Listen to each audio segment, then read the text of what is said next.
Hello, hello, Imagine the Villain, and I'm slowly plugging away at Prototype 3. I guess it's not too slow. My list of things left to do is getting much smaller. A lot of today is going to involve sound effects. That's like one error I gotta fix. I gotta readjust this controls picture, and then I gotta hide some items. Play an Easter egg hunt of sorts. Why did I opt to add 2 of these? I don't even know. I still gotta write quest dialogue for Miranda summoning all the bad guys for the boss thingy, and for Venetia's everything. I should have done it yesterday, but counterpoint, I didn't. And there's sound effects. I don't even have a lot of options for these, so I'm not sure what I'm even going to use at the moment. I need to pick some music out. Yeah, I don't know. Basically a little bit of everything. I kind of wish the writing was done because I've not been in a writing mood as of late. And then after all that, I need to test it, which usually involves 2 playthroughs, one in the actual, RPGMaker, and then one as the actual deployed version.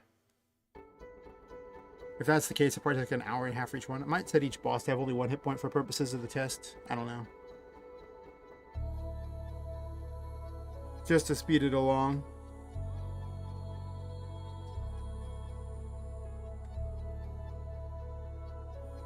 Oh, hey, Dave.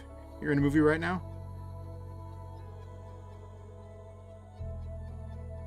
But it's credits there? Like, what sort of a movie you in? Like, what are we talking about here? Oh my god.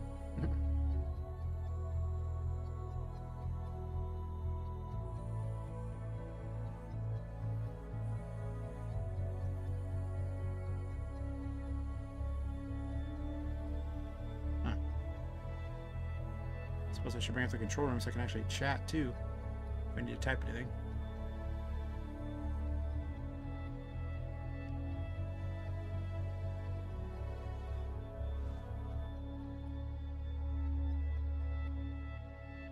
Oh, you're in an actual movie theater. I thought you were like in an actual like movie in like the credits and that. People still go to theaters. Not very many, because a lot of the movies that come out these days kind of suck. But I'm told there's still people who like going to theaters. I guess.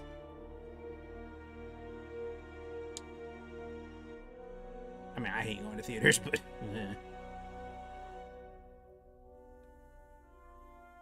I won't begrudge anybody who wants to go to one.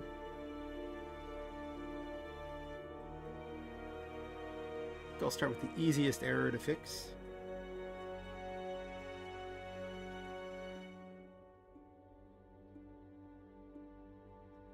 $39.10.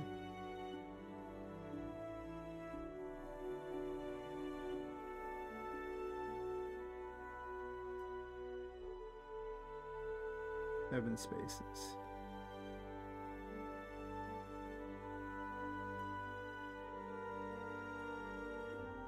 Like right there.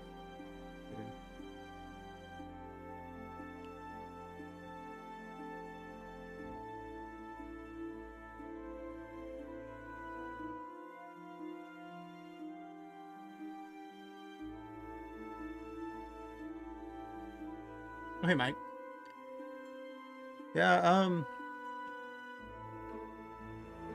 Power went out during Suicide Squad. I think they might have done you a favor on the Suicide Squad thing. I think Ghost in the Shell was probably better than Suicide Squad, to be honest.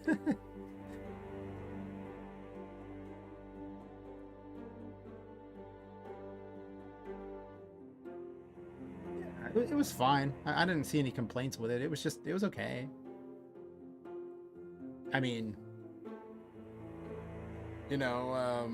not gonna lie, the actress in it, Scarlett Johansson helped make the movie a lot more exciting for me than the actual script did, because the scripts kind of sucked.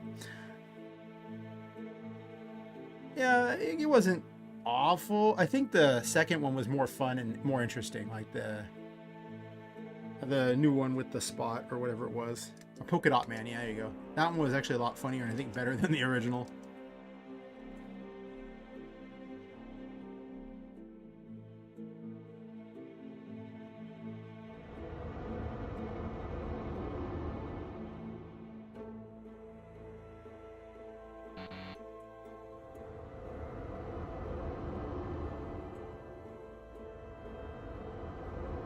Maybe move the wall over a tiny bit more and add some sort of blockade here or something so they can not hit things.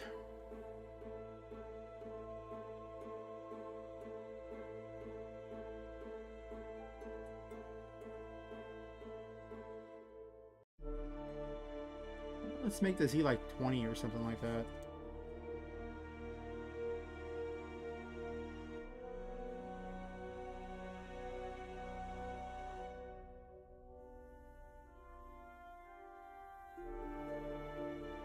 One of the few times I ever use the actual tiles in this. Yeah.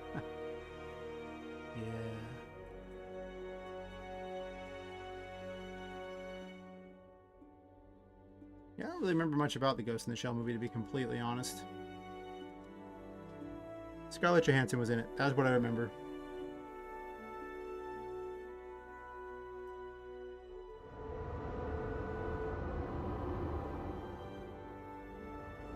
But I really haven't been to the theater to see a movie in I don't even know how long. I don't remember what the last movie I even saw was.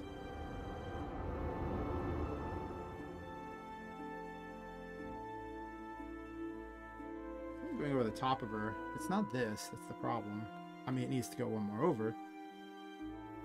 But it's not the problem.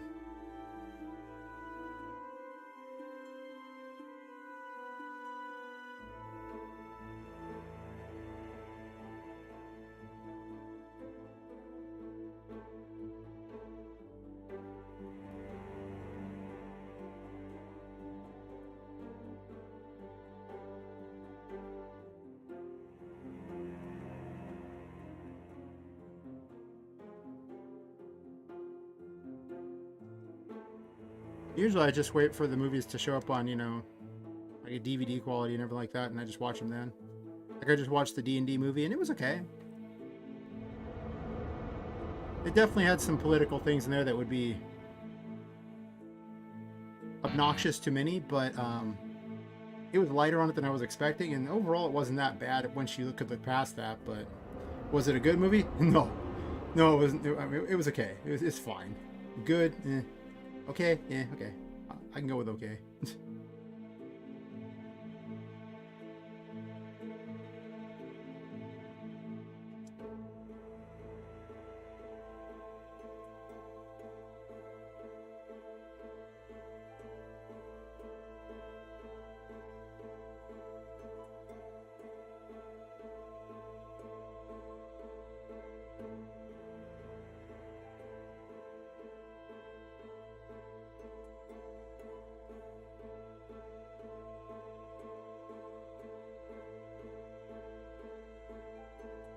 I thought about going and seeing the Mario movie, but then I realized I'd have to sit in a theater, and I was defeated by the fact I'd have to sit in a theater. I was like, nah, I'm good.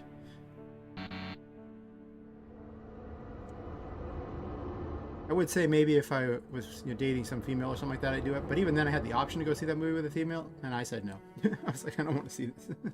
I don't want to go to the theater. What in the world is showing this image?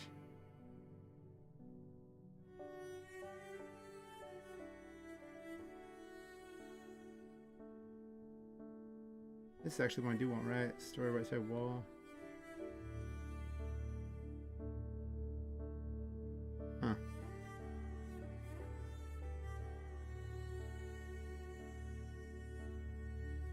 Of course, that might have been I just didn't want to go with that random female either. Probably true. I would say she was a little bit crazy, but that's kind of a duh. Actually, she was a lot crazy. No thanks. Ugh.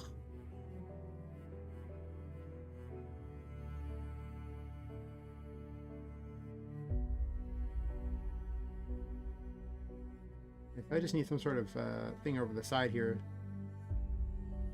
I am considering just making it where you can just pass between the areas, or having blockade vanish. I don't know. Going through the paintings is okay, but it takes up a lot of space.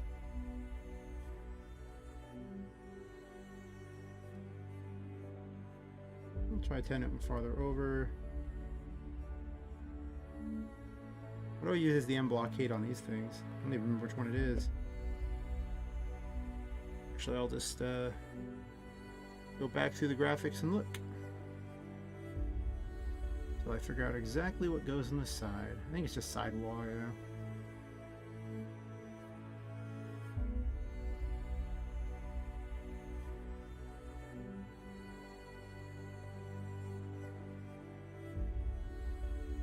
Oh, it's right here.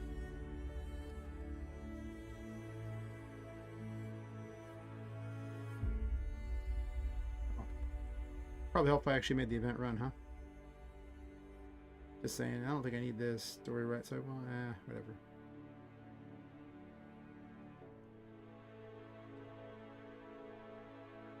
Oh, gotta close the previous version.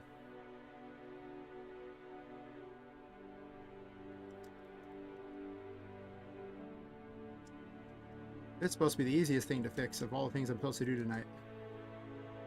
I guess most of the stuff is just literally dialogue writing and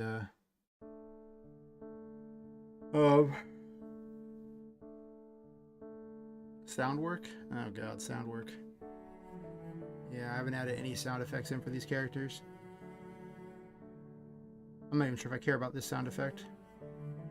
I don't think it even needs one necessarily. I'll just kick it down the curb till later. Down the road you go, little buddy. To the mess that is all the stuff that's not currently in this, but might get put in the next prototype? Question mark?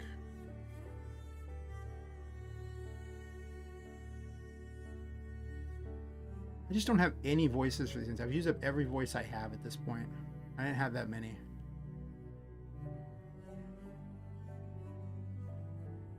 I guess Area 5 does have a music, or I could just use the Area 5 music for the boss rush, and then Area 5 can just have a different one. Yeah. Or I gotta redo the picture for the controls, the painting for that, since I adjusted the controls one more time. It shouldn't take too long to hide these, it's just wherever I want to put them. I could just randomly place these every single time.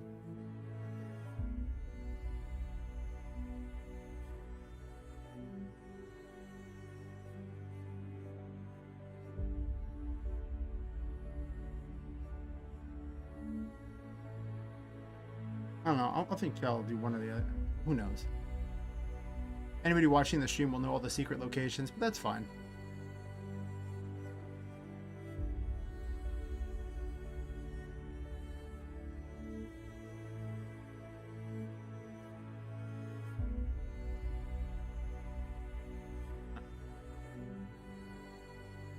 Now let's check this end thing here.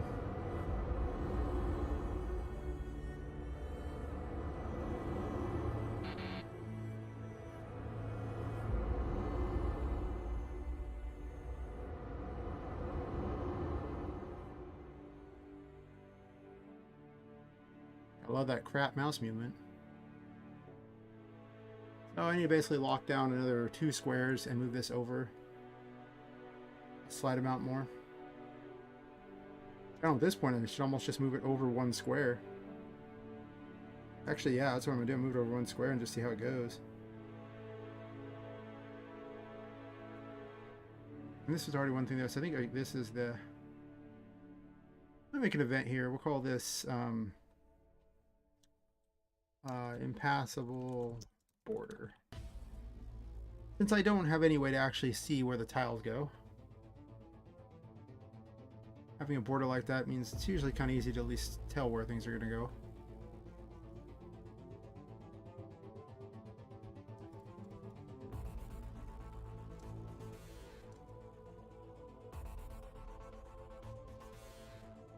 Alright.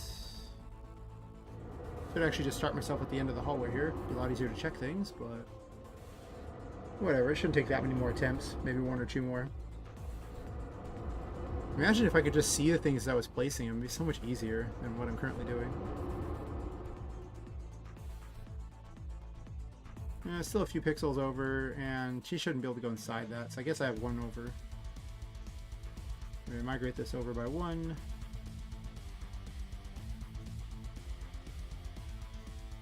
We do that, and then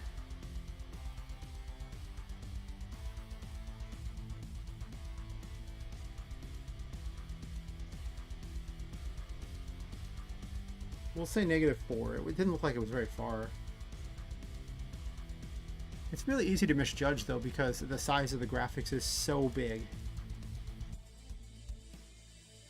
Here I'm thinking in terms of tiles when in reality these graphics just are like 1920 by 1080 for these wall things, so they're huge.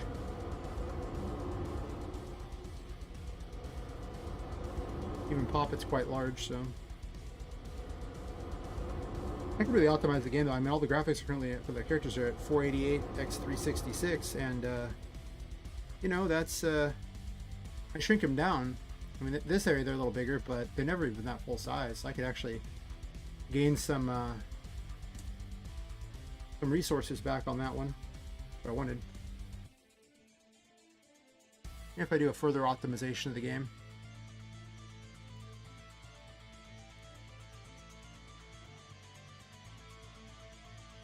I don't know, the actual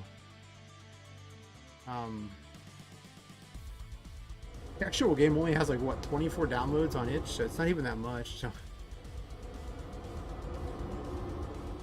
I don't know how much it even super matters. I think the actual stream to make it is significantly more popular than the actual game will ever be. That looks pretty decent. I could put another graphic in the background there to kind of make it look a little better. I don't really care that much. Well, I could care. Do I want to care?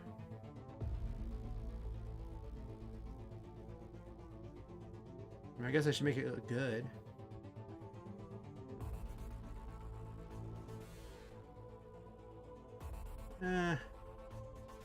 I'm not going to worry too much about it, because the simple reality is that I'm eventually just going to get rid of that end of the thing there and just keep adding to it, so probably shouldn't spend too much time on something that's just going to get removed later.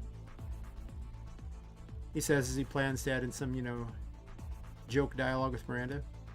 I'm actually tempted to just keep all the joke dialogue in with Miranda, just make her a continuous character in the game. But it ruins the narrative of the actual game to have a character like that. It would just be funny.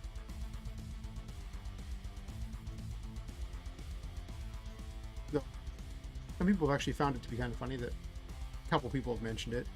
Probably not worth ruining a whole narrative because a couple people found her dialogue in the prototype funny.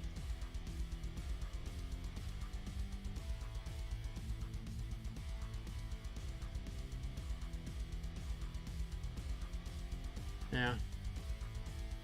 Anyway.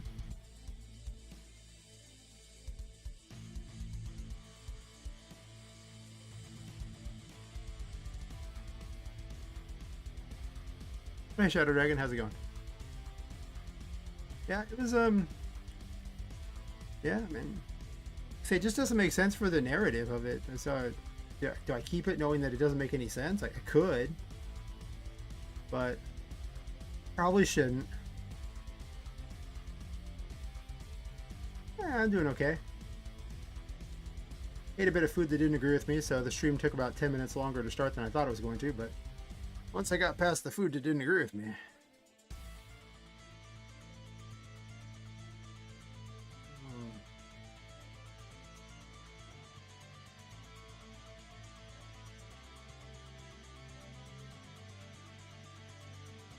Yeah.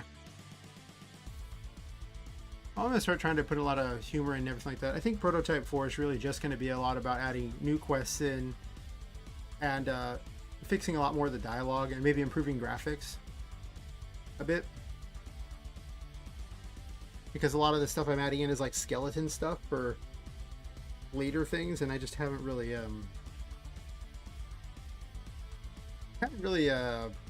polished it, made it all that nice or anything like that, so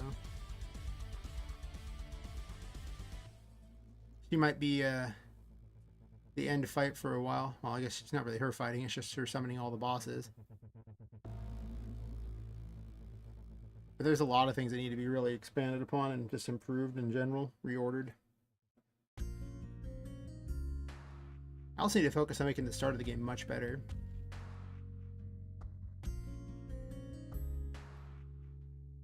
Oh, well.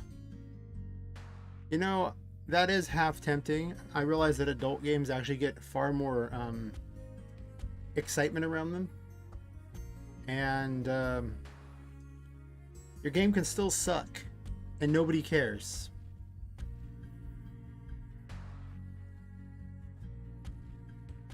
Regrettably, I decided I would tell a story instead. Oops. Mistakes were made.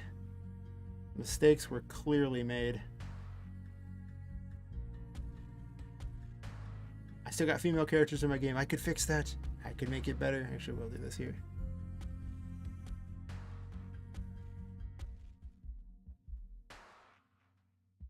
Oh, the game they made with the naked people is good? Fair enough, fair enough. I can get behind that.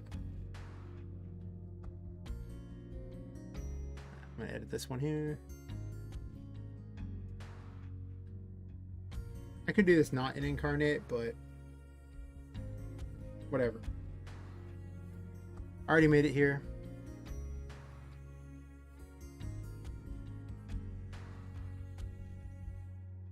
In hindsight, though, I definitely should have made it in there.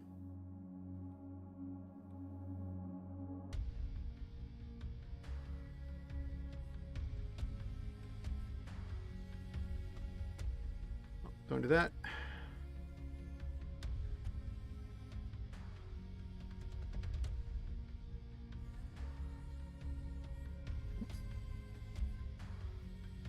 This one, I think it's like spacebar. That's why it wasn't working. It's like, what was the control for that? I forgot.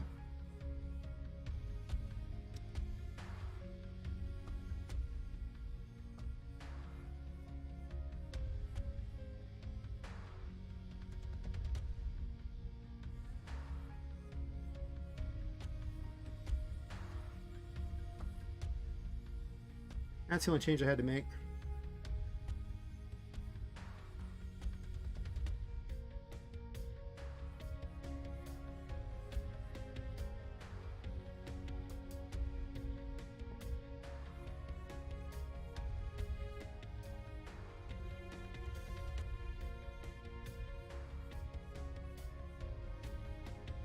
Sure.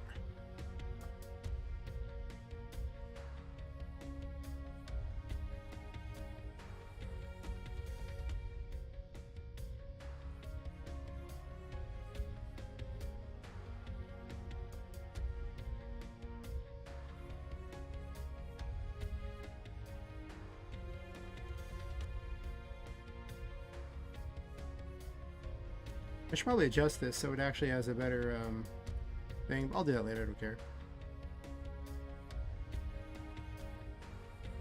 Actually, you know what might be more effective on this one?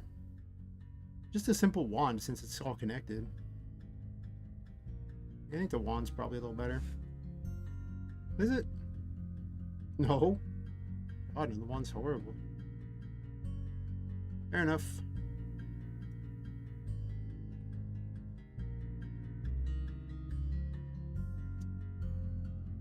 I was talking to some guy who was doing adult games, and he was saying that, you know,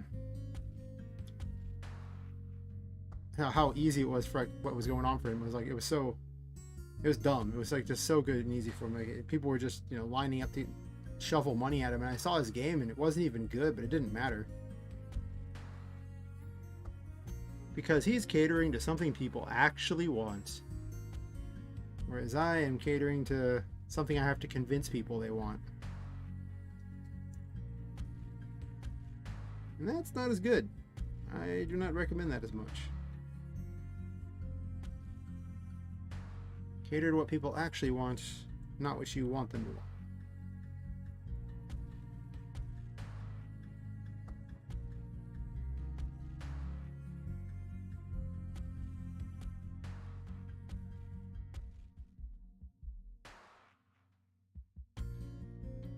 Looks like I missed some.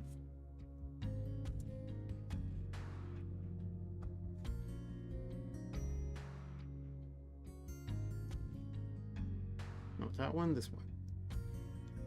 Of course, this will probably cause a problem with the images there, and I'll probably have to copy paste it again, but whatever. So be it.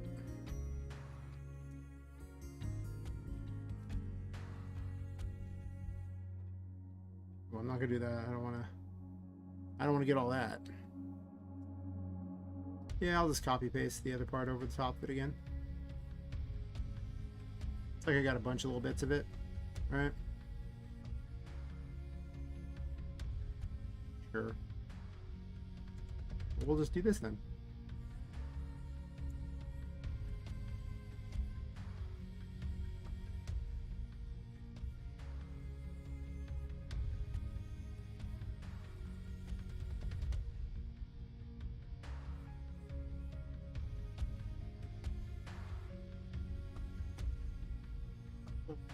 Real quick here.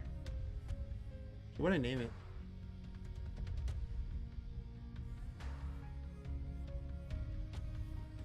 So I could just drag and drop it right over the top.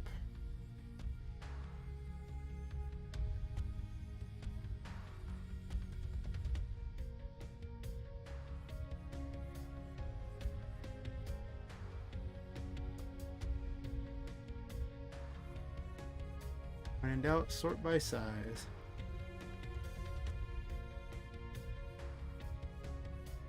I guess it's not as big as I thought it was.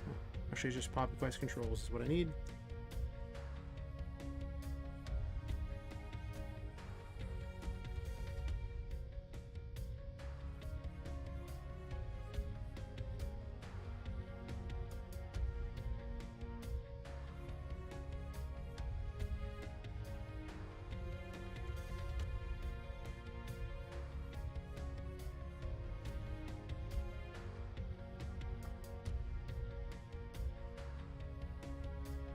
Click the other thing, and for some reason now it's opening trying to open a second version of Krita. Oops. Krita's a weird program. Sometimes it just tries to open 2 copies of itself. Do a quick re-navigate over here. Perfect.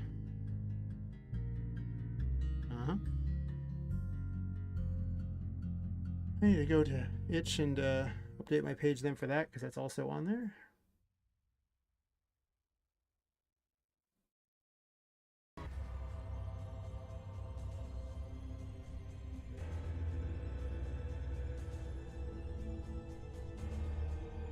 Oh, I need to do the page, right? Is it edit theme? No, it's not. It's the other.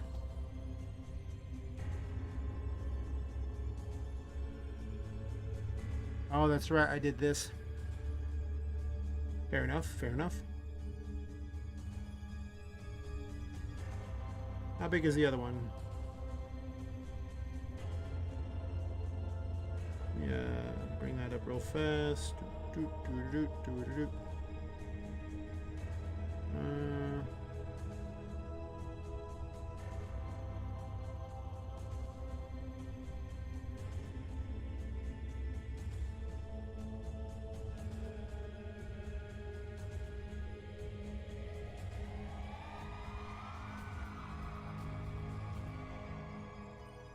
So 1200 by 900.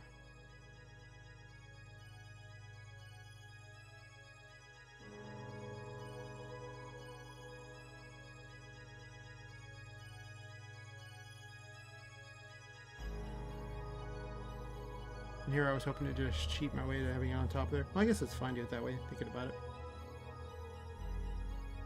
Wait a minute. Wait a minute.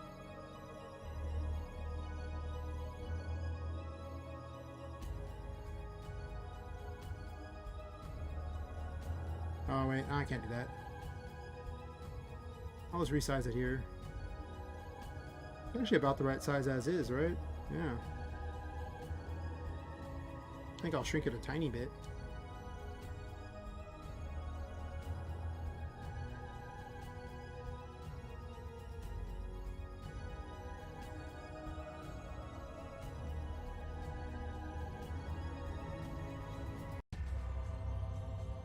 Apparently it has duplicate songs there.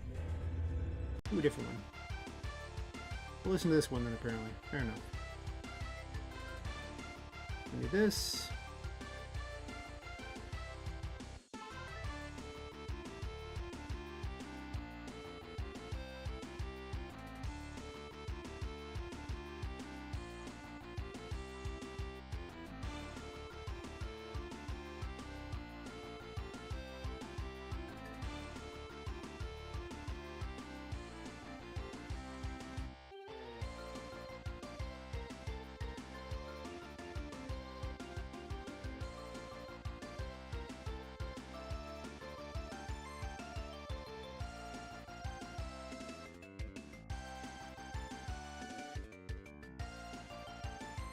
acceptable.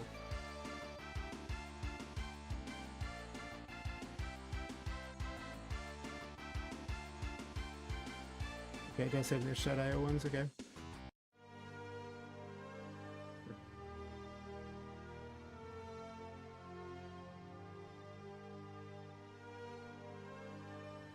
Delete.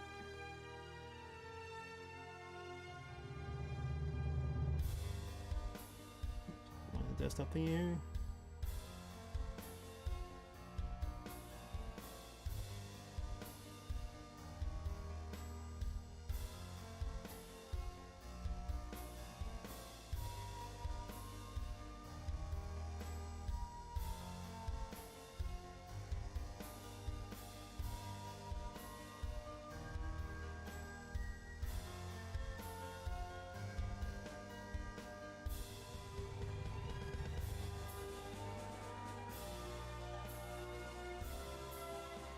Okay. I thought I could control V that easily enough, but apparently itch.io's thingy is kind of garbage. Don't question why it is what it is. Better not to do that. Alright, save page. View page. Great. Cool.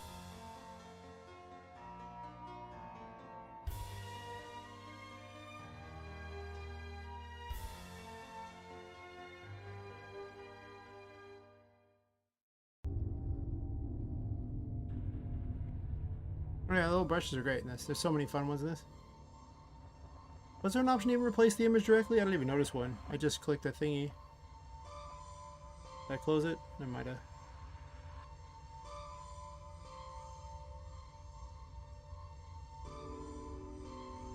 I must double check this thing. For future reference.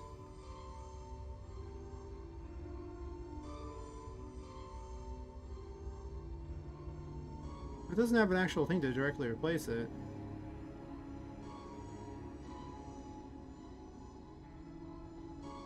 I don't think it stores it anywhere. It's not like the RM forums. Well, even those, you can't really directly replace in those either. Gotta update this page so much. Yeesh. Needs a lot of work. Like this.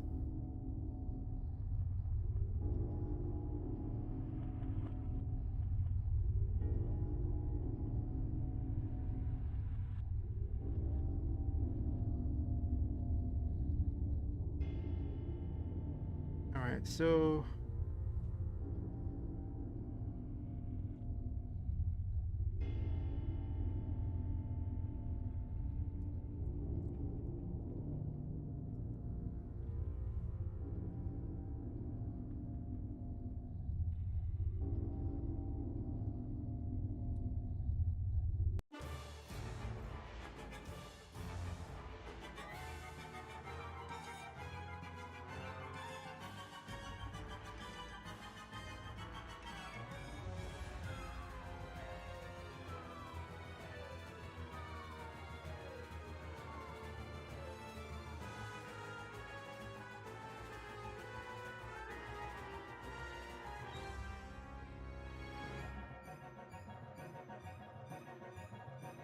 Actually, there's not that much left to do, to be honest.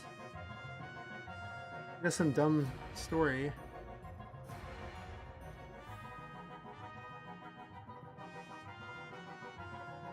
And then hiding those. Okay. I guess Critcher finally decided to open? Question mark? And decided to crash? Good job, Critcher. I don't care, don't care.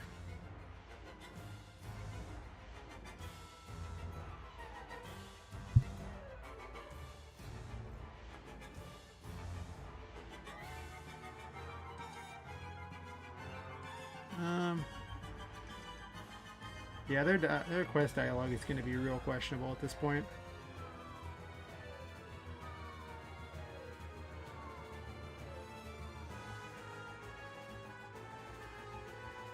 I have no idea what I'm doing with Don Fluffles. I just have no voices for him.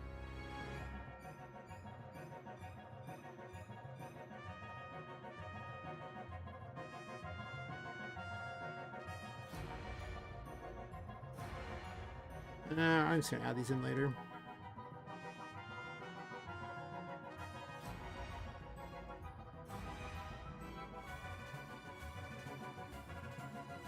Let's mess with the music a bit, I guess.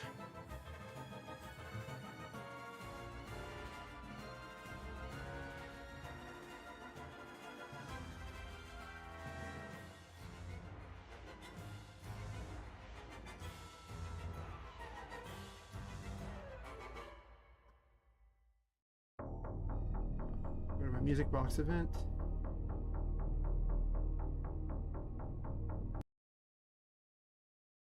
I think, was it Hidden in the Dark is the one we use? Let's see. We'll use that one for the boss fight. That's fine. It's music 5.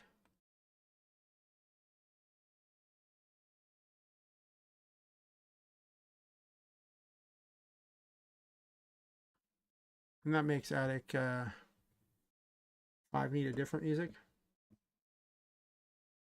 I was thinking of replacing the first music too, because it's just not that's not that one.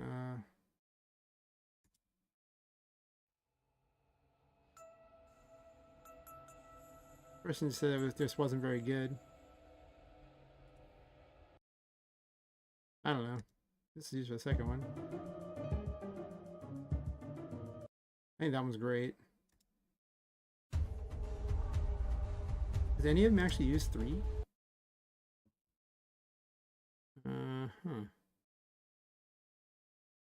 I don't remember all the extra ones there. Oh, Attic 3 just uses it. That's fair. 4. I guess I just have them numbered, so good job, me. Numbering them so nice and neat.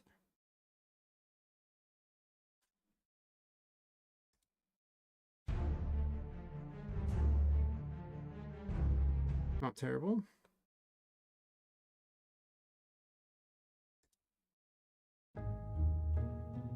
Oh yes, the longest track in the game. It's like 7 minutes long or something silly like that. Since you hear it so often. Epic battle?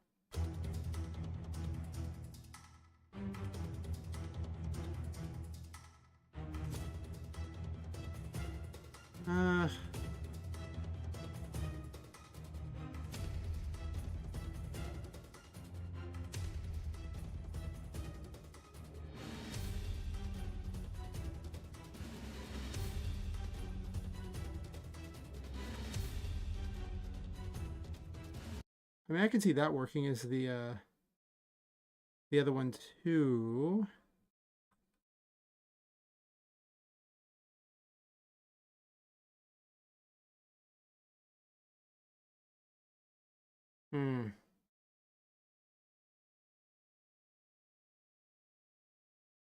Did I have other music set aside that I might use for this? I really don't want to go through every musical track I have to try to figure out what actually works. I was kind of holding off on doing that. I just need something. I don't want to spend too long on it. Because I can easily, like, music is the easiest thing to change.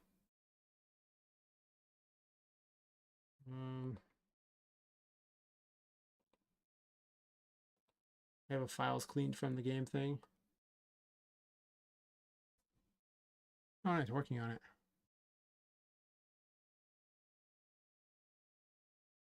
This is going to cause the other music player to be unhappy with me. Definitely not.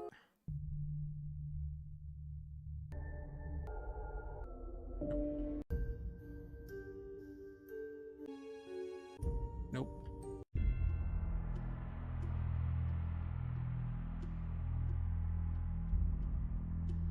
Most of these are just too quiet for how much combat's going on, I think. Definitely not. I just skipped them really fast. Nope. These are terrible.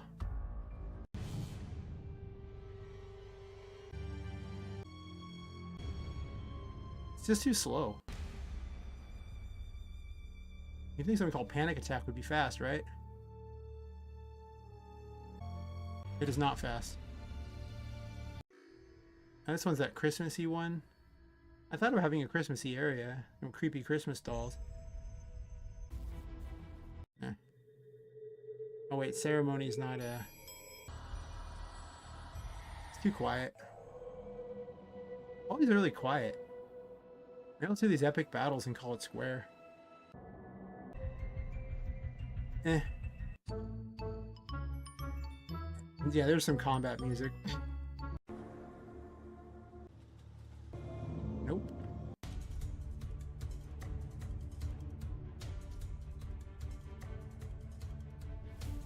I could just use the epic battles and call it square. They don't thematically fit terribly well, but I mean, kind of thrown away the whole concept of the creepy doll thing in the first place, really. There's too much violence going on for there to be any kind of creepiness. That one's okay.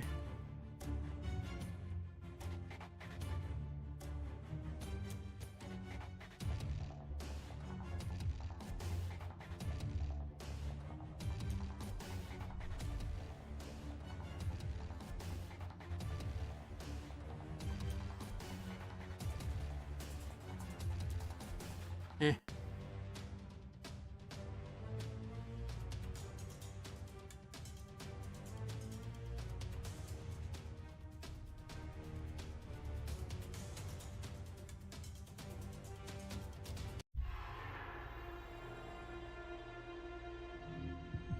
I just use Epic Battle 1 just to get it over with. All these other ones are just so quiet. I think when I was picking music initially, the game was more, I thought would be less combat centric. I went for things that were a lot more creepy sounding and seemed like they would fit that. And if the game was more adventure style and less, you know, combat arena style, it would be a lot more fitting. I'm not feeling it. Oh, let's do Epic Battle 1.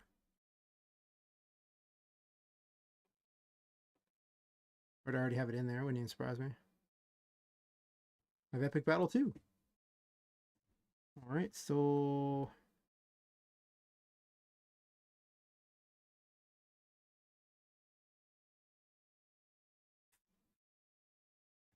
let's just do this. Actually, let's duplicate the volume of that one because they're probably pretty similar.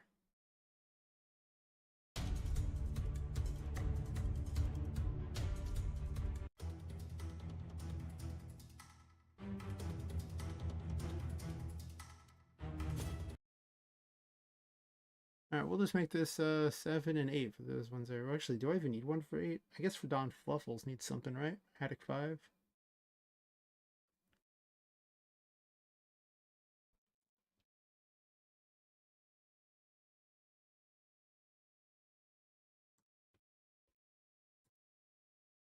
Not ideal, but I have yet to find any music that's even remotely close to what I want.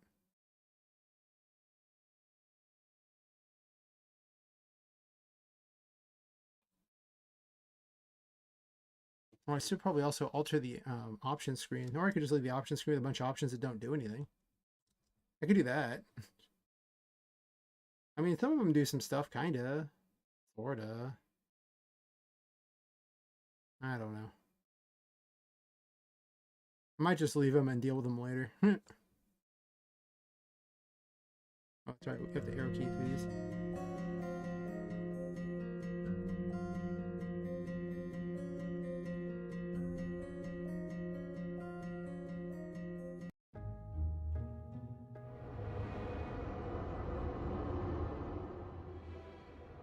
Are you ready?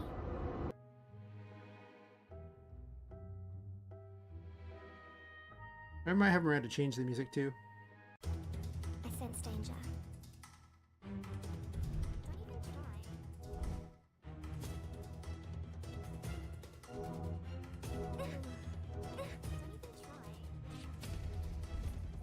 It's not ideal.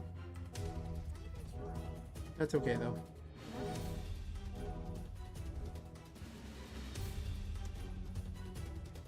I might lower the volume of them a bit. In fact, I think I will. They're kind of loud.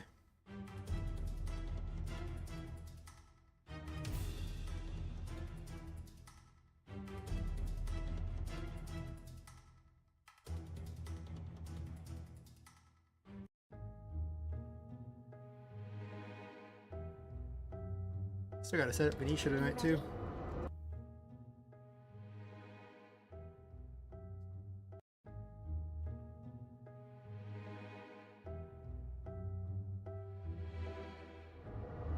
Well, I didn't check the actual blast area. Whatever. Just want to make sure the clown ones plays well, and then I gotta fix his image, which I didn't bother to do yet. Great. I knew I forgot something. Are you ready?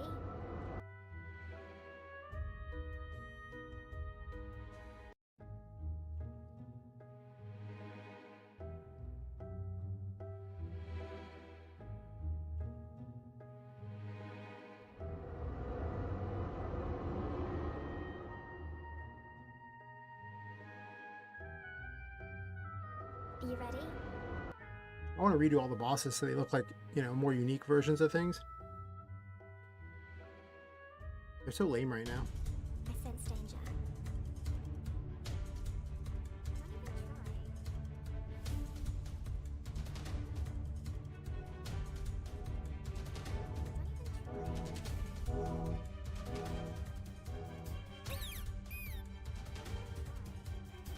The music just feels kind of inappropriate, but at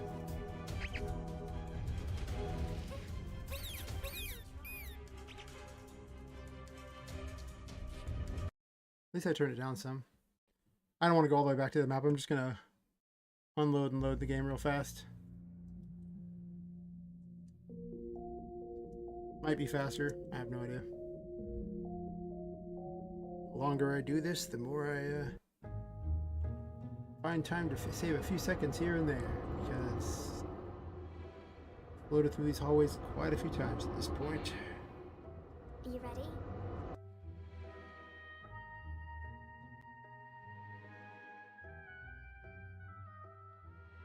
I sense danger.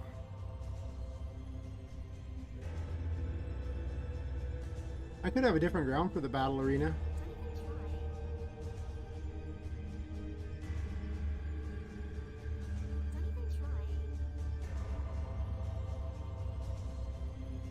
You know what I'm gonna try for battle arena? I think I'm gonna put in randomized mobs for it.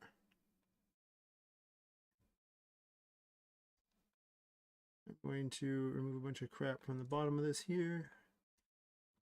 Go back to listen to random music.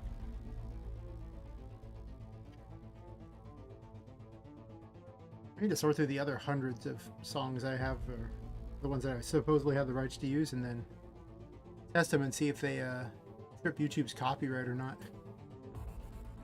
I can increase my tracks for the stream. Alright, so if the encounters are handled by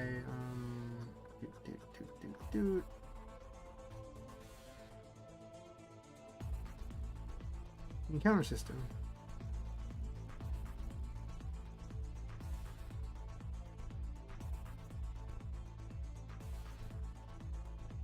Two, 2, 6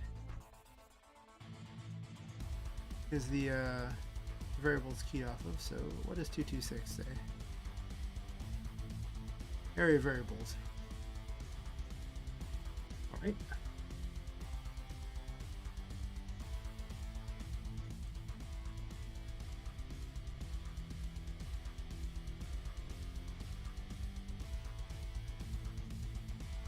I'm looking for 226. Is it even set anywhere near?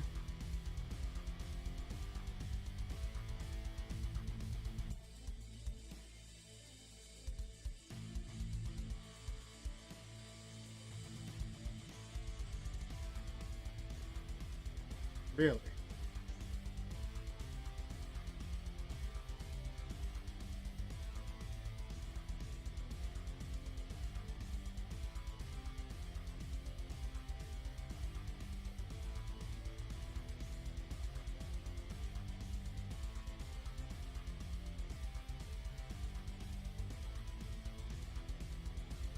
Do I actually set this somewhere else? Map selector. Or a map selector.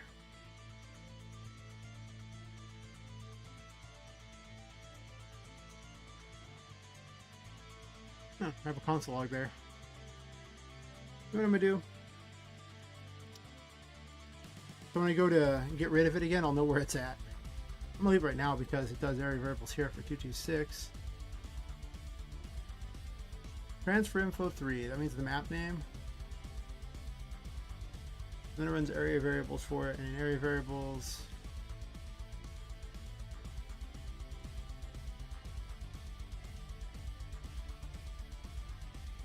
does those.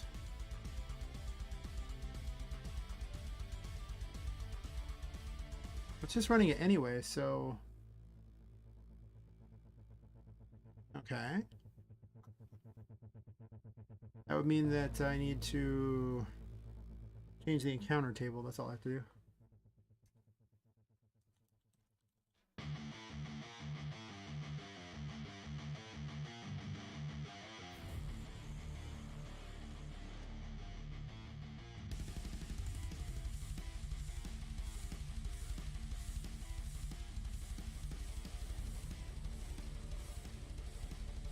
Let me just go ahead and borrow this 1 second. Laziness is strong with this one.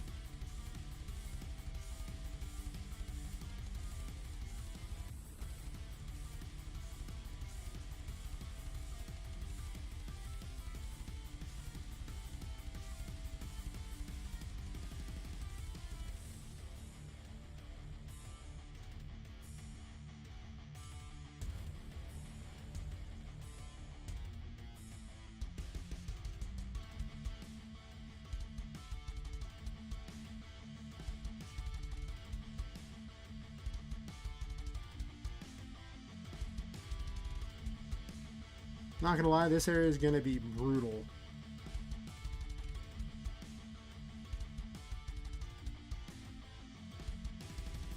Yeah, but screw it. You know, you get to the end of the thing, you have all the upgrades. It might as well be brutal.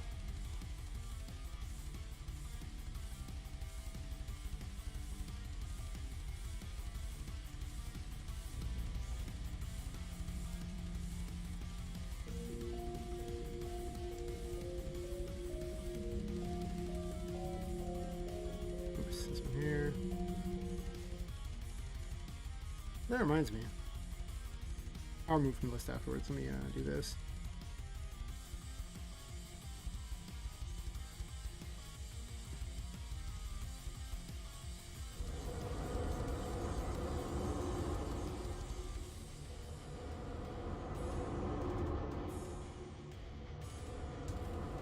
Nope, this one. Are you ready?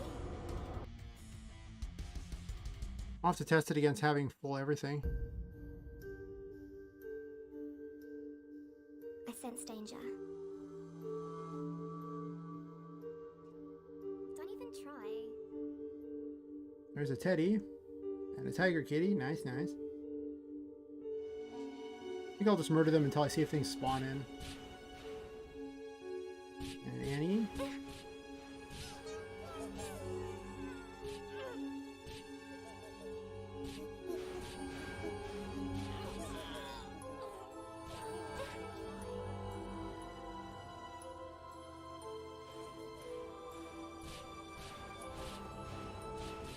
No, this track here,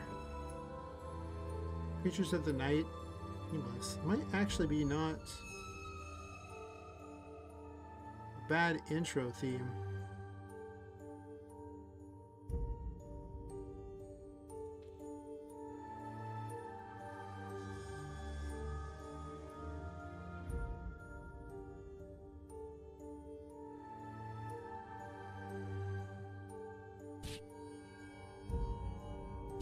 Tiger kitties. There's a jack. Now a clownhead spawns in, and we're good to go.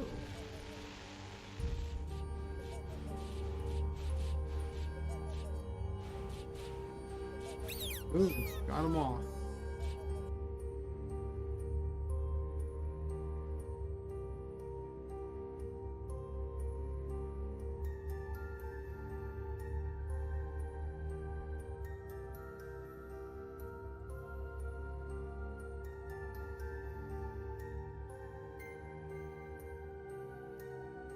I'm not sure if I like the music front one, but it's fine.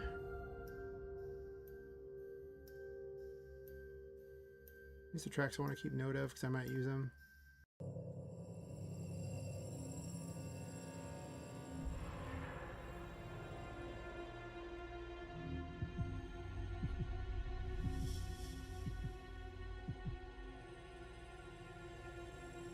The sound effects, some dialogue, and that's pretty much it for this prototype here. I still gotta hide some things too. Now the argument is, do I randomly hide them, making them not as hidden, but different every time? Or do I,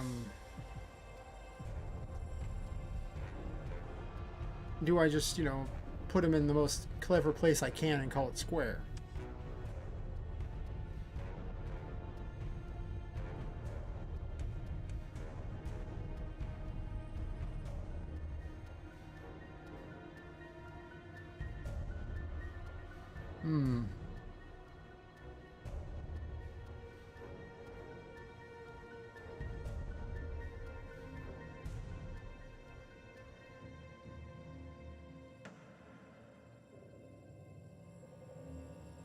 I could just use a tiger noise for all these. Like I have a few tiger noises that I found.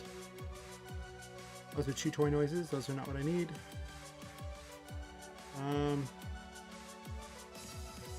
Those are noises for the clown heads. Potentially.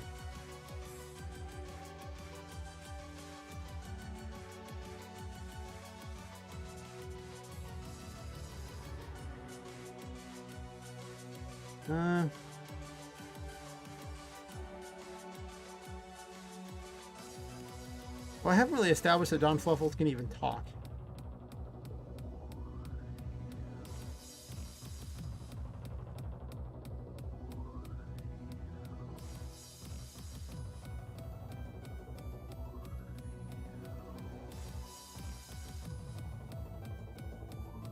Huh.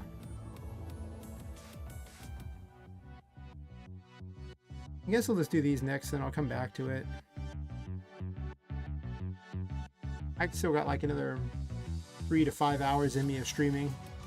There's no way I'm going to get it all tested tonight. I just don't see it.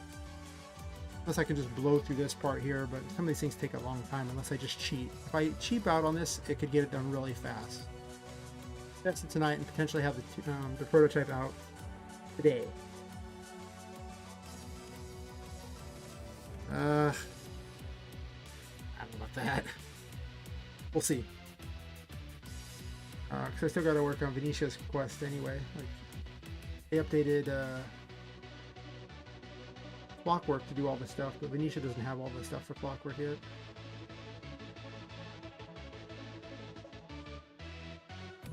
I think I'm just not going to have her do the lore right now. I'm going to leave the lore out because I haven't written it yet, and I don't see myself writing it in time.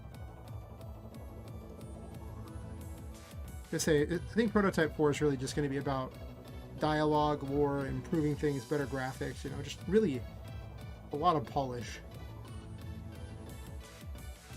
Whereas this one's just add a lot of content.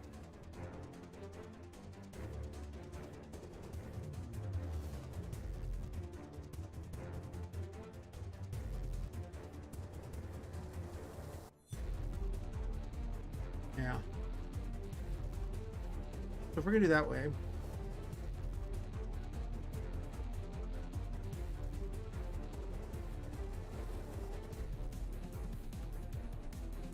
I could just copy all the stuff straight out of his and then change the options real quick.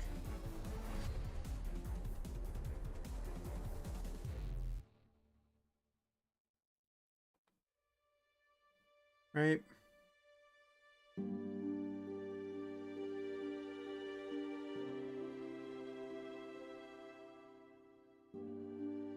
Then I would have the exact same layout I need, and it would be a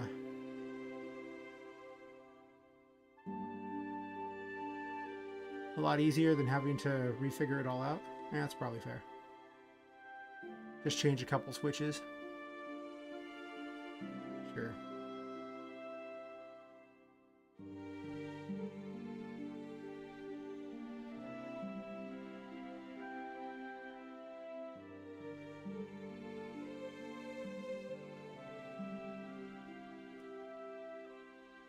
Maybe I'll put it below, so this way I can delete things and just slowly move up as opposed to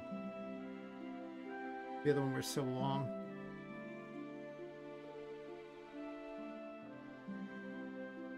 These two are going to be really generically the same for a while, I think.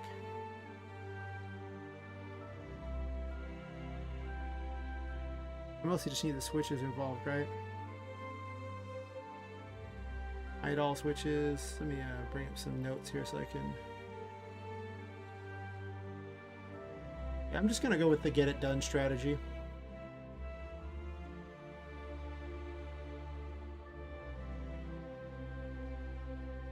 I get the feeling that, you know, maybe 2 or 3 people will ever play this particular content anyway.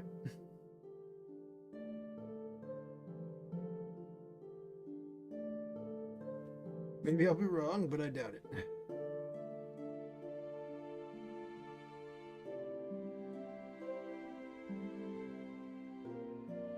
So her hide switches are...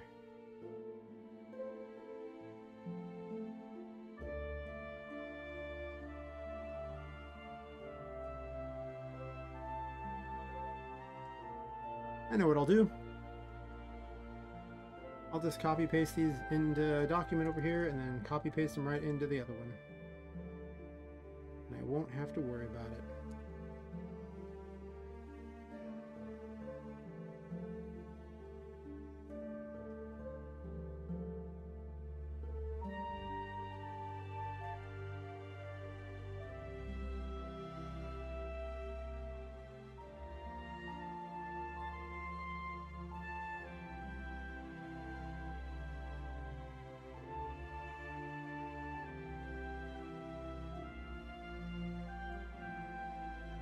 I can't copy paste that command, but that's okay. Whatever.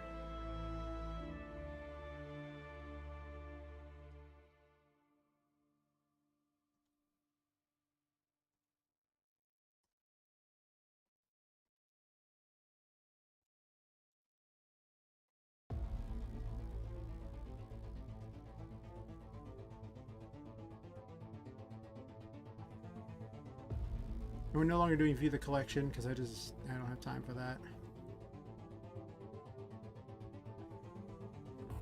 Alright, now I can just grab these out of here as I go, right?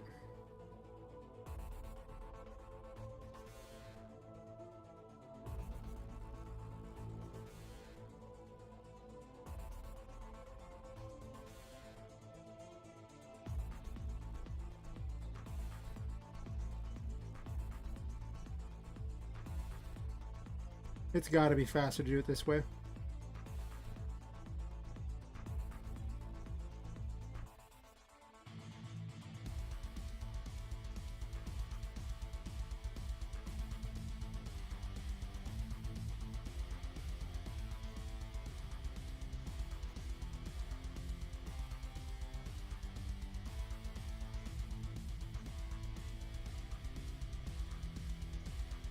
The best part is I don't have to change the collector reward thing at all because it literally checks for a self variable that's already on this event. So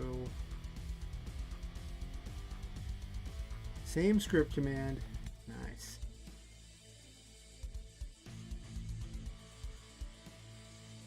In theory, I could have just put it in the script command itself, the actual thing there.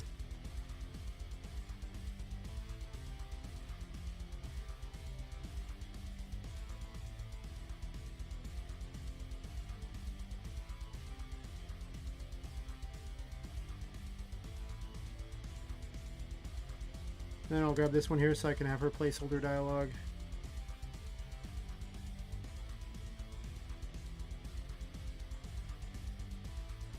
Yeah, that's all I really need.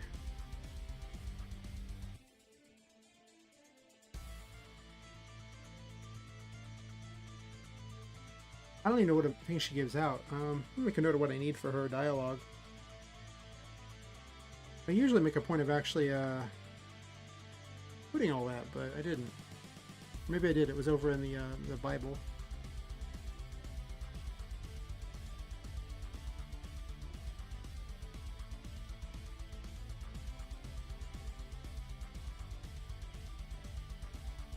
In the hub.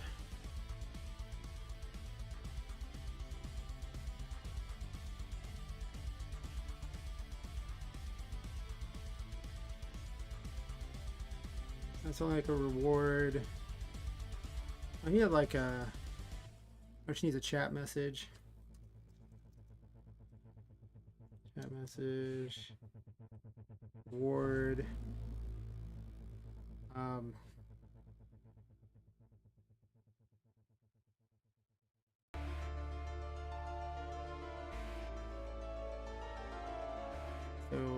Turn in notes.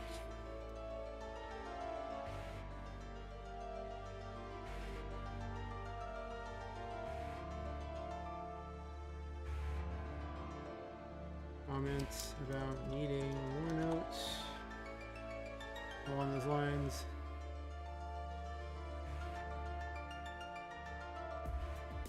Something like that.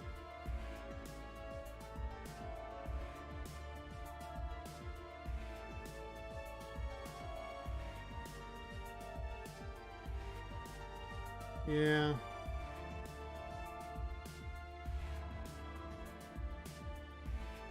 Well, let's just go ahead and get this set up to where it's supposed to be for her and decide what reward she gives out.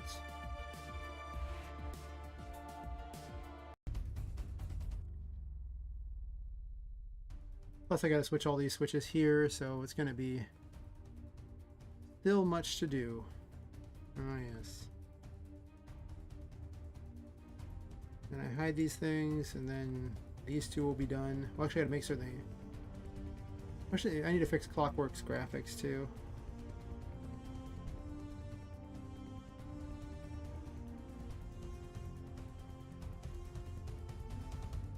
Which I'll end up doing right now anyway. I'll make some comment where it's just that, and then I can just use Poppet thing there. Ever tell her to look in the notes. These two are just going to be such a rip-off of each other in this version. Oh my god.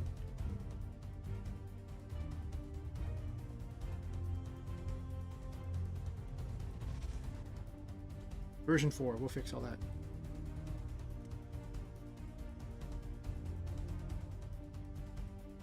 Yeah. Make a list of all these ones there and then just copy-paste. I'm just going over the list here and adding them.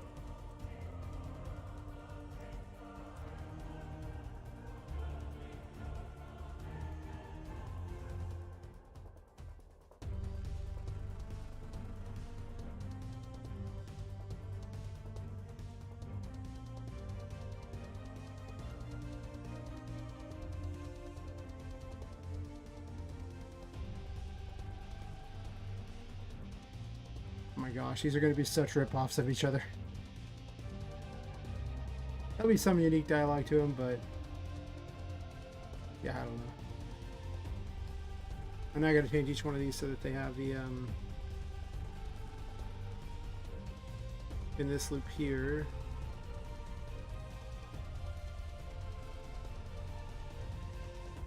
Oh, hi Katagi, how's it going? Not a whole lot going on at the moment, just doing the last little things I need to do for this prototype. They're taking a little longer than I want them to, but I gotta write a random thing for the boss rush. Funny story for that. I gotta write some quests for Venetia, hide their items, and then put in some sound effects, and then just do tests, honestly. Getting close. Yeah, I'm gonna try to... Well, originally I was going to be doing the play testing today, but I think I'm just a little behind on that. I don't know. Right now I'm kind of cheaping out on some of these quests, and just because Prototype 4 is going to fix a lot of things. Well, here's the thing. You know, I could spend longer to do that, but every time I do that, that just delays the next, prototype. Whereas the whole point of this is that I just keep shooting out prototypes and it just gets better with each prototype. But it also gives me like a goal of saying, okay, it's done at this point. Now, work on all these things and improve it so people can keep, commenting on it, testing things and stuff. So I'm really reticent to go, yeah, I'll just postpone it another week. That's what happened with Prototype 1. It got postponed like a month and a half or something dumb like that. I kept going, I'll just make it better. I'll just make it better. Yeah, okay. Can always make it better. But I figure I'll, the plan is really just get functional stuff in here at this point, and then I'll go in and, like I say, Prototype 4 is going to be dialogue improvement, more quests, some improved graphics and things. Yeah, exactly, Kentucky. It's just, I need to, I gotta have an actual end point for everything, or it never gets done. We'll end up with the same problem my other game did, and it never got anywhere because It had no anything. Yeah, but it doesn't matter if it has mistakes or game breaking at all. Because it's a prototype, so, you know, that'll happen. That just gives me something to fix in the next version. I mean, I'll try to catch what I can, but, you know.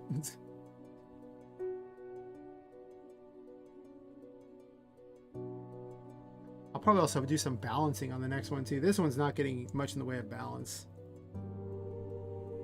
Yeah. I would rather release a broken, unbalanced game than no game.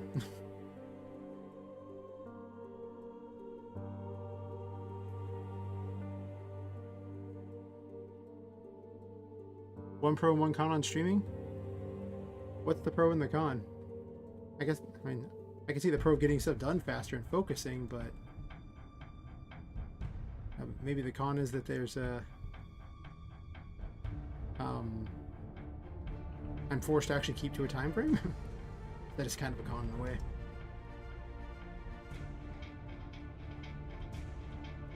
Oh yeah, I guess you lose. Yeah, we'll see. There's definitely some cons on this, I'm sure. Game breaks only pro problem if it's not predictable.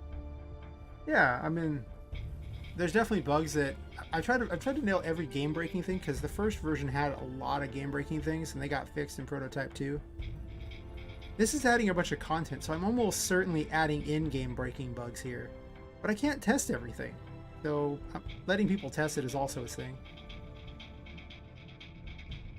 Yeah, I mean, if I know what causes the crash, well, if I know what causes the crash, I usually fix it.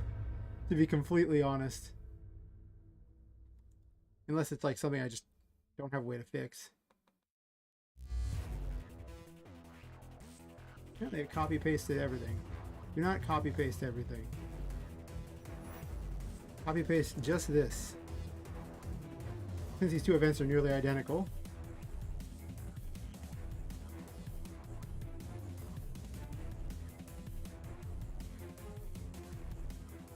Yeah, we'll see on. I'm just gonna rush this one out. I'm not gonna lie. I'm gonna EA this. I've fixed so many things already. I mean, let's see, like everything that's been added to this one so far in the last. I haven't even been working on this for 2 weeks. Because I actually took a bunch of days and didn't work on it. So, I mean, I got all those for this 2-week period. It's not bad, including adding new content.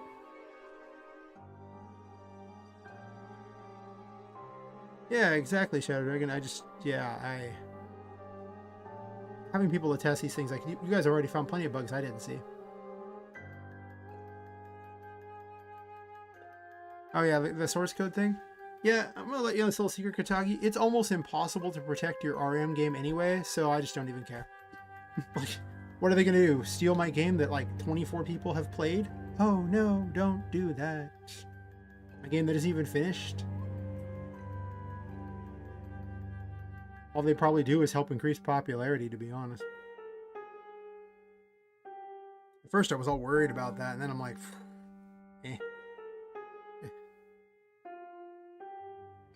If I ever need to defend it as mine, I literally have hundreds of hours streaming it. Yeah, I'm starting to reach that point, Katagi, where I'd actually almost be flattered if people just stole my stuff.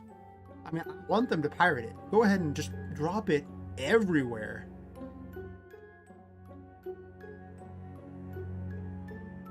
Well, if I was selling the game for money, I'd be a little sadder for it, but I mean, I can't even get eyes on it, so selling it for money is just an irrelevant thing in the first place. Like, I can barely get anyone to even look sideways at it, so. I'm not very good at advertising, apparently. That is true. Okay, I just outright suck at it. I'll just say it. I just suck at advertising. It's almost not even enough time, though. Between all the stuff to make a game, it's so much stuff. And then they're like, oh, by the way, advertise it too.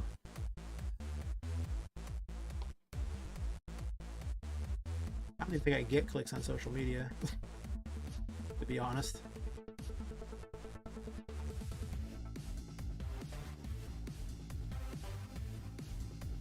Not really.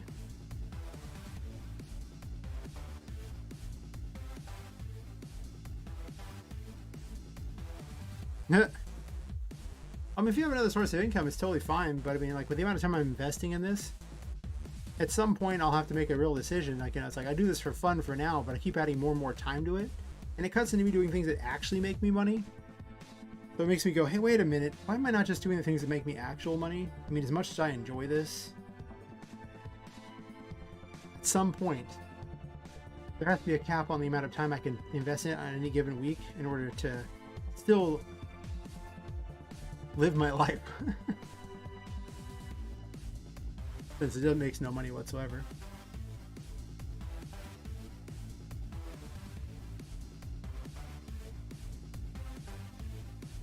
Well, that's kind of the thing, Kentucky. There's like most of the audience is going to be children because they're the ones with the time to play all these games. The older people get them where they have responsibilities or just other things they want to do in life. So gaming is kind of a young person's hobby, in all honesty. Yeah. I mean, you know, that's pretty much just how it is. The main audience is young. So you basically want to cater to them as hard as you can, but at the same time, it does kind of limit the kinds of things you can release. I think if I was making, like, you know, just videos or, you know, movies or any kind of thing like that, just anything that was like not a game, you could get a much older audience where you didn't have to worry about it. Maybe like, I mean, as I've gotten older, I play way less games now, and the fact that I bothered to make them is surprising even then. I don't think I've actually played through hardly any games in forever, though I did play DLC Quest on stream, so technically I have played a game recently. Usually it's like, who has time? And if I do have free time, I often just watch someone else play something because I'm too lazy to play it myself at this point. It's like, I don't want to do anything. I think I've watched people play more Hearthstone than I've ever even played of Hearthstone. I watched someone play the latest God of War game. And I was like, yeah, I'll watch someone else play this. Actually, I just watched all the movies strung together. I didn't watch the gameplay. Didn't care. But I realized that there's probably a lot of people who, you know, are older, have the same idea, really. You know, the same, you know, just don't have time, not interested.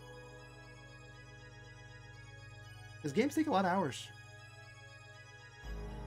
Yeah, exactly. So, like, you know, you've seen it too. Like, you're not really playing games. And game devs are the worst. Like, I get for advertising too. Like, it's funny. Like, here I am hanging out in game dev groups and like talking to all them like that. But you know who would not want to play your game? A game dev. And you know why? Because they're too busy making games. They don't have time. You should be advertising to people who actually want to play your game. I think the saddest thing ever, and this is, I'll just bring it up. Where is it?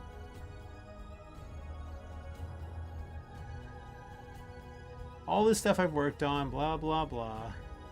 Let me scroll back to when I was sane before I got into this stupidity. Oh God, it's been a while. Where are you at?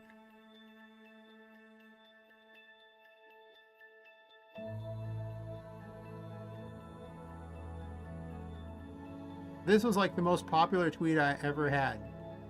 That's it. 126 likes. And all it was just me setting up the movement for a game that I was going to make in Unreal Engine. Back in Unreal Engine 4 before Unreal Engine 5 broke everything. Because, yeah, Unreal Engine 5. So good. But this stupid thing took like... I think I had set up my entire game in like a week. And that was including building the map that it was on. So... you contrast that with all these other likes, and I mean, like, this was from people liking it. This is just random people. Someone even bookmarked it. I didn't even know there was a bookmark thing.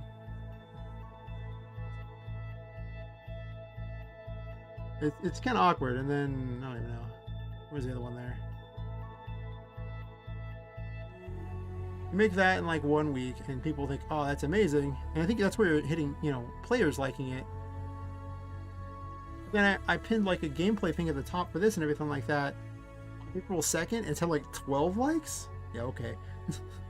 So, as you can see, this master plan for this game has not done so hot.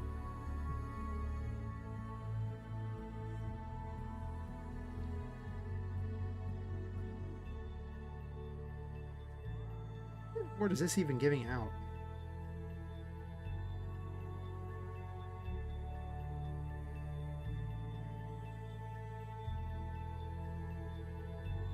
Just move it over to Unreal Engine, just dump the whole thing, be like, nope. It would appeal to regular players. I'd have to learn Unreal Engine again. I probably will at some point, to be honest. Just so I never have to look at this stuff again. As he scrolls through all the code.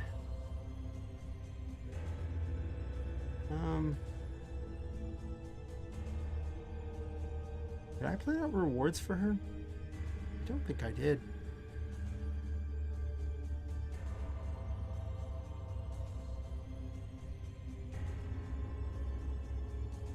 Firewall level 2. But here's the problem. She needs a reward for having rescued her in the first place. I mean, does she? Really? Because it unlocks all these other things. Like, she could just not have a reward.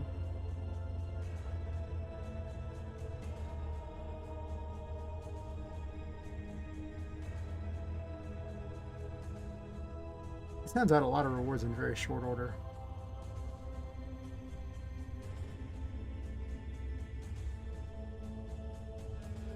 What have I not set to level 2 by this point?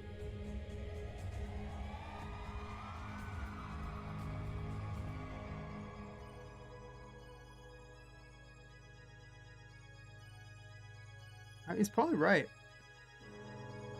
Unreal 5 has caused me no end of trouble. Oh my gosh, it's destroyed whole projects. I actually was trying it on stream, but it kept crashing.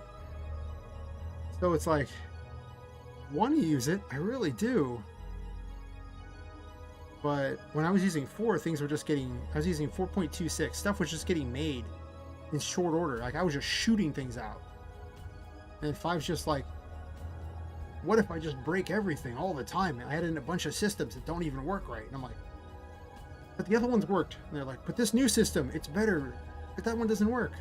But it's better. Ugh. Yeah. I was really sold on, it was Lumen and Nanite. I thought they were so great, so wonderful. And then you know what I learned when I actually launched that? The game ran worse. These things that were supposed to help made it not run better at all. And then I'm like, oh look, here's these open world things pre-set up for you. Okay, well, those things, oh my gosh, the amount of errors that it had. Like, yeah, you can make a map, it could be like miles across or kilometers or whatever measurement you want to use. Yeah, you can. Be prepared to have it crash and like do weird layering issues and God knows what else. All the time. Oh my god. All the time. Of course, then I got to get Daz to work with it because all the Daz models use a different skeleton, so I have to get it to work with 4 again. Once I got it working, it was really good. It's easier to get it to work with 5.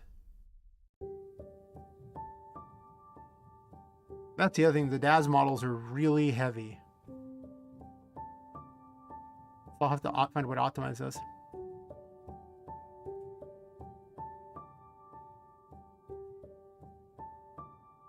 Yeah, you definitely can. I mean, you know, I have a map that's like in Unreal Engine that's something like 3 kilometers in multiple directions, I think. Yeah. 3 by 3 by 1. Like a kilometer high. And, you know, someone in the example showed me they did all of Lebanon. And that's cool. But here's one problem. Yeah, you have a map, but there's no content in it.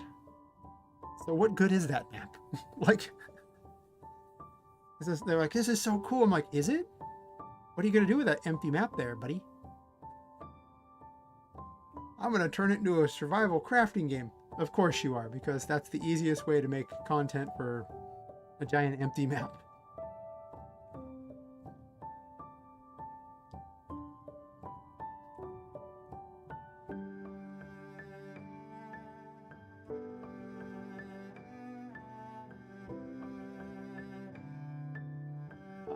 Maybe. I don't know.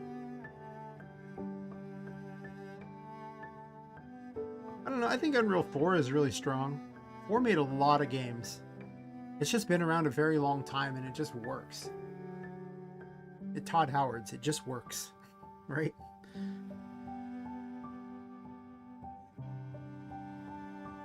What haven't I upgraded yet? What do I want to upgrade?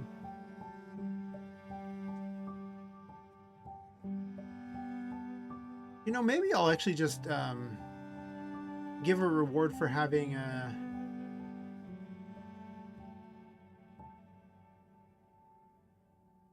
you just collecting things, because these things have like up to 10 rewards. I don't think they need to hand you a reward for rescuing them.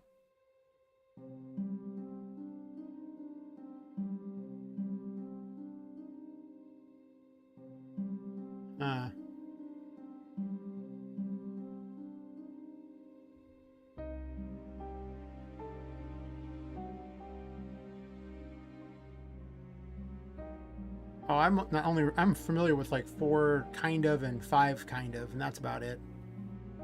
I really started to learn 4. Everything was working great, and then 5 ruined everything. Oh my god, 5 ruined everything.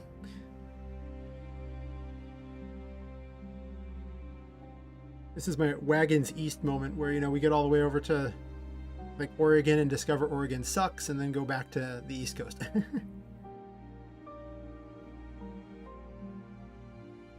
No. I don't think I would use like any ones earlier than 4, to be honest. I think I'd rather just stick with 4 because, I mean, it's had enough time to get very good at what it does. And a lot of the new features that they added into 5 aren't very good for an indie dev in the first place. But I wouldn't even want to try to figure out 1 through 3 because there'd be almost no documentation or anything on it. It would just be nothing. Plus, almost none of the assets would probably even work right for them or anything. I mean, I think 4 gives you the best compatibility all across the board and the best, just compatibility in general, even with like operating systems and everything. Well, I mean, you might, but I think we're starting to really see that the audiences of the world like the shiny graphics. As evidenced by my, oh, I made this in a week in Unreal Engine and everybody loves it. Oh, look, I made this thing over months in, you know, RPGMaker and who gives a crap kind of thing. You know, there are, like, older people tend to like those things, but a lot of the kids just like shiny things, and you got to remember, they're your audience. They're the ones playing games. I gotta pick a reward for her.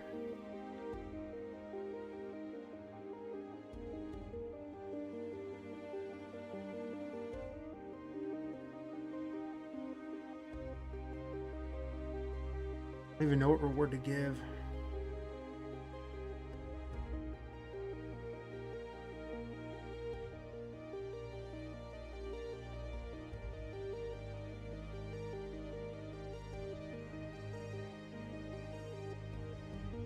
Do I want a ghost form level 2? God, I don't even know.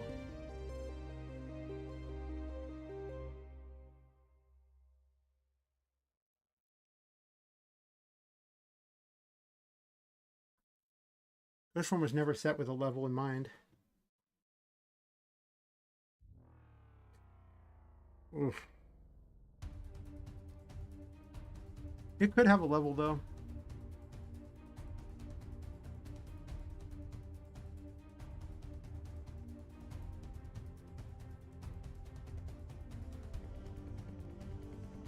Well, here's the thing, like, it's a lot more fun if you make a game that other people also want to play, I think, is what it is. Like, I mean, I might enjoy the game, it's fun to make, but at some point, if you're just making it for yourself, by the time you've actually finished it, you're going to hate it because you'll have done how much playtesting on it? Like, it'll be cool you made it, but you're not going to really have much fun at the actual finished product, so you actually want people to be able to play it and enjoy it. But I mean, I guess it's just, I would much prefer that people love the world that I made and just found it exciting than just having to go, okay, well, I enjoyed it and like 10 people liked it.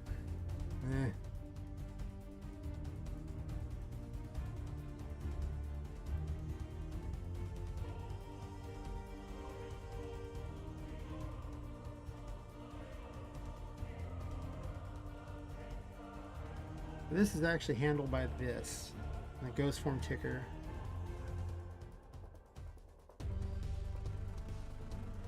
Oh wait, there's a global weight on this one. Can I do this? I wouldn't. By the time I'm done with any game I make, I'll have tested it so much I will hate playing it. 100%. But the amount of time I've already tested Poppet Quest, I mean, like, you know, it was fun initially, but the more I test it, the more I have to constantly run through and do the same fights over and over and over. That's when it gets to me. By the end, you know, I firmly expect to hate playing this game. It's just inevitable. The longer the game goes, the more you'll playtest, the more eventually you will get tired of your game.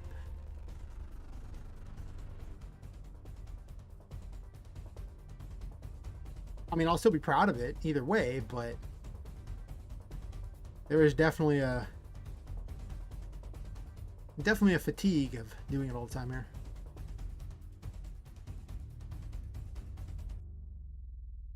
I guess the way I have to do this is in every one of these ifs I have to have the weight, and then I can put an additional weight on the other. Weight's already one frame though. I don't think I'm going to do Ghost Form level 2 here. That just seems like it's going to be not a thing that I do on this one. Alright, well, what reward does she give out then?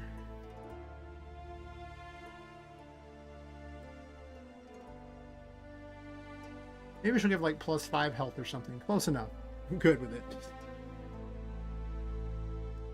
I don't want to spend too long just derping around on this. I'd rather it just be good to go.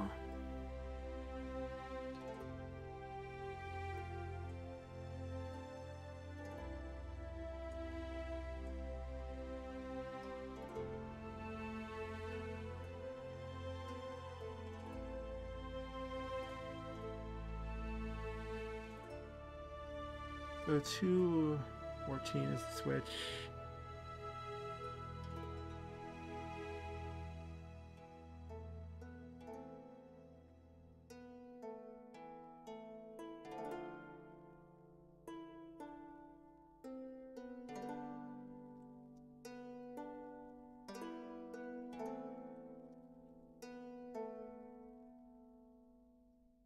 Three, 2, 5.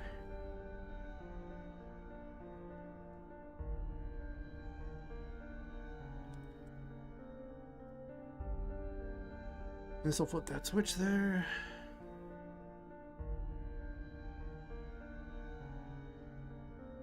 I mean, with a super hard end fight, I'm gonna have to add a lot of try to make the player a lot stronger for that fight.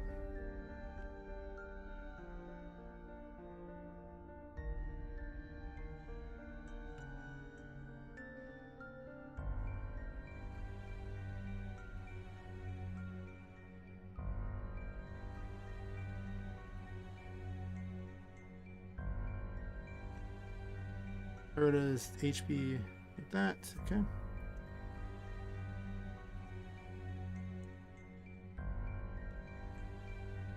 I don't know. I'll figure something out. I definitely would prefer more people playing the game and talking about it and offering ideas and just getting invested than I would well, actually I would enjoy playing it too, but yeah. I don't know.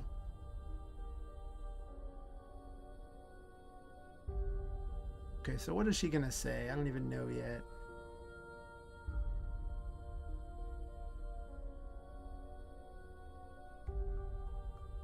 I'll keep thinking about it.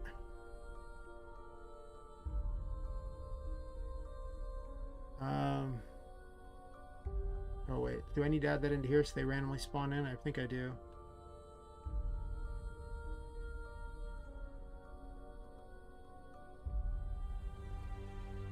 Or did I already do it? Oh my gosh, I already did it. I'm a wonderful person.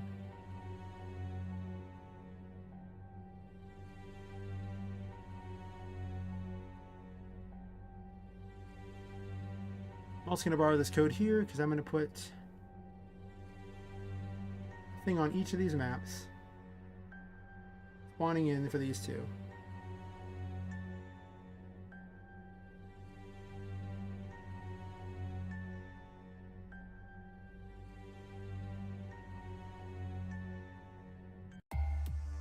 I could just do an actual if for 188. Yeah, I'll see that, right? Wait a minute, wait.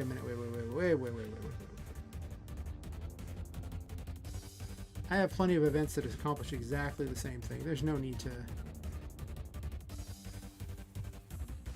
do that here. Let's borrow you.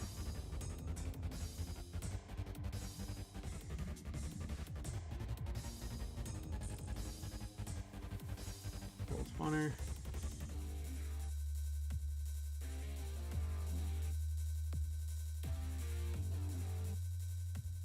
Oh wait, what was the number? 188. Glad I checked that for me. I thought it was 2 something.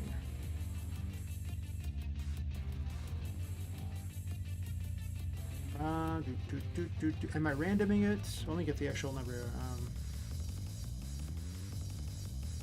Which ones did I spawn in for her?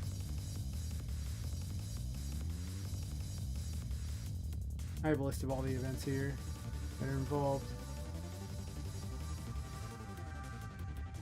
Put that there. What is it?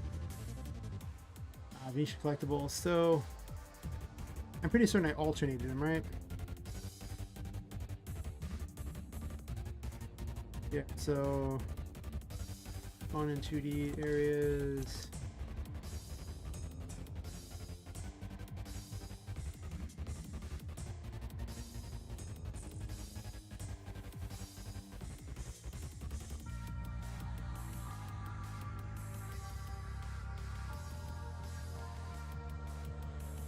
Check that those are the correct ones.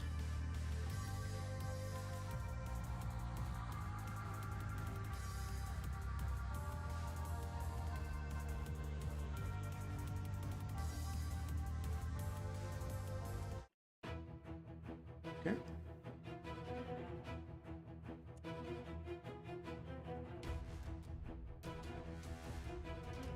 I gotta set these up for him anyway, so let's just do that at the same time. These two are nearly identical.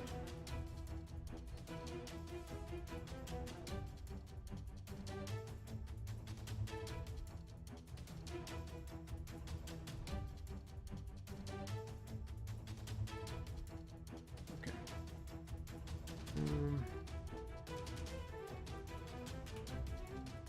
I really just want to rush this out the door as quick as possible. There's just something nice about just having, like, hitting a milestone. Just, you know, really, oh wait, did I do... It just really makes it a lot easier to, you know, feel like I've accomplished something.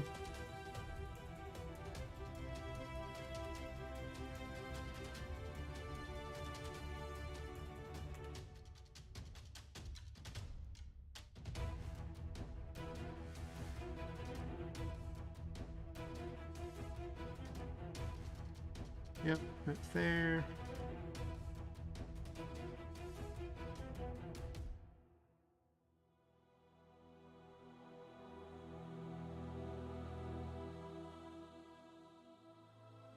I really could have some sort of self-variable setup here, or just some sort of object setup, so then I could not have to duplicate all this code. But do I really need to make it that efficient? I mean, it's just code specific to this game anyway. And I don't know if I'm going to build the other game or not in RPGMaker. Probably not at this rate. Maybe, I don't know. I must admit, I like the world for it, but this engine sometimes, you know? It's a lot of typing. A lot of typing.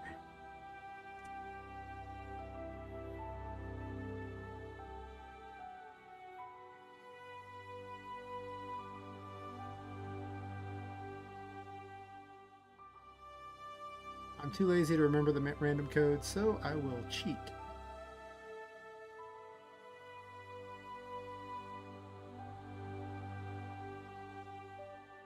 Actually, this is fine.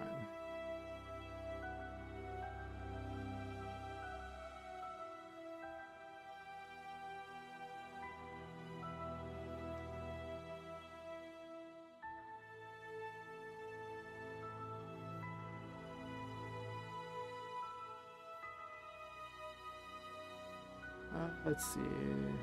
Let x equal floor math random, and then I don't really need to add a 0. I just leave it in there just in case I want to. How big is this map? 256 by 29, but it starts with 0, right? Oh, it does. Alright.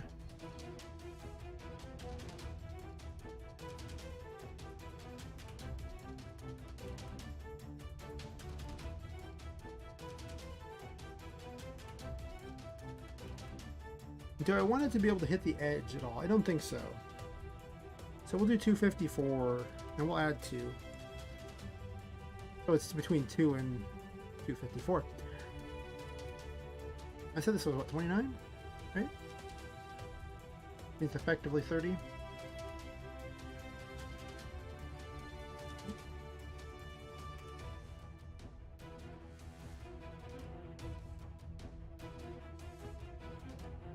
It was like 28, I guess, on that.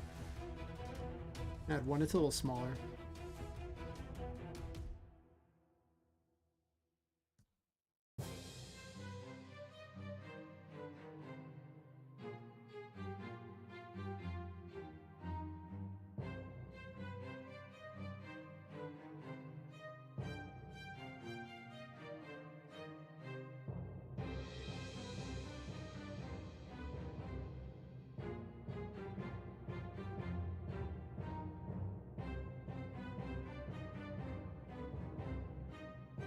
There still has to be a switch to tell it to not spawn this again. What was the switch I used for that?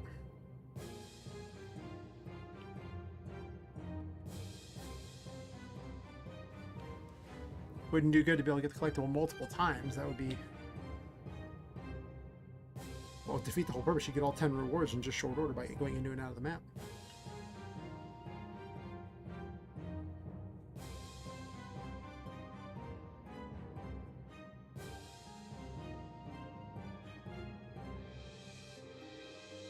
Why is there...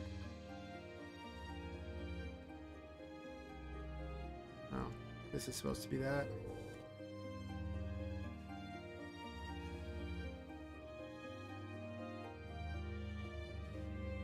Okay, so they just enable switches like that, so that means the switches involved are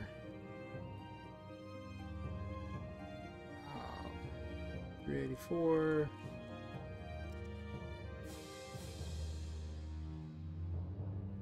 You know what? Actually, no, we're gonna be here.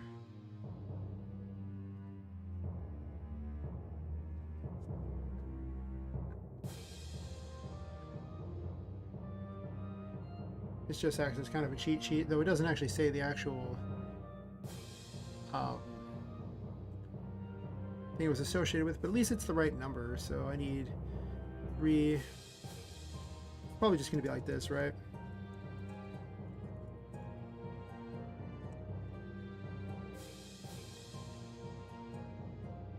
Yeah, 64 is the 9th one. Just making certain that I actually did have sequential switches for this. The system did kind of come about a little later. Seems to be the case. Alright.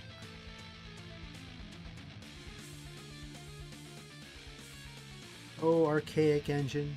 You are interesting, to say the least. Yes, interesting.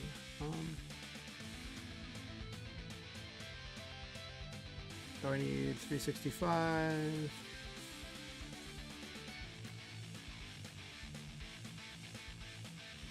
Almost certainly these ones here. Oh, SMB.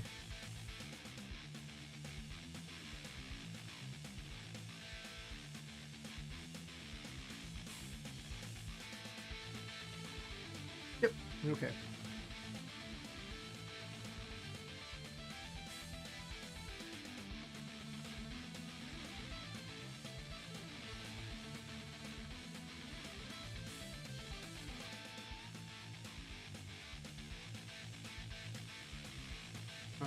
switch.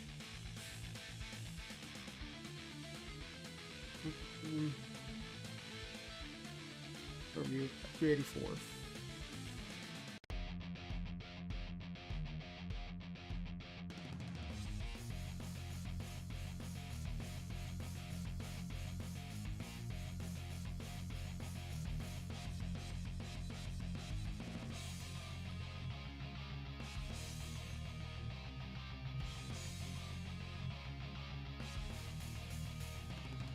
That should get the job done.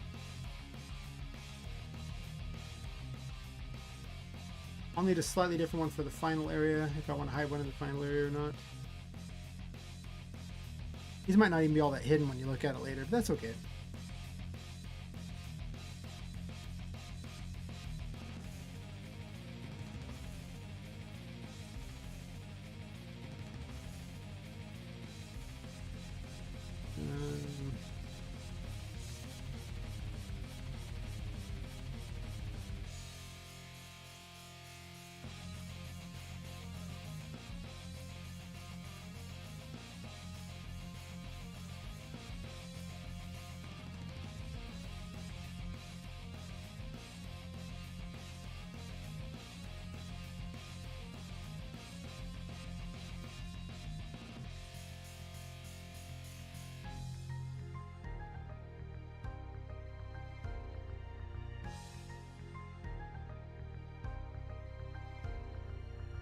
I made 10 of these, but where am I hiding the 10th one?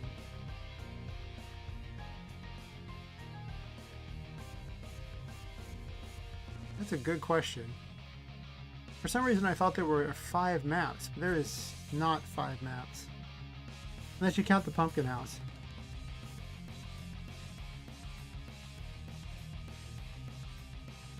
And I could in theory hide one in the pumpkin house.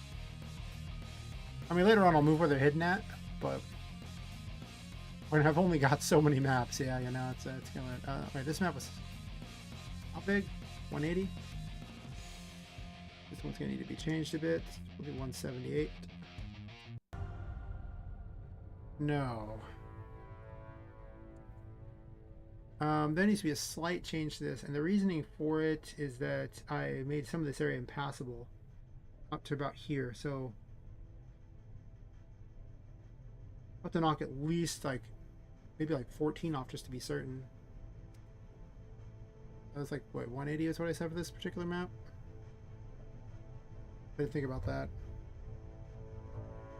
We'll say 165. We'll knock it 15 off just to be certain that you don't get stuck inside of something.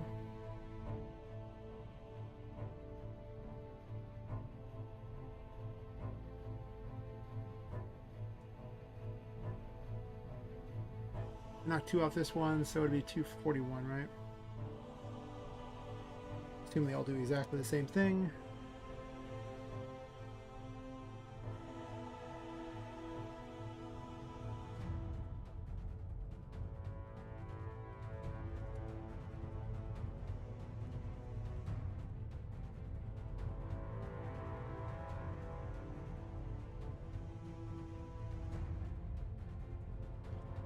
This one has the box, so the box actually restricts more area than normal. We'll put it out past like, we'll say it has to be at least 20. There's just a lot of area that's blocked off, so plus 20. Okay, borrow that, and then we can put one in the pumpkin house for funsies.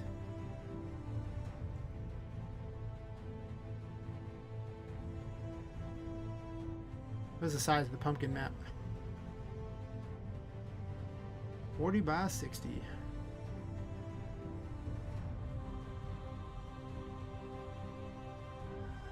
We'll do like 38. 38. We'll add 2. Or 22. It's like the same thing if you don't think about it. And we'll do 58 and we'll add like about like 10 because I don't really want this one on the ground.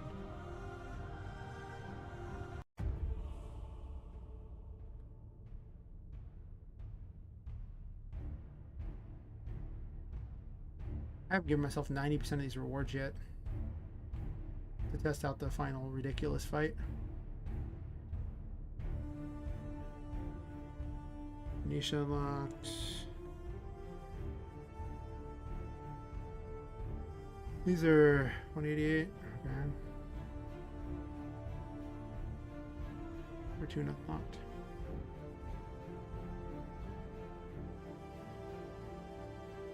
Alright.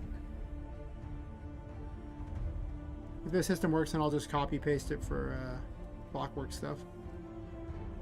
It should. I don't see why it wouldn't.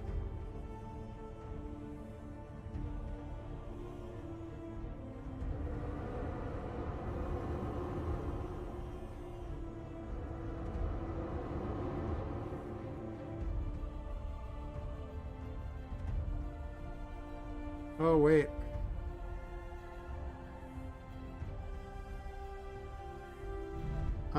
They're going to need to have a different, a very different event for the 2D areas, aren't they? Yeah. Yeah, they are.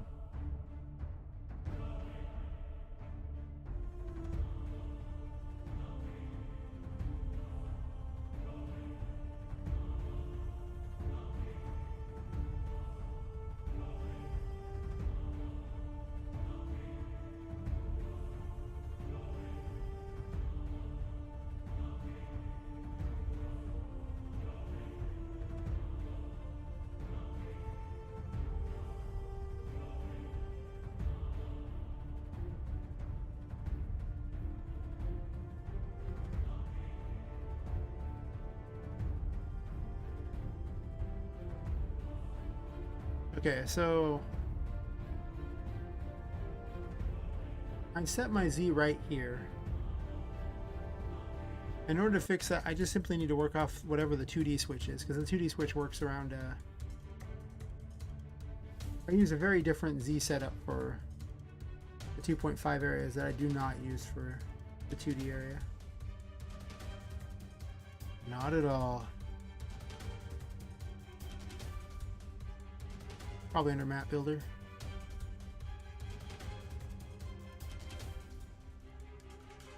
Is it under map builder?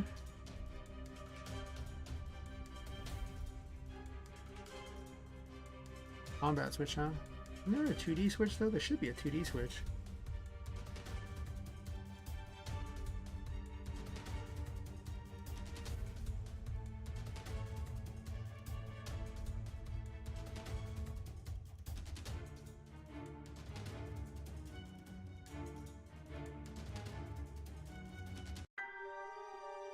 $40, huh?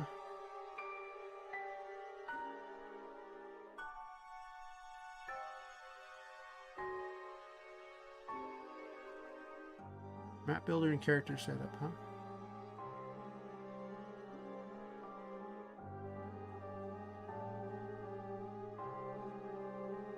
I could just check for the combat switch, right?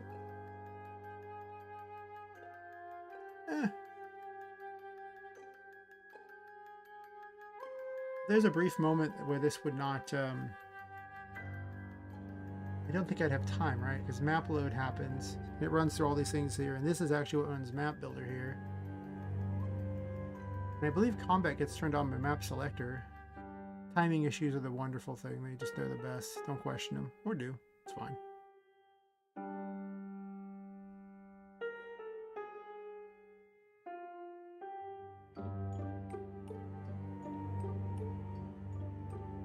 I can just base it on story. We'll do 78. Perfect.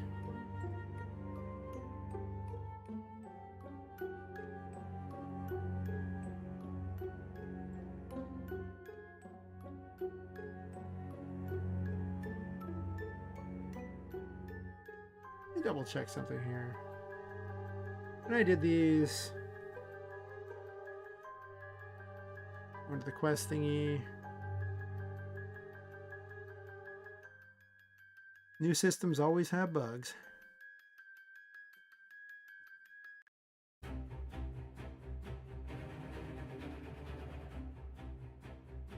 Oh, not questing, items. It's like Miranda's not a not droppable item.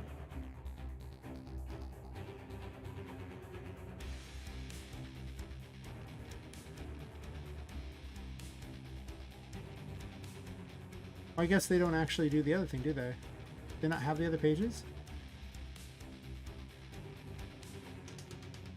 I mean, these are off of puzzles. I have too many systems. Oh, hey, Blended Journeyman, how's it going?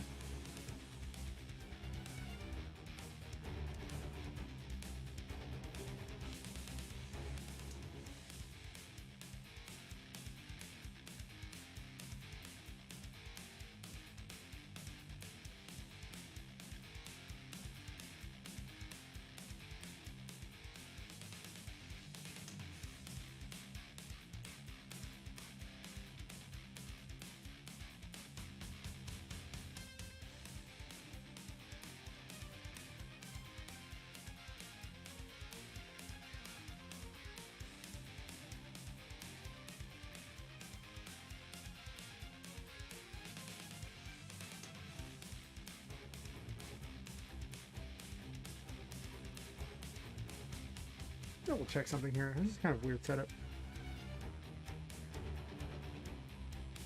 Oh.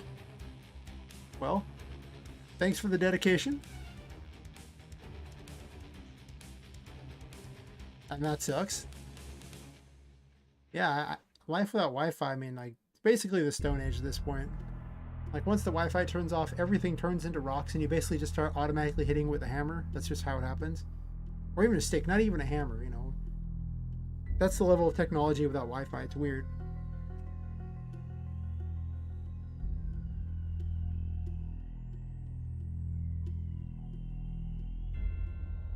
Oh, Z-Adjust is there.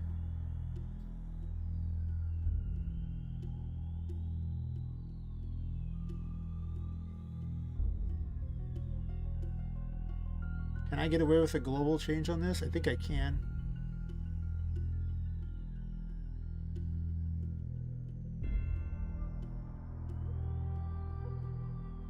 It has to be down here like this. I didn't write it to... Once you introduce a Z-Adjust, it changes everything.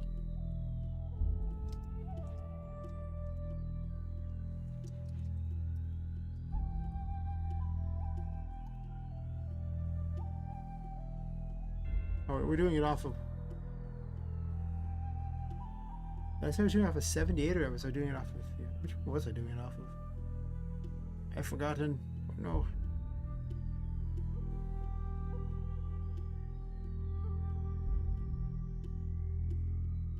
We can do 78. That's story. Well, or I think story is the best one because it does it beforehand, so I don't have to worry about a timing issue.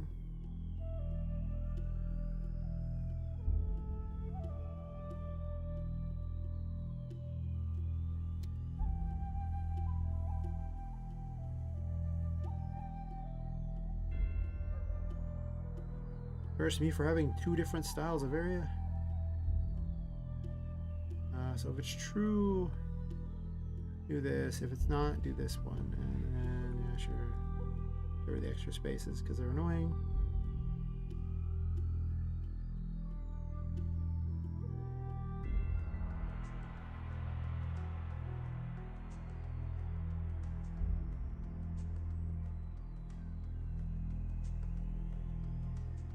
Oh, did you? Nice, nice. There is no end to the audience of people who need help with the most basic of stuff in RPGMaker, or just any engine, really. Oh my gosh, there is no end.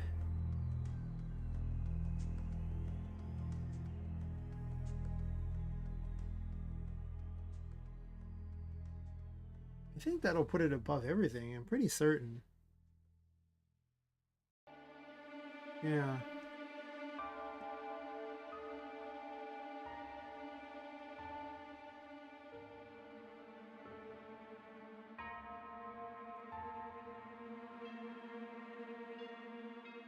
So what strange bugs did you actually fix for him?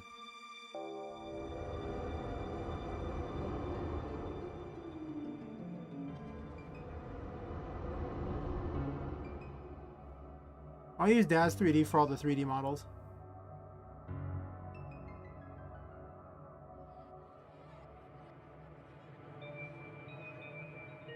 Some of the models are more assisted than others. I definitely don't work from scratch on a lot of things. Some of the things are so heavily customized that it's...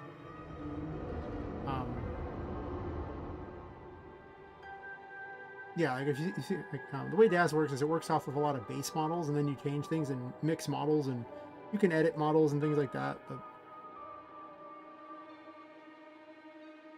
some stuff I didn't really do much editing on. Other stuff like the characters is just a huge amount of work. But once you've made a character in DAZ 3D, it also does assisted animations too, so you don't actually have to individually animate every frame. Oh, and DAZ 3D is amazing. At some point I'll have to do a stream with DAZ 3D. The only problem though is that DAZ 3D is just like the least stream safe thing in the world, because all these models are anatomically correct and they do not start with clothing, by the way. I mean, the base models are there. The base models don't look anything like these models, but you know, it's yeah, it's a thing.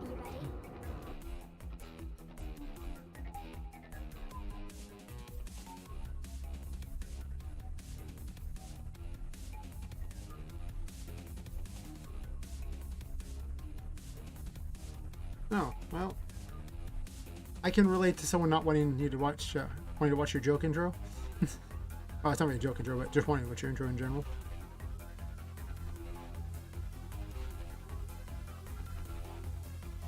Well, just at the end of whichever skip you use, just put a, you know, set movement route and just tell it to, like, you know, let the player move again, right?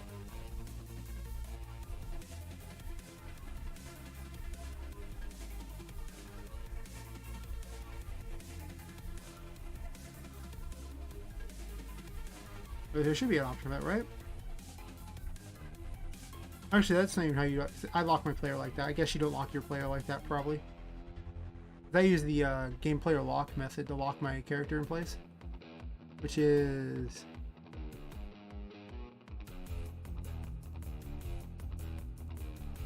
no, that's not the lockdown I use. Player lockdown. Yeah, if you're using RPGMaker MZ, you can do this to lock the player in place.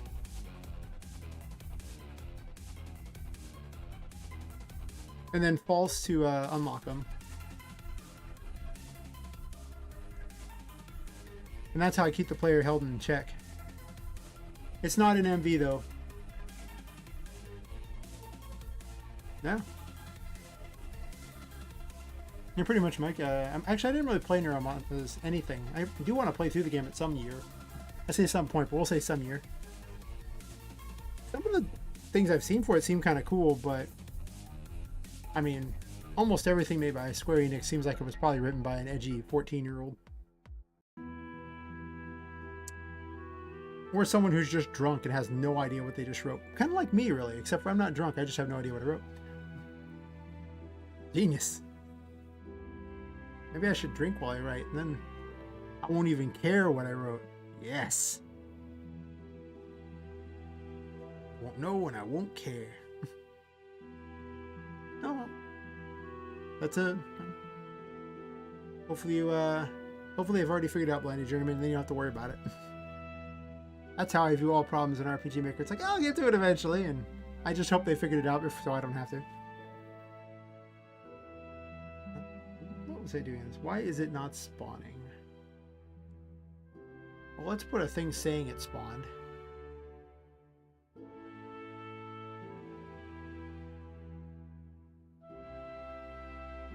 Under puzzle, right?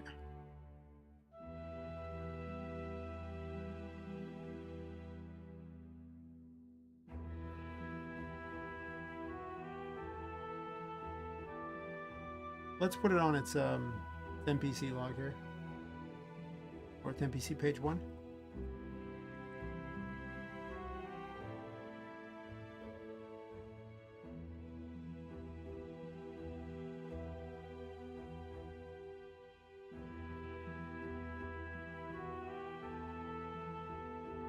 Oh, it's already got those.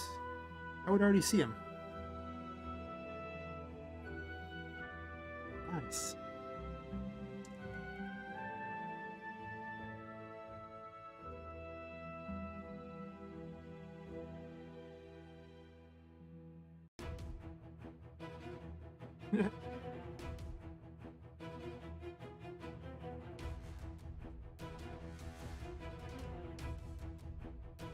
It spawned.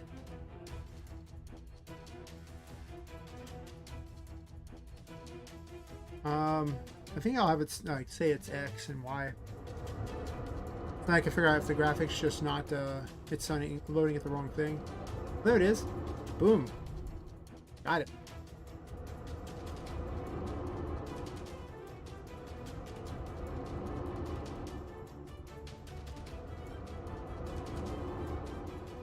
Huh. You know, people whining about things often, you know, Are you ready?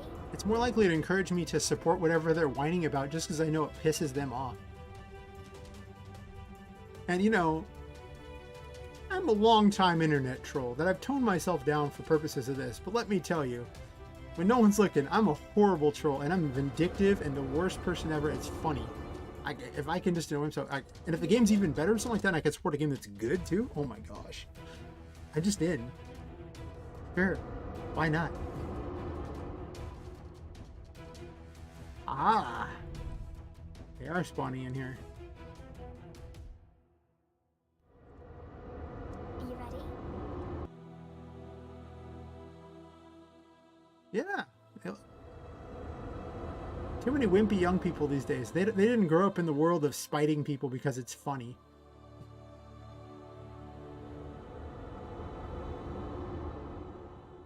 Let them learn the hard way. The more you tell me you want to do something, the more I'm likely to do it just because I know it annoys you. And it makes me happy.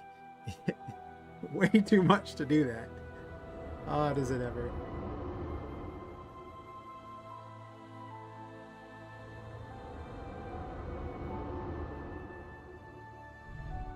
Yeah, the world rewards petty. The world rewards complaining. This world's awkward.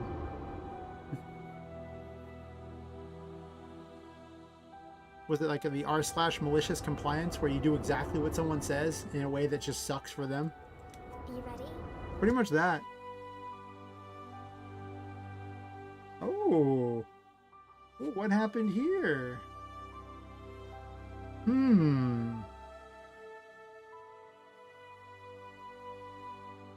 Well, well, well. This ain't the right map.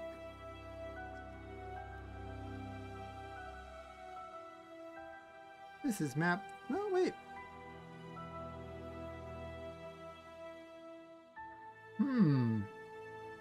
This is the right map.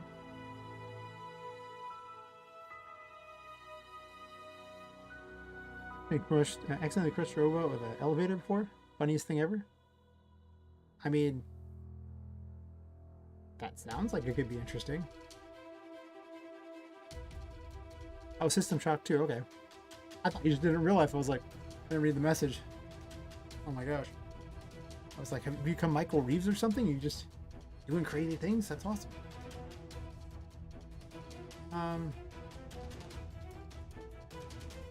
Oh, none of these switches have been flipped. Well, well, well. I can test this map this way by skipping the intro, right?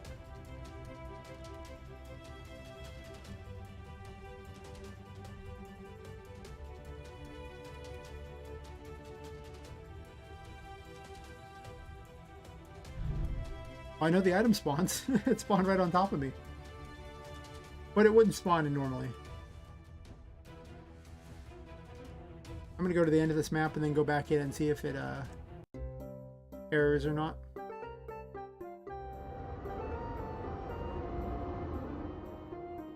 you ready? I gotta make a cool picture for these. I don't know what to do with that.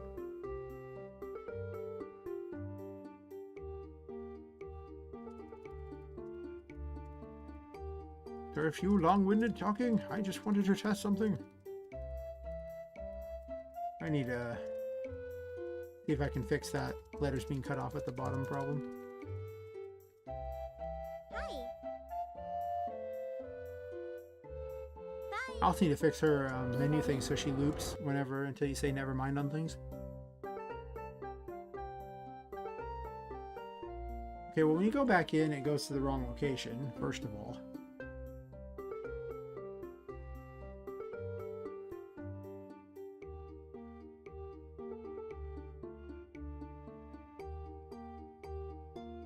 It should have went to 2/20/21.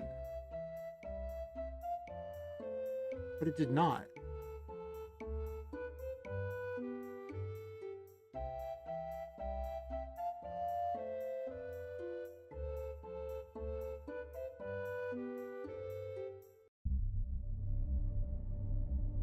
You should definitely make that, Katagi. Just make that dream game. Don't let your memes be dreams. Make it.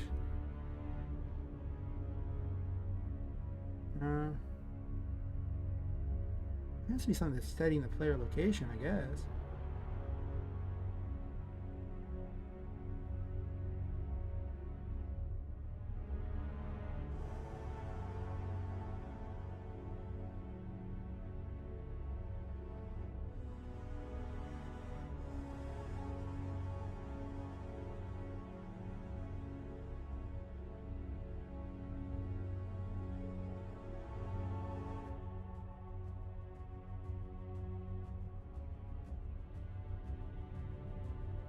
I ended up over at...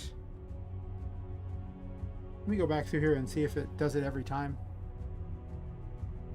It also messes up the paintings a bit there on this map. I don't know why this map does that. It's the only one that messes up the paintings by being teleported in.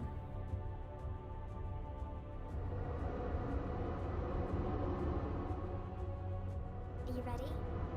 Also, the crappy mouse movement bug.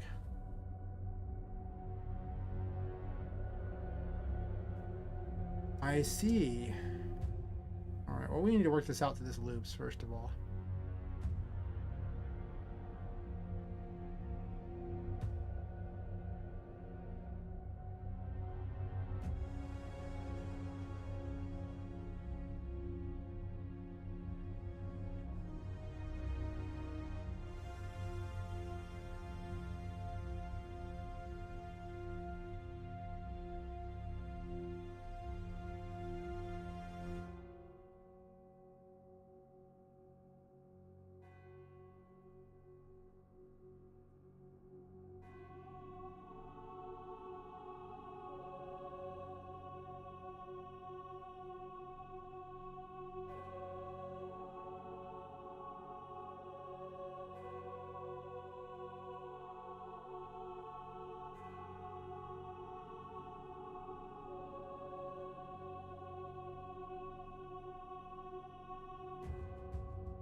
There has to be a switch that's tripped upon entering this map again.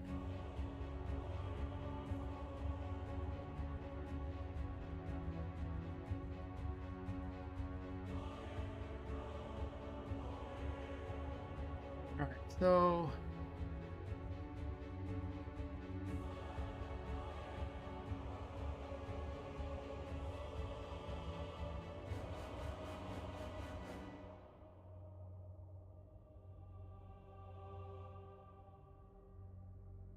skip is where I said it's 317. There needs to be another switch over that I can just, turn off for all of it.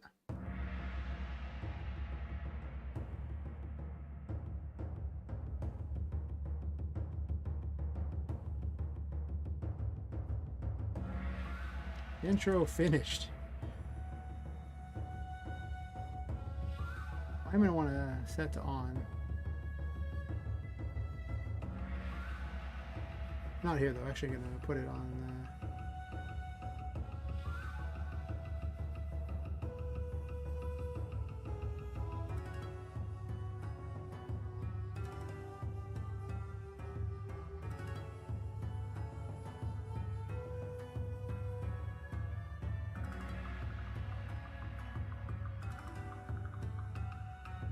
well, she gets that thanks for helping on, I guess.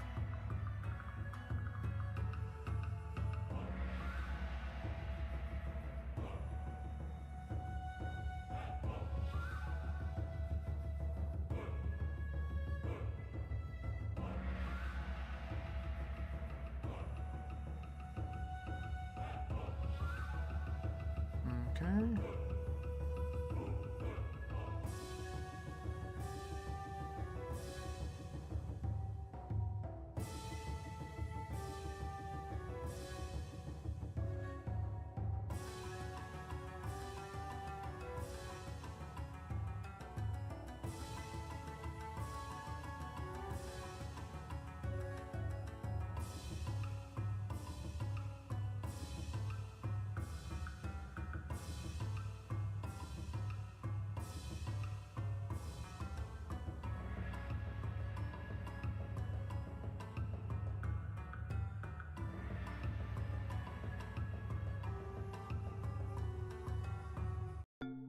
Because normally they wouldn't be able to skip this map. That's just me skipping the map.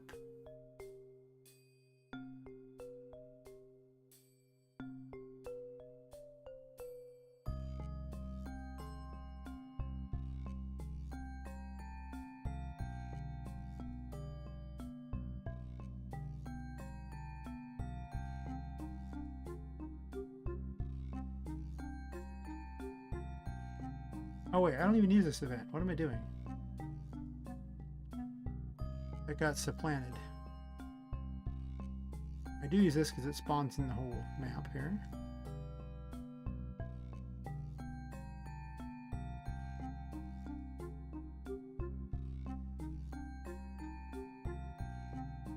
I definitely have to clean these maps up. I just didn't really ever bother to go back and deal with it.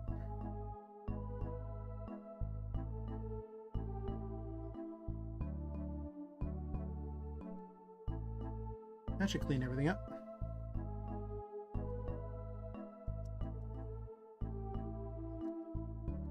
I realized almost nobody would actually go back to this map, though I guess technically to get the bad ending you would go back to this map.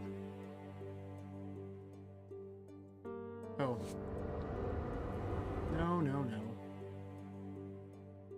Let's use the story skip thingy.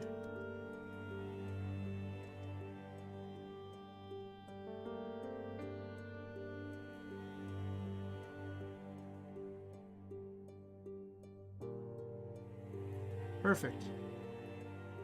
Because I had the switch on to trigger those randomly spawning, it'll spawn them in, but normally you would have to rescue Venetia and then come back to find wherever it spawned at.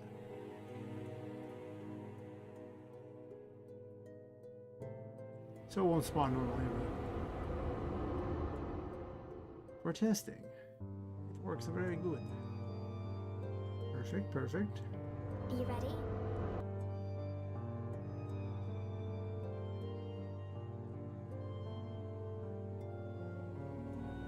He runs through all this.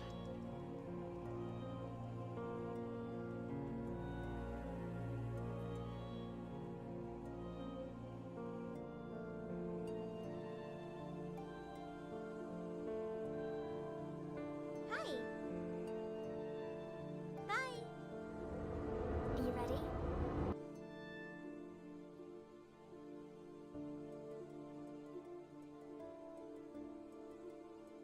The correct location. Good, good.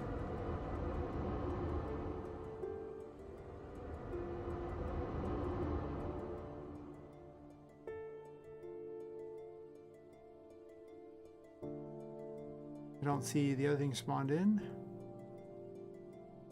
Or I actually could have just checked that by doing F8.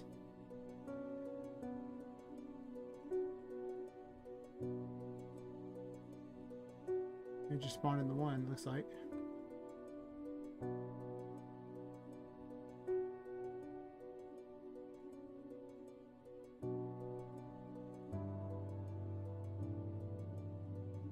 Did I not change this? This isn't right.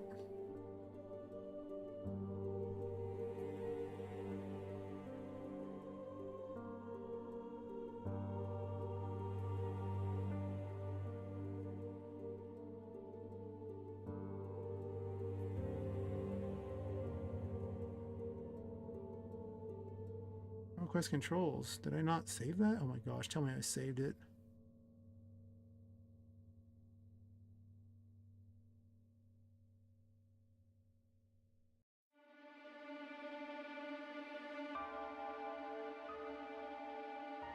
There was a KRA in here that's not supposed to be here.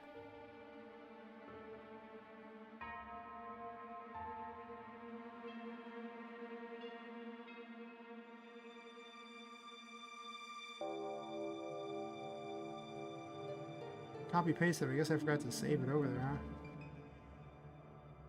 huh? That's the old one too. It shouldn't even be in this particular thing. Okay.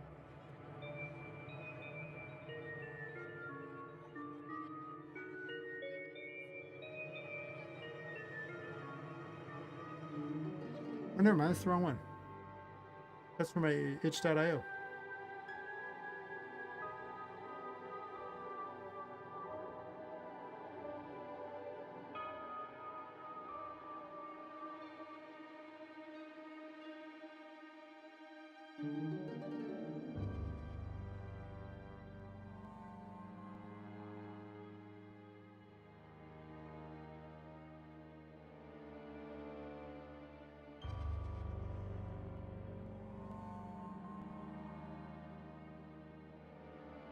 But that's not what's loading up here at all.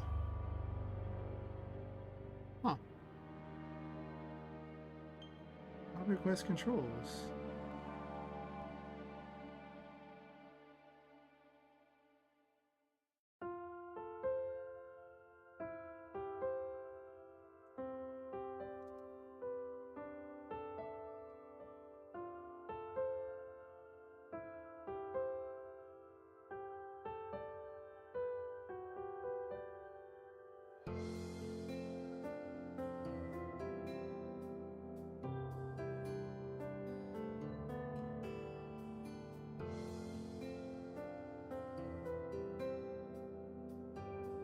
Tell me I didn't load an old version of Poppet Quest like an idiot.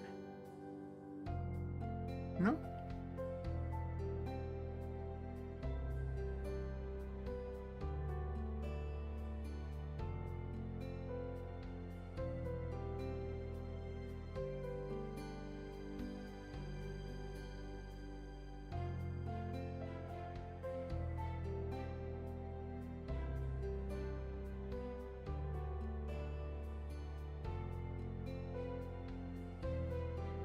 There's no other controls image.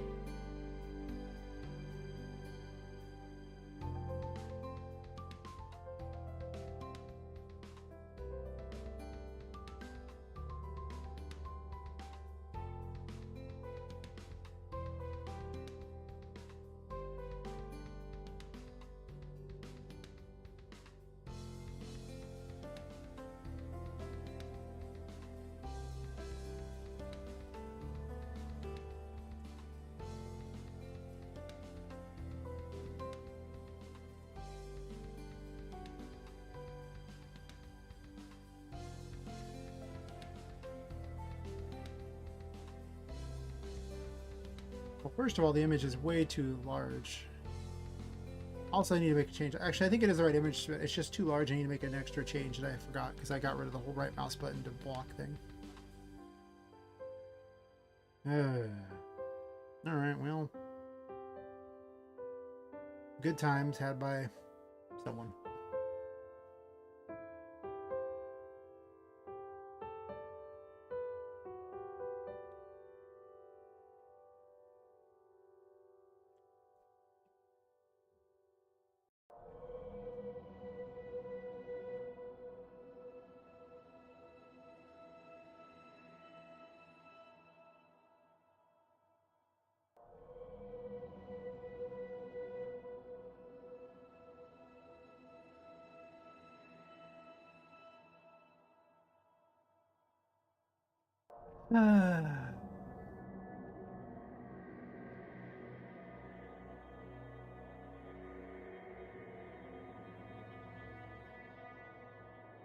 Yeah. Yeah. Yeah.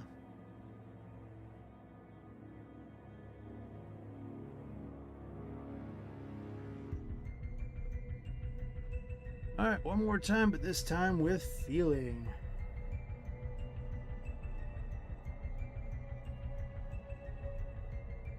Oh, that's right. Use this thing, it's better.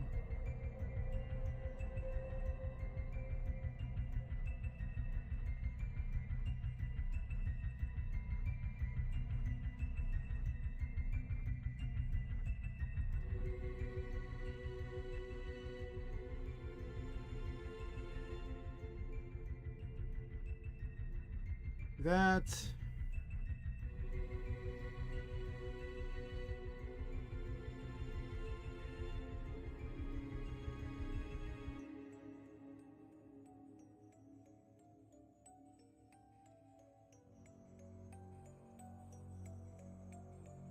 I should have made this just directly in Krita instead of actually doing the other. But I did not. Mistakes were made. The most mistakes ever were made.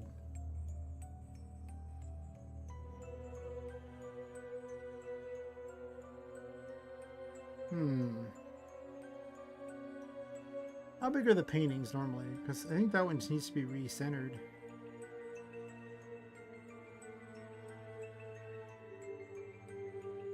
Or move down.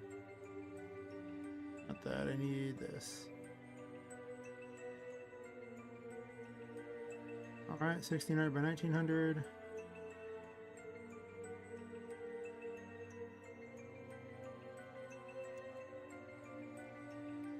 Oh, actually,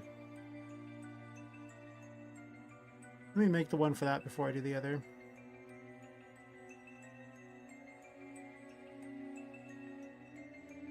Okay, don't save it as a JPEG.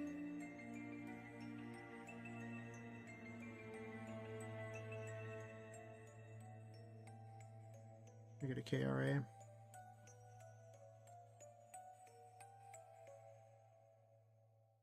And then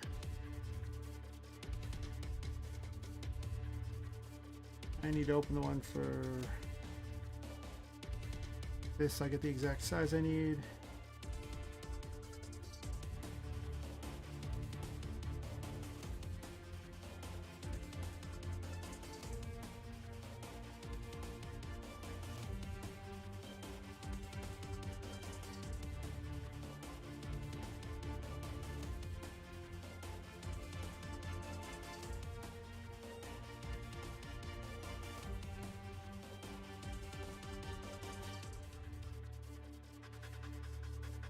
All this because I want to have, you know, something for the H page here.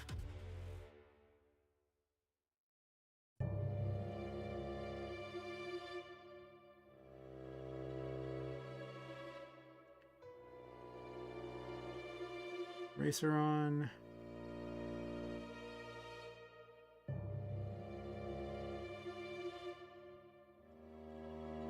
Looks pretty reasonable.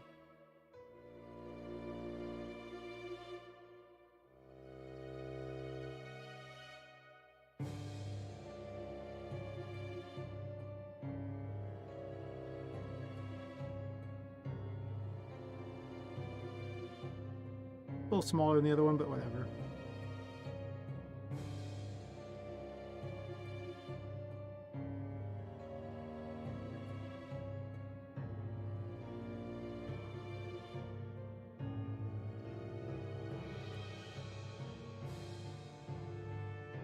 Fair amount smaller than the other one, that's fine.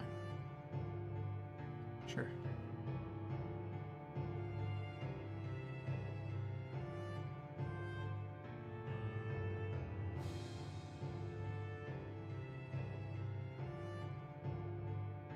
Not that one.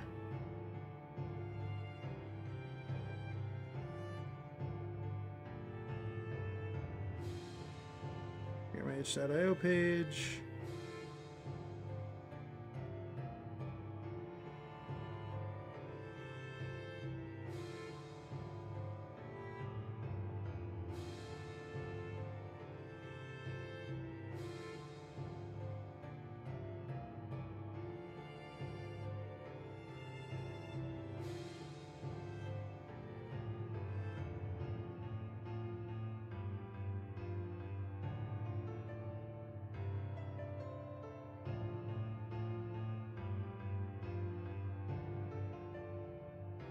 Oh, I actually included a stupid the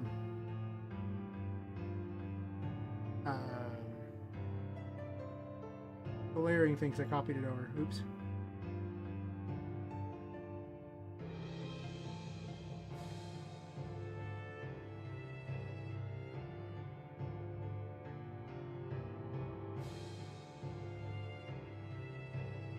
Oopsie.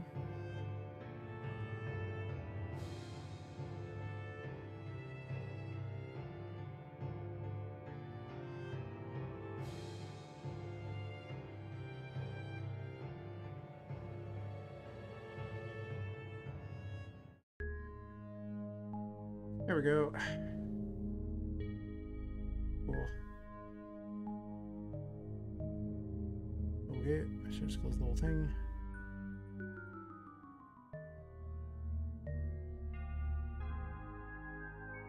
And then back to this. Actually, this thing I said was what, 16 by 900, right? Sure.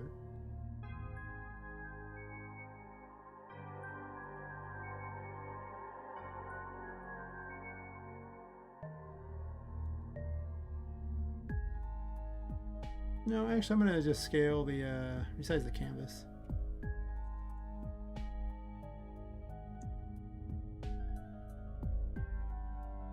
Went to all the trouble to make all the cool sides for it, and in reality, I don't think I even need them. But it does kind of cut off, but it's also raised up really high. I think it actually would fit fine the other way.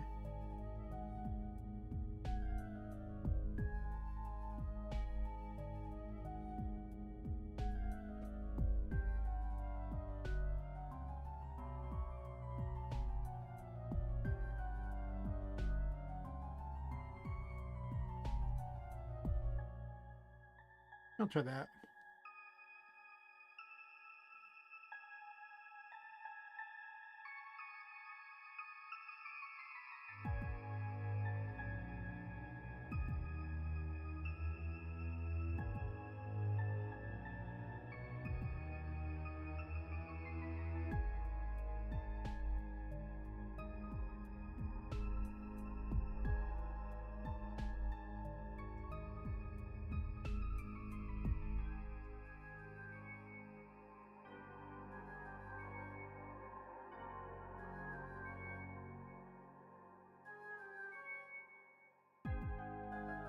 For some reason it likes to spawn way over here. I haven't seen it spawn anywhere but over here, but the picture seems to work.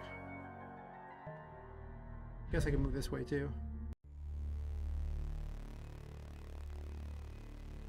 Even if it is a little glitchy and weird.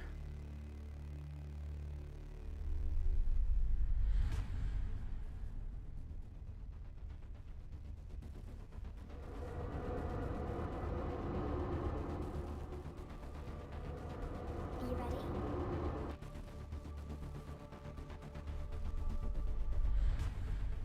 This is just to double check that the actual thing works, because I didn't actually check it last time. I foolishly left them out.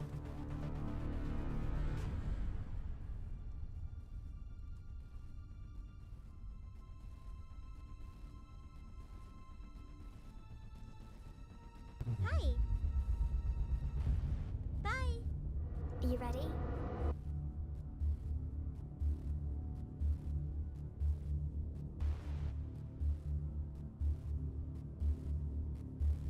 Push the door back.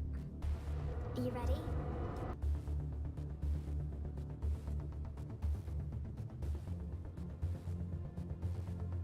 Hi. Bye. Okay. One thing down.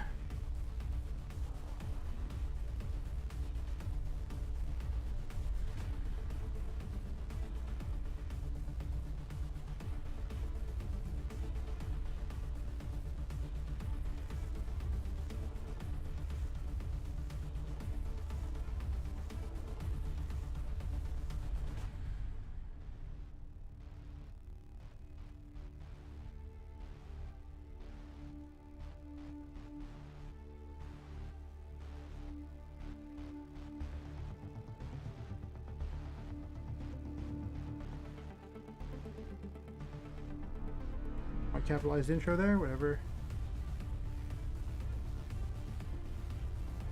Let me add this in, and then we're just getting down to sound effects and that. And I'm probably going to cheap out as hard as I can on non-full sound effects, because I don't have anything for them yet. I really don't. I'll have to find something that gets the job done, but it's not going to be the... Like all my sound effects, it won't be ideal.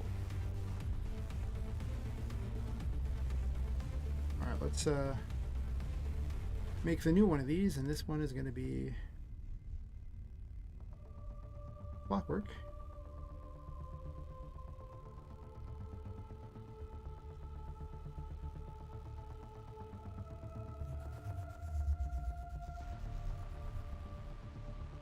See, so for clockwork, these are even numbered. And did I change all hers to say each number? I hope I did.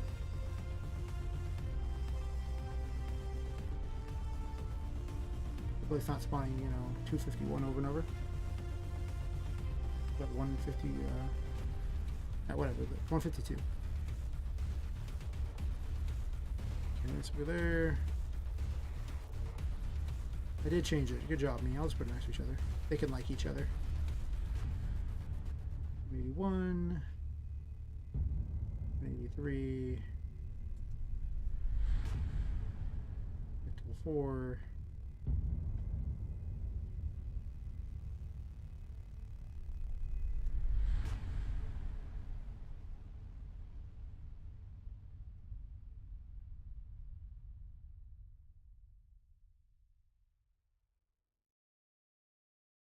This one was 285. They are actually relatively sequential.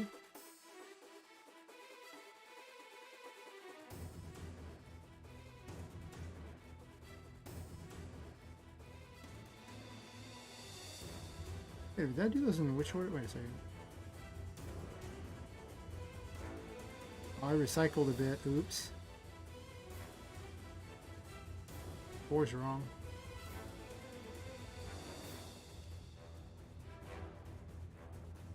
So, wait, what event was this one tied to? 161.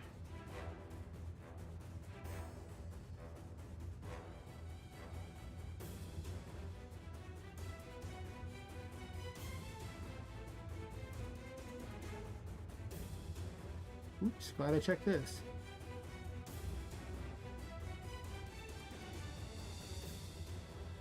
Actually, wait a second. Did I put 4 in here?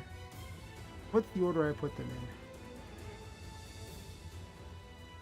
Oh my gosh, those are all wrong in so many ways.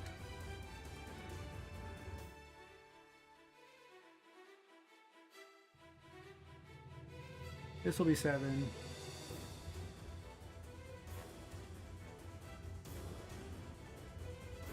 260.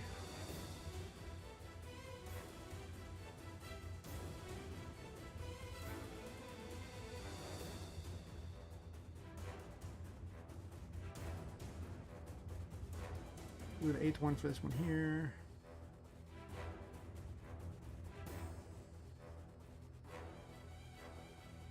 Seven.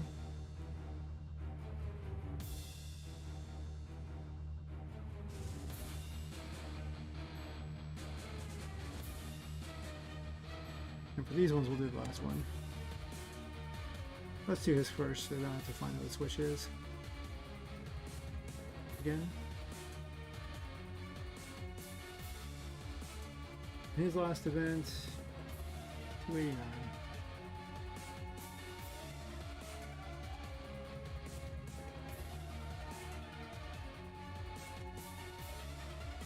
Her last one is 9. Just had to do alternating. Couldn't make it easy on myself. Nah, I ain't doing that.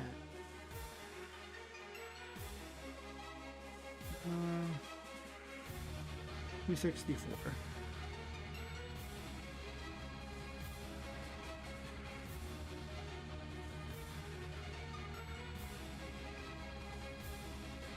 Clockwork's on, right?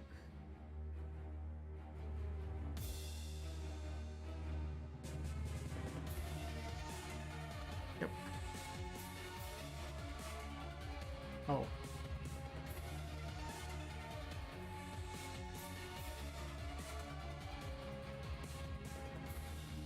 As I was testing out his rewards.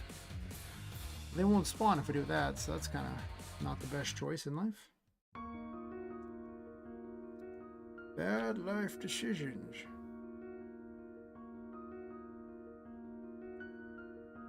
Oh, there's the arm on this one. And the card. Cool.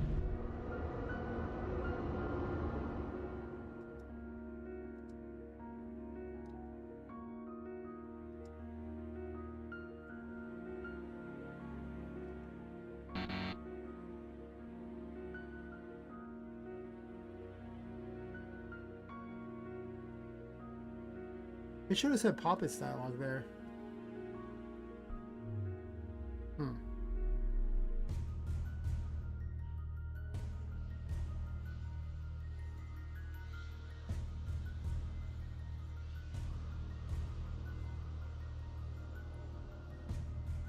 Oh, I know, because I need to change that number.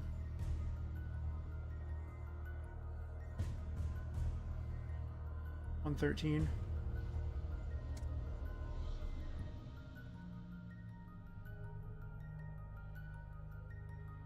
I also have to change all the rewards too. There is no way I'm getting this done tonight. The playtest might be tomorrow. I'll see if I can finish all the work on it tonight, but given that the game is now significantly longer, I won't be able to play double playthroughs of it in that short period of time. No way. Either way, it'll still be available by probably Sunday. Certainly Monday, but definitely good chance Sunday. I may even stream an extra time on Sunday just so I can do a playtest on there.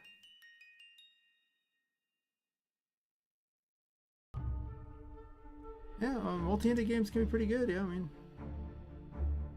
really, the YouTubers just like whatever they can react to. That's kind of what I'm seeing. Is really like a lot of the users want to see reactions too. So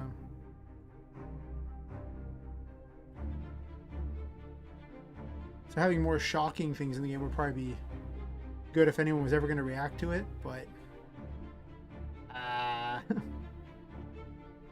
I'm not sure how much, like, the better your graphics, the harder it is to have multiple endings, I think is the other problem. Then I gotta sit there and make all these graphics for all these different endings, and it's like, I mean, I did make all the graphics for a bad ending, so.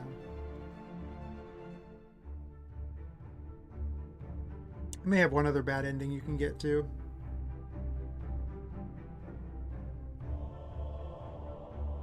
But I mean, if you had crappy graphics, you could kill the character off in lots of fun ways, like those games where they're like 1,000 ways to die or something like that, and, or was it 100 ways to die or whatever that game was called? I think it was an RPGMaker game as well. It might not be. It looked like an RPGMaker game, so I'll just say it was one.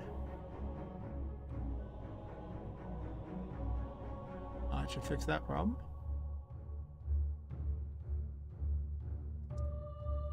I'll have to write some dialogue for her. Really, it's just Miranda dialogue in that. Well, I guess Tinker could say something before you go into the final area.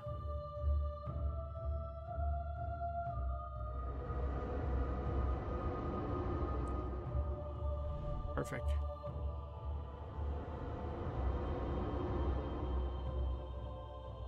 Yeah, I mean, that would probably be pretty, people would like that. The whole death by, vending machine thing would make them laugh, so. You'd probably get, YouTube reactions out of it, and it'd be not a bad decision, to be honest. Did the arm not spawn? I'm gonna talk to her real fast, see if this worked, and then I'll check for the arm.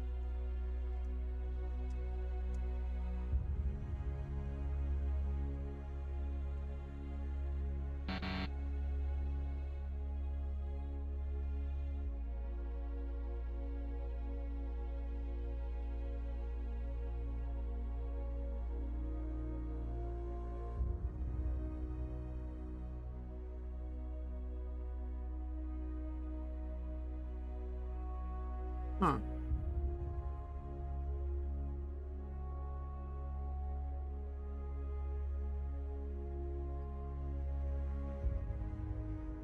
Supposedly it spawned.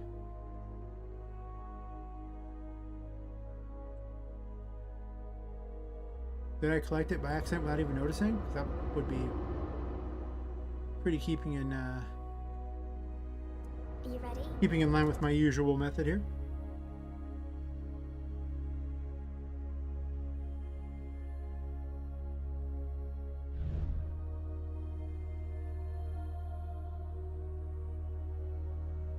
I still have to solve the mystery of why Clockwork's graphics are messed up.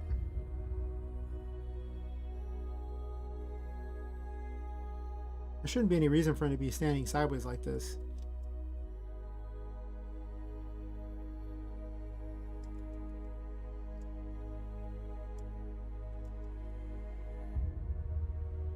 So I did find it without noticing.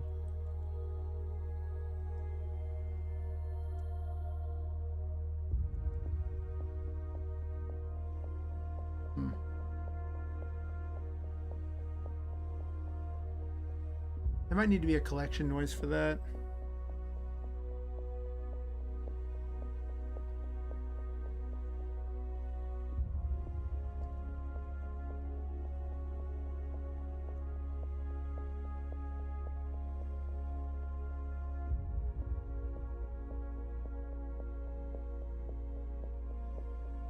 Or I can put their X higher, so or their Z higher, so they can just be visible.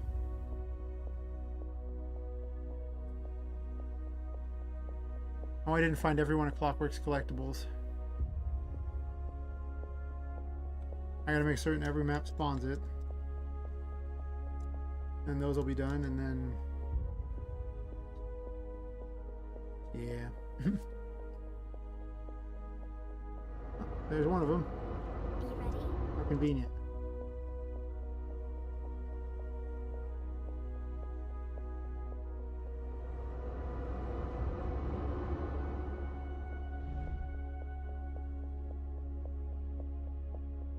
Yeah, there needs to be an indicator of having found it. 100%. Mostly because it can appear behind the boxes.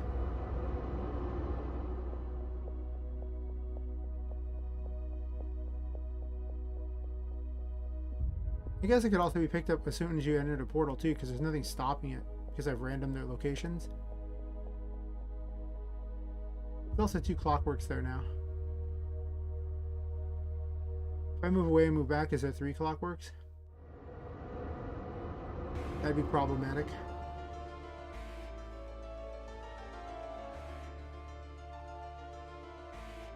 Oh yeah, Clockwork's all messed up.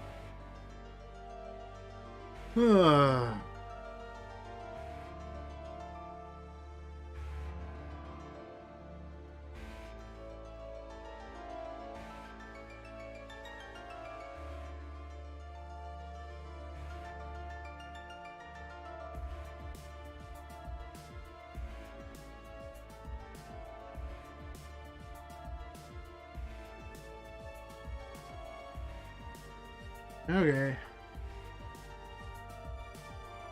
Well, one thing at a time. I found those ones there.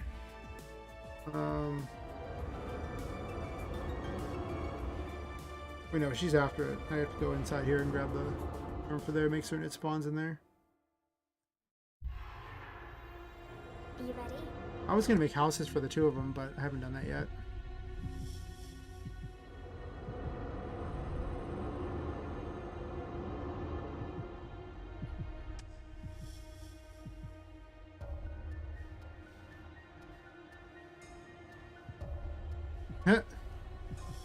Maybe you should. I mean, you know. I think people would like that. You give the people what they want. That's your best bet.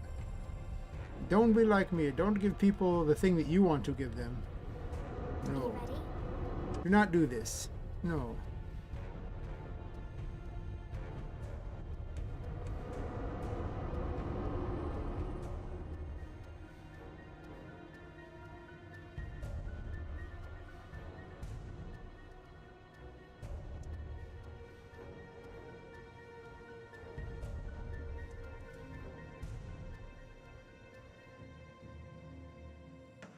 It'll remove all the even ones usually.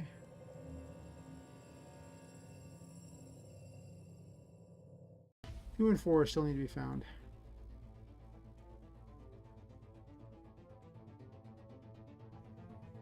Wait, what?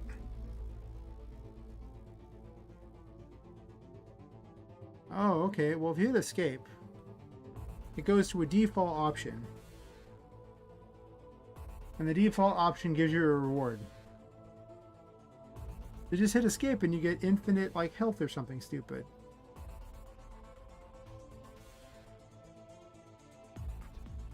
Or you just get all the rewards. Never mind. It's not infinite health, but...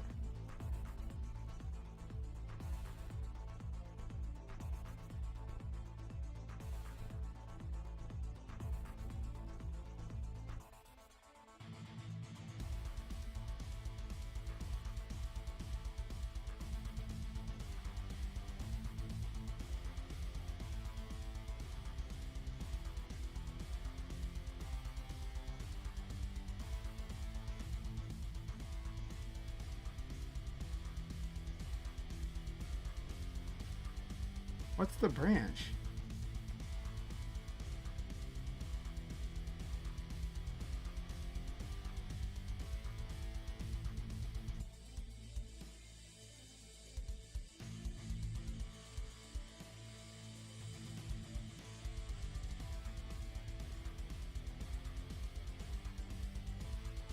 I'm not sure how it works with having two different options there.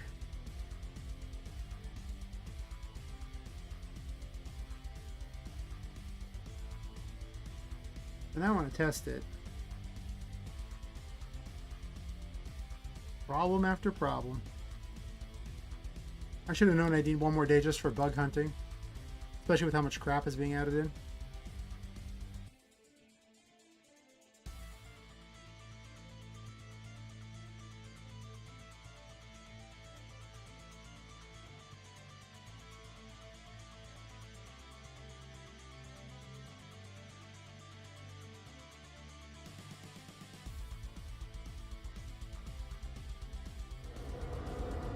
Be ready.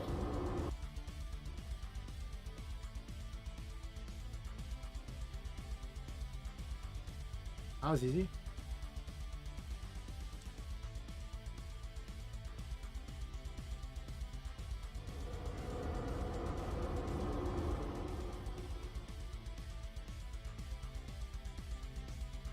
Ah, the mouse bug is so annoying.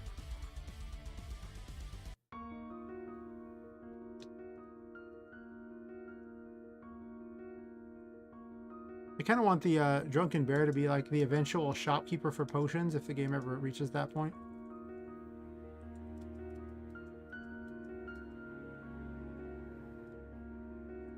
Okay, so it'll just do actually wait, I want to check one more error. If I'm on this one here and then I hit escape, okay, it picks the second one there, so you just disallow it on the first one, and then the last one you put that, and it switches the thing, so that's the choice it does. That's good to know. I was a little concerned about that. I was like, wait a minute, how did VS set this up? Hopefully they figured that out, because goodness knows they have a lot of people bug testing their things, so I would be in utter shock if they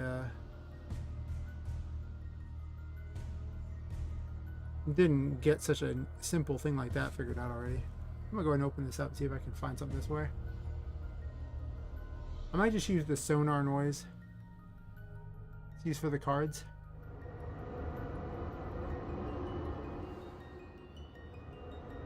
Be ready.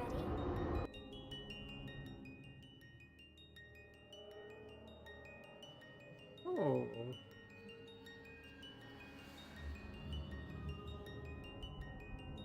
Well, to be fair, this is only an error caused because I've skipped this map entirely. Which you would never do anyway, so I'm not going to sweat an error like that. This is a playtester error. Well, this is a game dev error that only matters to game dev, so fair enough.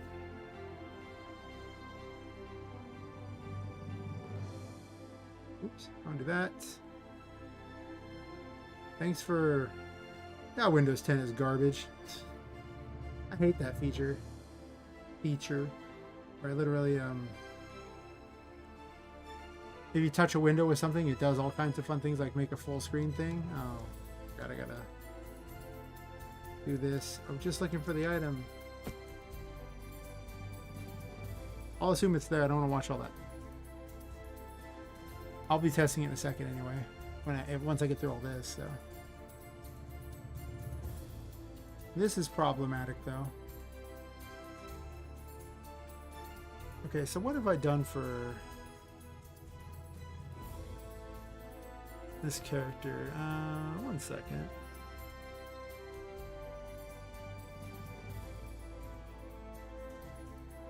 Borrow these for a second, drag him out of here, and then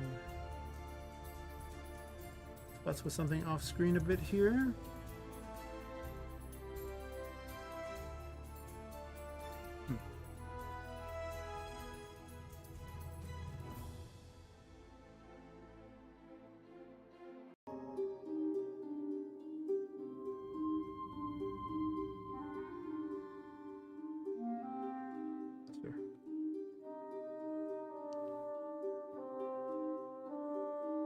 I'll bring it right back in a second. I just need to make a quick change to a bunch of files and then be golden.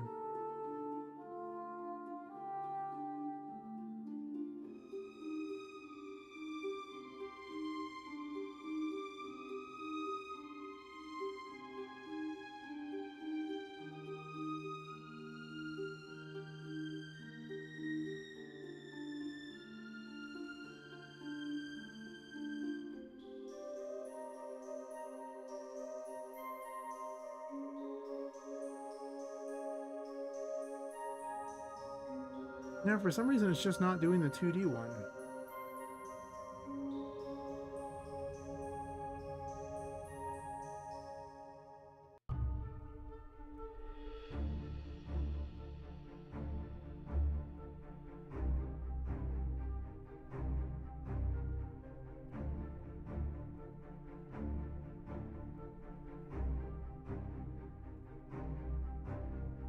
Yeah, pretty much blended. I mean, this like Windows 10 is just. I'd like to switch to Linux, but unfortunately, as long as I'm using RPGMaker, I'm stuck using this operating system.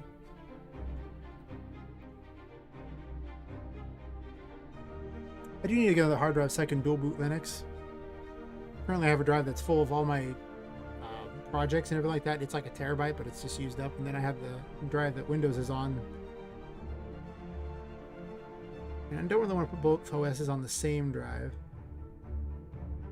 I don't just want to switch because, you know, I want to have time to find replacements for everything and eventually switch over. Last time I tested it, though, like I only had like 2 things that didn't work right, or I could not get to work no matter what I did. But I guess to be fair, I didn't really mess with Unreal Engine at the time. Now Unreal Engine has a Linux version that they compile for you. That's something I never have to, I don't want to ever have to compile anything for whatever version. That is the most annoying thing ever.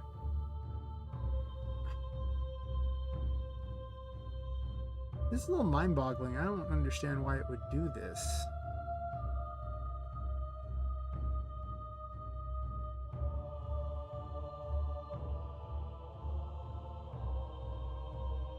Go check the other rendered files here.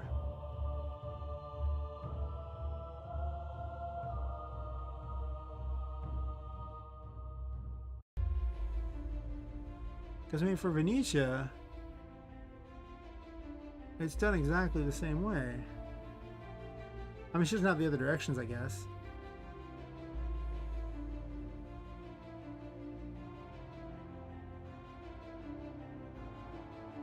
Same numbering scheme, nothing special, right?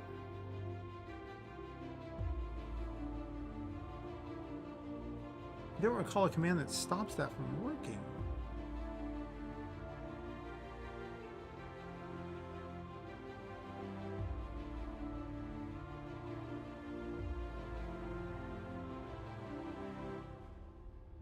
Linux is never going to catch on. And there's a simple reason for it, and they seem to think that this is like a benefit. They still think that terminal is something you should ever have to use.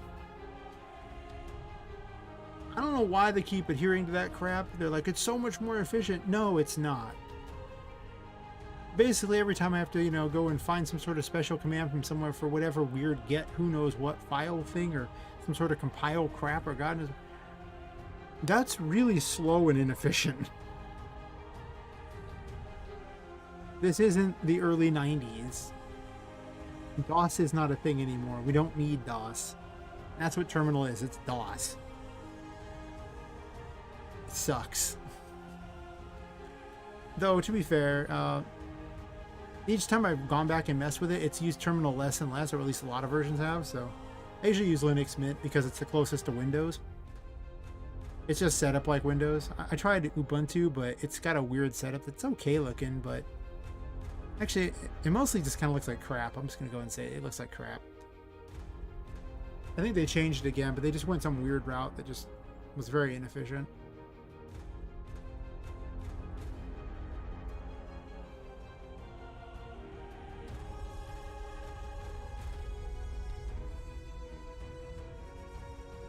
I wrote this Clockwork one a while ago, so let's assume there's some sort of extra changes on it that I didn't pay attention to.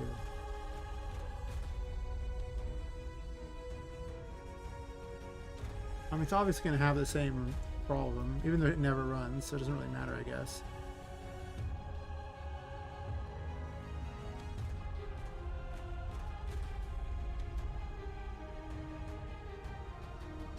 Yeah, exactly. The Stable Diffusion thing is like exactly the problem. Just imagine if your operating system did that all the time. And then you would understand exactly why Linux never catches on. But then you have like Android, and Android is based on the Linux kernel. So, I mean, the basis of Linux is actually good. It's just the implementation for desktop sucks. If they ever get their heads out of their collective asses, it'll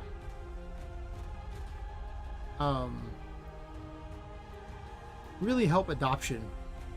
But to be fair, Valve has done a pretty good job of actually doing something about it. I think Clockwork has an idol, right? Has a walk? He does.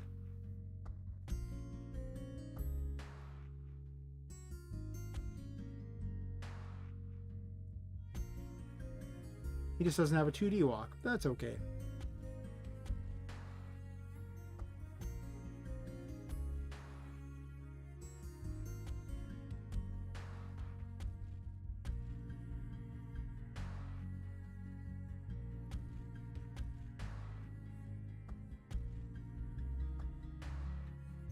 I will say this though, like whenever you didn't have to use terminal, Linux worked great. It was just terminal was always crap. Are you ready? I love how they random next to each other. I mean, they could hit anywhere on the map, but for some reason they want to be right next to each other. Nice random. They're both separate events randoming too.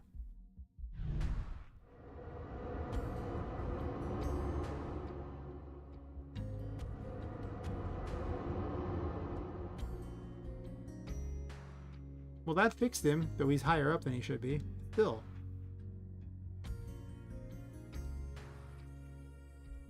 Yeah, there must have been some weird thing about the command setup to do that. I don't know.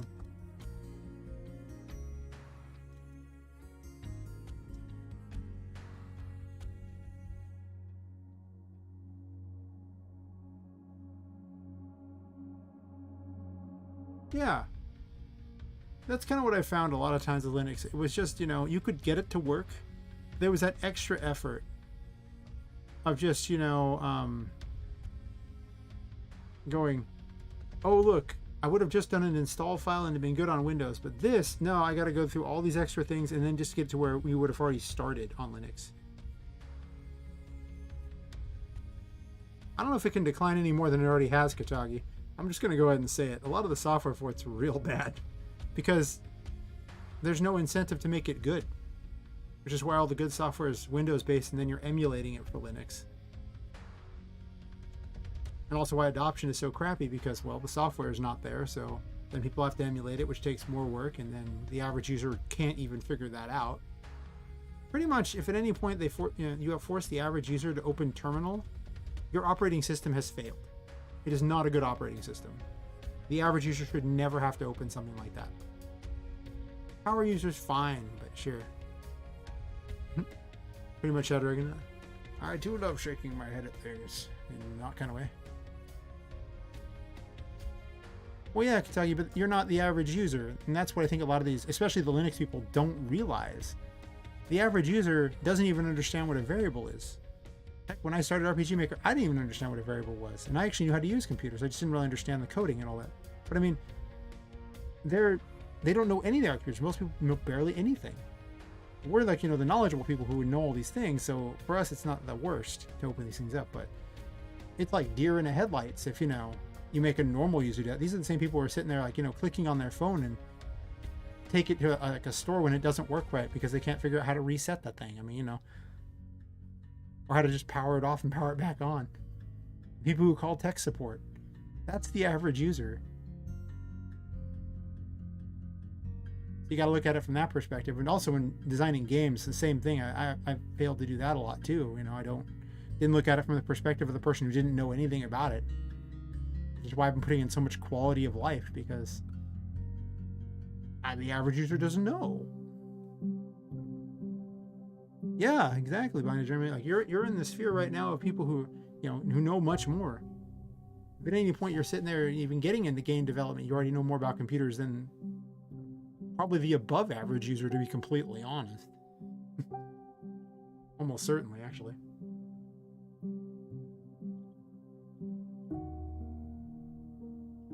Well, Katagi, I think the thing is that it doesn't need to facilitate that.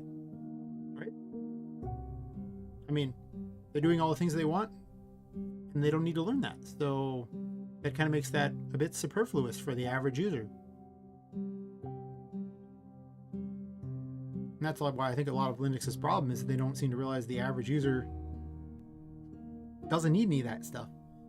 And that's why Android, you know, also based on the Linux kernel, can become the most popular operating system in the entire world, and Ubuntu, the most popular Linux, is used by basically nobody. Yeah, well, unfortunately for the Linux people, they've mostly catered to the people who are really, you know, savvy with computers, and that's not many. So people being turned off by GUI is almost nobody. I know how to use a lot of these things, and I'm still turned off by terminals. See, you shouldn't have to figure out how to use the back end of the computer to get it to do things. The computer should be set up so that it does the work for you and simply facilitates you being able to do what you need. That's the design flaw of Linux. You have to learn and deal with an operating system, whereas Windows, it goes out of its way to make it where you don't have to deal with it. And don't get me wrong, I don't want it doing its updates that break things, that sucks, and I don't want it spying on me. But from a user experience, the operating system should be nearly invisible. Because if at any point you're wasting time with an operating system, that's just productivity time, or game time, or whatever, entertainment time, that you are wasting because of the operating system. That's a major turnoff. I mean, like, that's why people don't adopt Linux. It's a pain. Just the extra steps of having to get something to emulate to work on it is already more steps than the average user is going to want to do. Like, I, you know, install via Lettrist all, like, most of the things so I could, you know, set up wine, so I don't do the manual wine setup, because manual wine setup is a pain. I don't want to do that for everything I install. Lettrist does a whole bunch of it for me. And that's still one extra step the Windows people didn't have to do. They just double-clicked their little install file and said, okay, I'm good. So in order to challenge Windows, Linux is going to have to do that.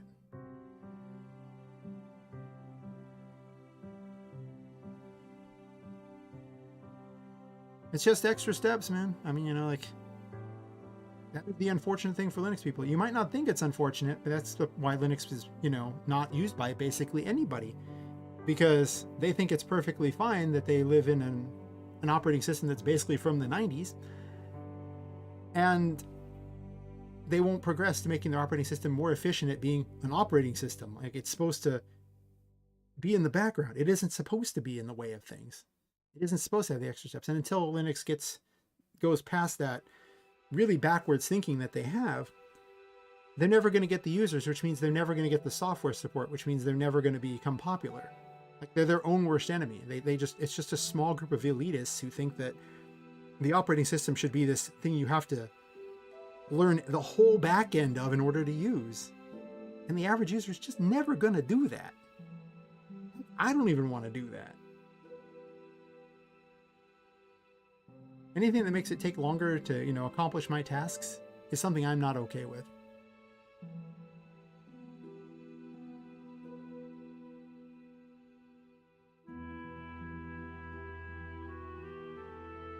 Yeah, there's plenty of GUI-friendly versions of Linux. I mean, like I said, I like Linux Mint if I have to use one. But I think that its strength in the customization and variety is also its weakness, because then that means, you know, as a dev, you can see this. Compatibility with all of those is nearly impossible.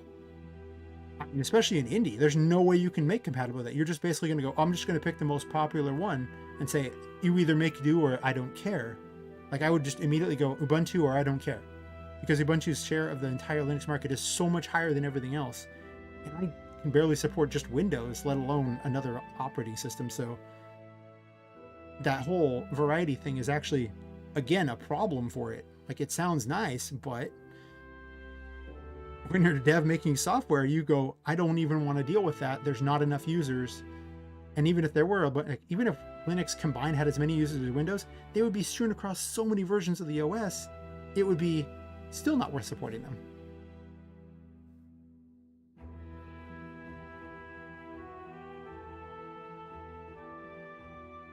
Really, Linux just needs to go out of its way to try to cater to the casual user. They need to stop catering to this, you know, small minority of power users They can leave terminal in there. It's fine. But at no point should you need it. There should be a GUI for everything. It should go out of its way to make it easy on people. It should basically do what Android does. It's literally it goes out of its way to be so easy that the dumbest person in the world could use it without even trying. You can hand Android OS to like a 3-year-old and they can use it.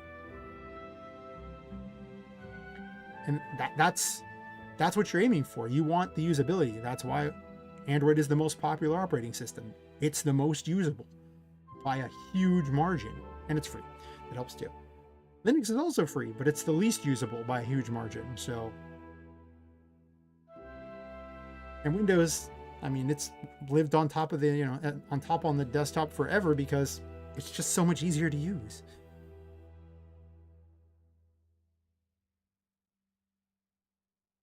I don't even think Linux is really great compared to Windows. It's just that I really hate Windows 11 and I want to find a solution where I don't have to use it.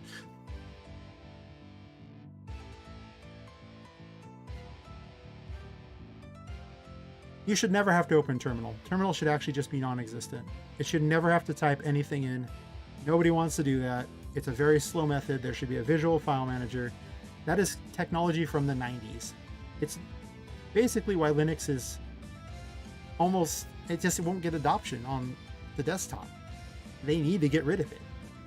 I mean, get rid of it. It doesn't have to be removed from the thing, because I mean, you can still use terminal in Windows, sure. However, you don't ever use terminal in Windows. You can, it's there, but you don't ever need it. So if at any point you've opened it up, the OS has failed as an OS if you need terminal at this point. It is not okay.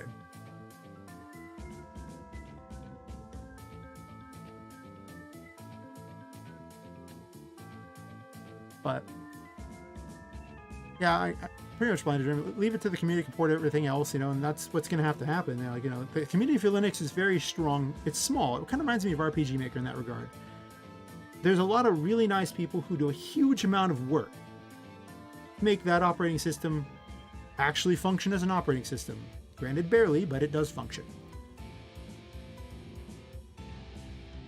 Unfortunately, you run into the same problem RPGMaker does, where everyone does it their own way.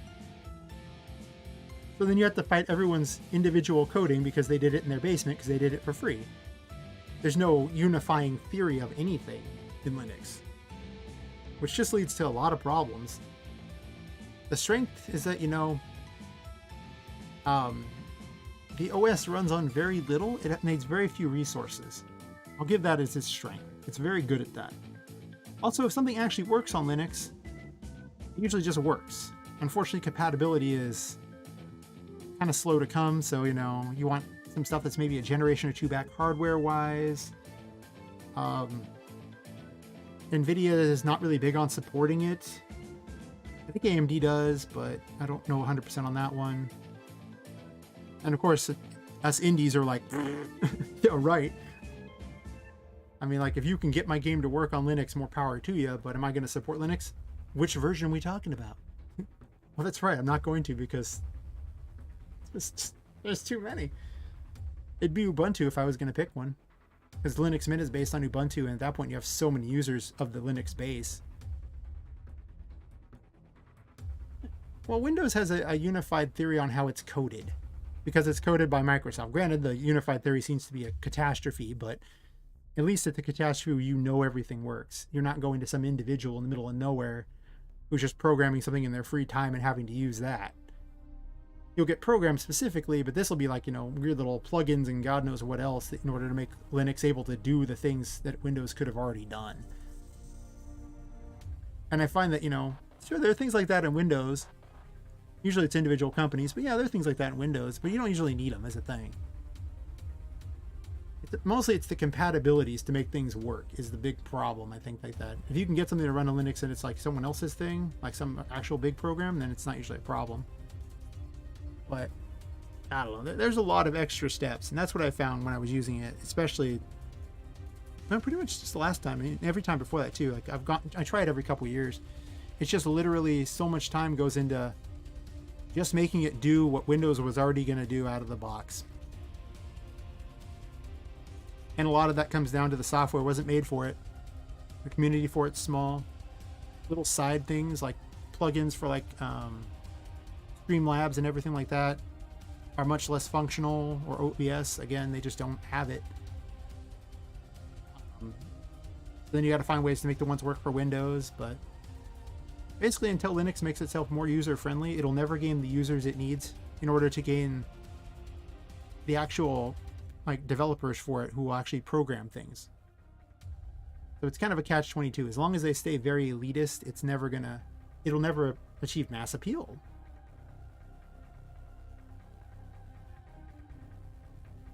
I mean, last time, let's see, I tried to get Daz to run. Oh my god, like, that was a nightmare. I remember Daz is a problem. But there's also little things, like I have this like HUD maker thing for RPGMaker. You'll never get this thing to run in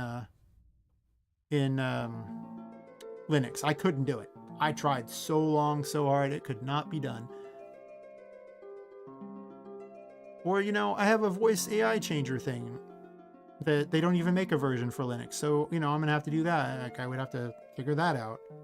Oh, by the way, RPGMaker doesn't export to Linux correctly. You have to edit the files to do that. Can't forget that too. Epic Store doesn't work on Linux. You have to use Wine in order to get that to work. It does work through Wine, though. That is true. What if you want to install packages into Unreal Engine? You know, normally you could just go to the Epic Market and just directly install, but the Linux version of Unreal Engine doesn't use the market, so you can't directly install like that. So then you have to download them manually and then add them over.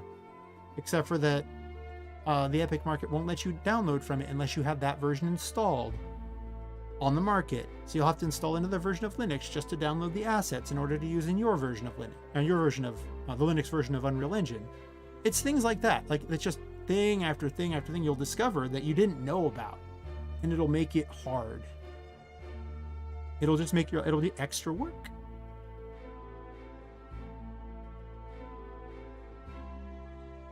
No way using Windows 11? Yeah, pretty much. Windows 10 is going to be used by Steam forever, for like a long time, so you'll be fine. They're just now getting rid of 7 and 8, so I think you got at least a good 5 years before they get rid of Windows 10.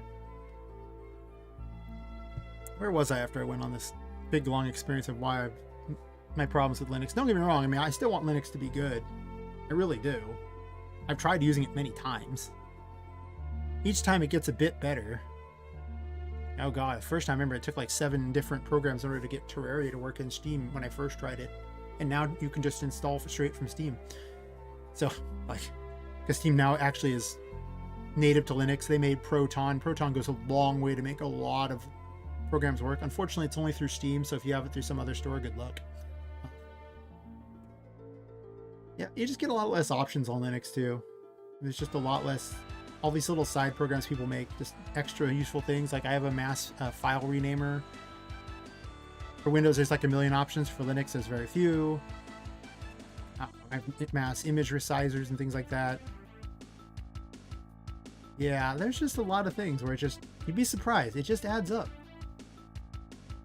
And every time you encounter another problem, that's just more time that you got to fix a problem that wasn't there with Windows. Where was I? I don't remember. I did fix this. I need to move him down. I also need to make the remaining graphics for him. I think if I just anchor him the same way I've anchored that one, right?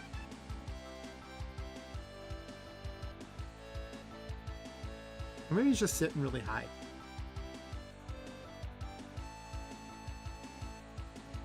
He's on 3. Where are we at here? About 19. I guess I did make him a little smaller too.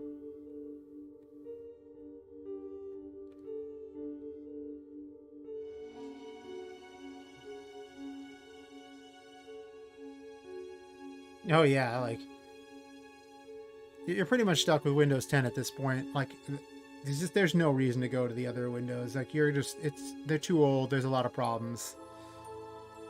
Just suck it up and be sad, or go to Linux. Your options at this point.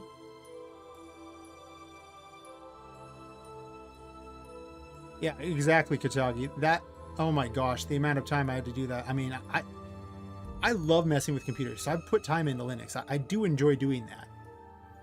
I can just recognize that I'm not the average user, and even then, there's things I don't like about it. But yeah, it's just there's not a lot of those alternatives either. There really isn't, because the community is so small. They exist, well, unless it's really specialized, they exist. Some of the specialized stuff I could never find. There was a lot of OBS plugins that didn't exist for it too. Like OBS itself exists for it, sure. I don't know if the Streamlabs OBS works for it or not. I don't know. I haven't looked at that. I just started using Streamlabs OBS in the last, like 3 months. So, and the last time I checked, Linux was probably about 2 years ago. So, yeah, I haven't really tested it. But yeah, I want to see Linux do great. It just needs to do great.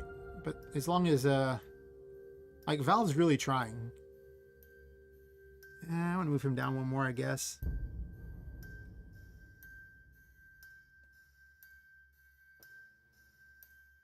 Yeah, exactly. That is so Linux in a nutshell.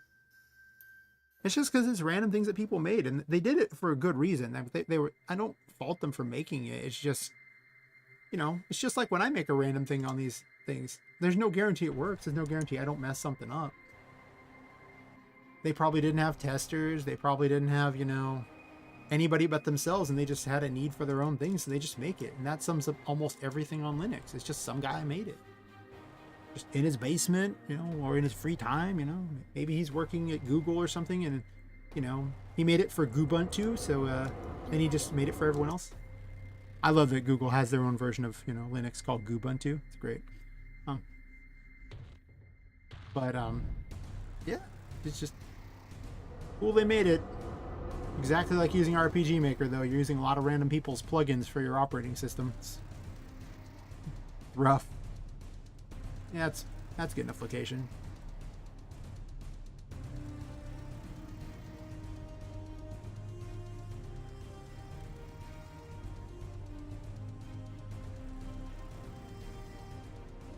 Okay.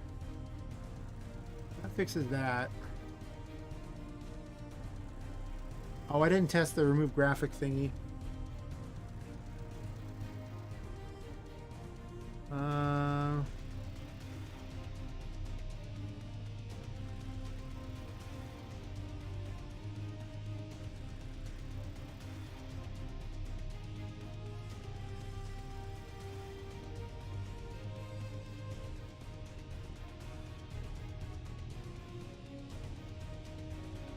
Oh.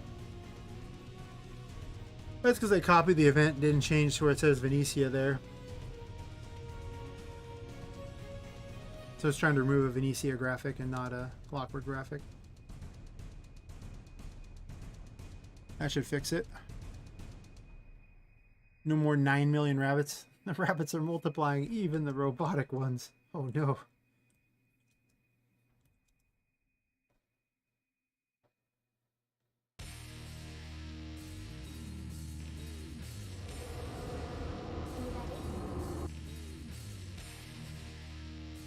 Ah.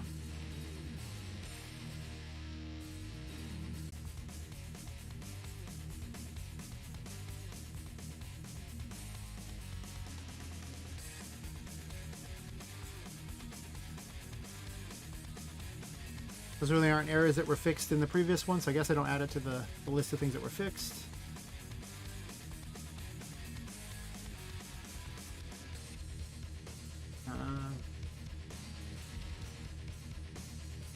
I need a collectible noise. I'm just going to use the tarot noise.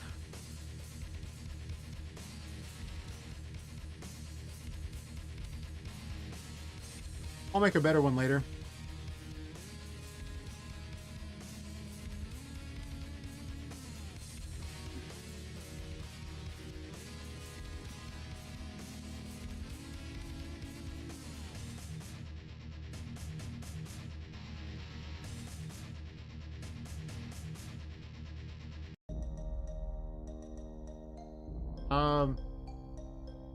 I do not know what this plugin is that's $70 per thing there, but I'm going to go ahead and say just no on general principle. I don't know what it does, but RPGMaker is actually turning into like the most expensive, MZ is turning the most expensive engine out there.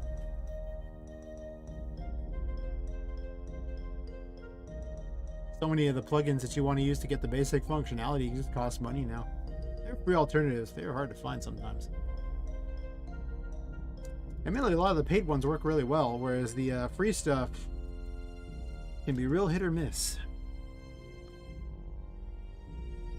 I don't know. I would probably just adopt a different engine rather than pay $70 for that, because you already have plugins that pretty much connect VS Code to every other engine.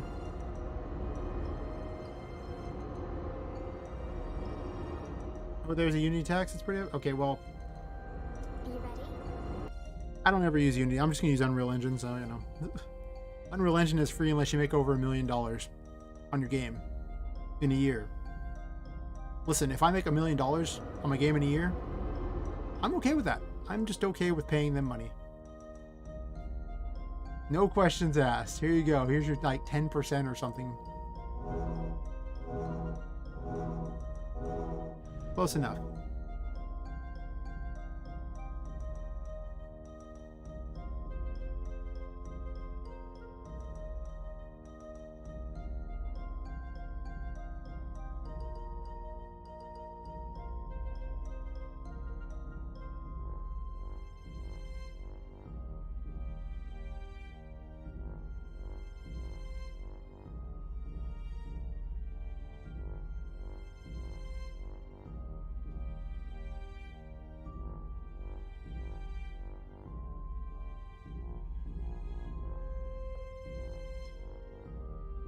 I just gotta write those or do sound effects. It's pretty much the last two things to do.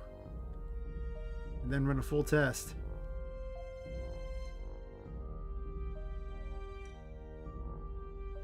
Pickle and Dime's killing your drive. You same one thing, get more external storage. Yeah, yeah. It's fair. I never thought I'd need so many like hard drives, but then I came across all the different assets for DAS and all the assets for Unreal Engine and just everything else I made. And now that terabyte drive I have just for assets is, or for game stuff, is just huge. Like it's almost gone. What happened? I have 115 gigs free on it, so it's not like the end of the world, but every time I want to back up my game for, like, you know, Unreal Engine, it's what, like 60 gigs or something? I haven't bothered to remove all the excess files yet. Okay, I guess I'm gonna do sound effects.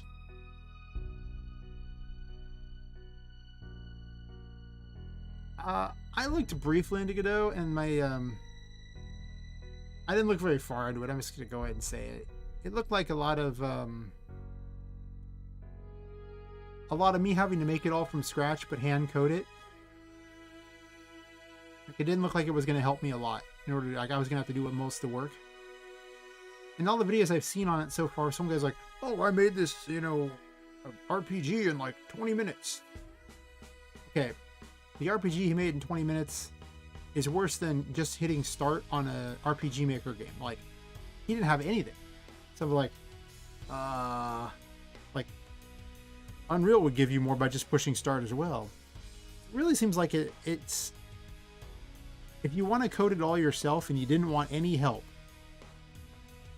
like starting out, Godot's got your back. But if you want anything that helps you along like that, I didn't see, like, maybe there were some like project things that were kind of pre-made that you could use. But again, I didn't look super far into it, so I find that my opinion on it's probably just not correct, in all honesty. It does run on really weak computers, so if you have a really weak computer, then I think that Godot is probably a good choice.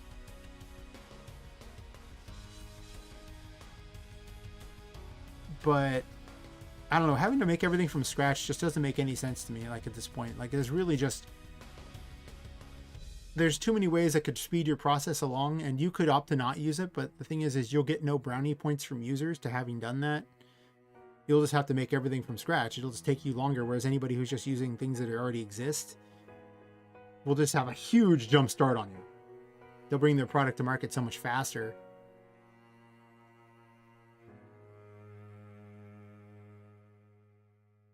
You try every few days on that blender? Fair enough.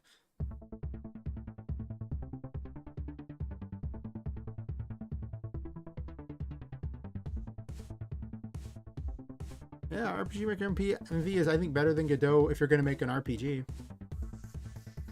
That's about it. Don't do what I'm doing in it. It's terrible. I trust you to not just know what you're doing, but you already know how to do it. Yeah, pretty much, Kentucky. And the problem with that is it takes a long time to learn all that. So you're going to basically have to spend probably, like, 6 months to a year really getting into that operating system, making that game engine, and then you can really start working on your game, which is what happened with this, where I spent so much time learning this dumb engine and things to do with it that I didn't have any real content. I just wasted a bunch of time. If I put that in Unreal Engine, I'd be way better off, but still, any engine you use, you're going to have to do the same thing. It's just that if you have to hand code things, you'll have to learn all the coding language and all the syntax. And, once you know coding logic, it's not hard to learn another language. It's just remembering all the syntax and not confusing the two is a real pain. So, I mean, it might be fun to mess with, I guess, if you're really, really into engines and you really want to type out code. But they just came out with a new version that I haven't even looked at. Was it like Godot 4 or something like that? It's supposed to be much better with 3D. So I would, it could have added a bunch of things I don't know about. But I'm very unlikely to jump on the boat of an engine that's trying to find its place. Like, no good game has been made with it yet. So it's very unproven, or I don't know of any good games made with it. I'd much rather jump on, one of the engines that's already well proven. I mean, to be fair, Unreal 5 isn't proven at all. It hasn't made anything. It's Unreal 4 that's made all the games people are talking about. Yeah, Unreal's visual, like, it uses all the blueprints, so you don't even need to know how to code, which is why I was able to adopt it so fast. It was just so good. And I'm of the opinion that you should never have to type out code again, because they can make a block for every single function, so there's a blueprint for everything. So there's no reason for the average user to ever want to do that. It's just way faster. Plus, even a non-average user, like, I could type all this code, or I just drag a block out there and I'm good. It's so easy.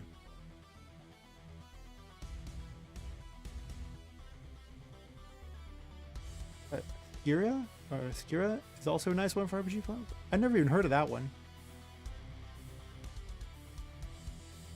Yeah, I agree on the whole easier to use thing. Like, it's just easier. It just makes more sense. There's just no reason to do. There's no reason to go backwards and go with the whole I program it from scratch. It's just so much easier to go, okay, well, just drag it out there and have it done, and you get the work done faster. Because, why are you reinventing the wheel, I think, is the question everyone needs to ask. Like, why do I need, to type out this big, long, dumb crap for an if statement, and these things... Do I even have an if statement here? Probably not. I mean, they're somewhere in there. Yeah, why do I have to do this if statement when, Unreal, you just drag a stupid block out for a branch and that's it. I don't got to type all this crap. You just drag the thing in there like that, and then you don't have the issue of syntax errors, because you can't have syntax errors with a block, and the block will just tell you if the logic is wrong. So you don't even have to worry about it. It's so much faster.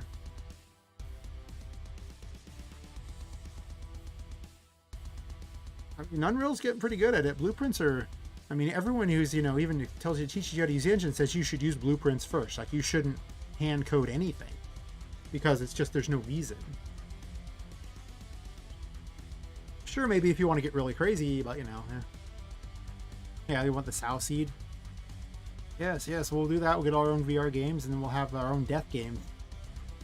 And if you do well in the death game, you can get your own Asuna. Yeah.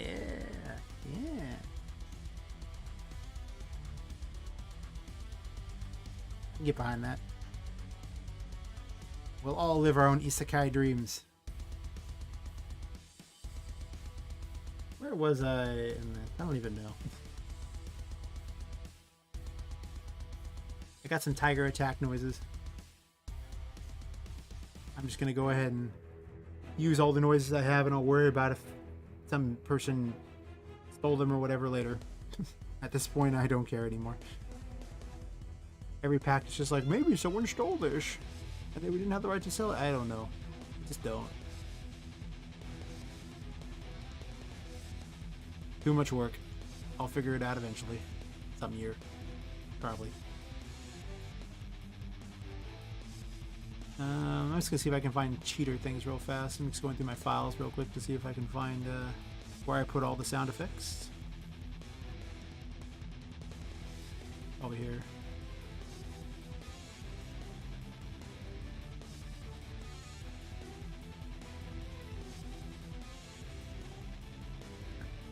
Before I get done, I'm going to take a quick bio break. I'll be right back.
Alright.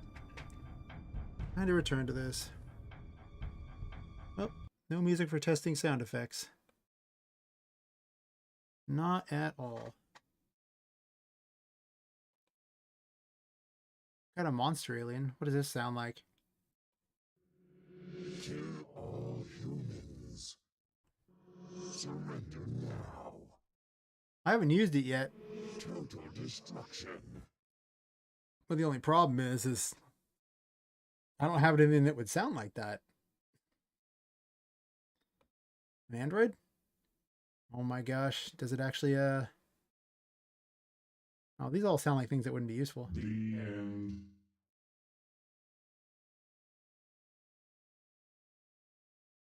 I just need a greeting. I don't need anything else for him. Just one greeting, but all these sound like things that are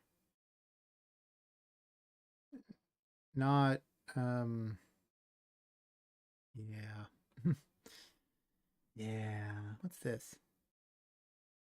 Oh no. Look at all this terrible crap. I don't want to look through this. Last time I cheated and had a bunch of the sound effects that were just good to go. Their voices anywhere in this crap? I don't want to look through that. Voices here. None of these are robotic though. Oh no. Why don't I make it? Because I got to find a voice that would do that and everything, and try to find some sort of AI thing that makes a robotic voice. I don't know. That would take a extra effort. I did that, I'd probably do it off stream anyway because I don't have it set up to run the AI voice changer through the stream yet. You have to do a separate microphone setup for it so that it understands. I have it set up to using the other OBS, but then I can't use my regular microphone, so I haven't figured out how to make it use the two, like to be able to switch between them. I'm sure there's a way. I have no idea what it is.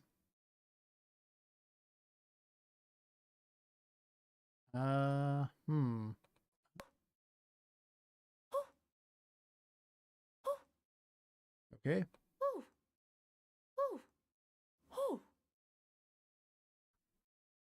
Maybe if I'm desperate. Super audio thing, yes. Yes, which one do we have here? Greetings, female. Karen and Megan. I don't remember which one. I think I used one of them already, but... Howdy. No. Welcome. Greetings. Hey, yeah? Yo! What's up? Hello. Hi. Hey. Howdy. Eh. Hello. Hi. Hey. Howdy. Welcome. Greetings. Hiya. Yo. What's up? Greetings. Greetings or Hello. hello. Hi. Hey. So 1 or 7. Howdy. Welcome. 1, 6, or 7 would probably be about the choices of champions of this one here. Greetings. Hello. I guess I'll go with the greetings. So be it.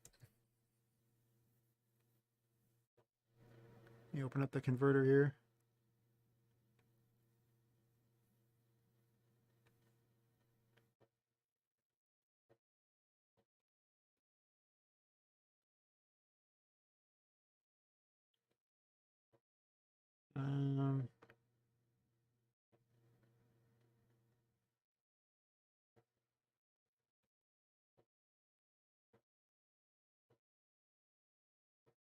This will do whatever.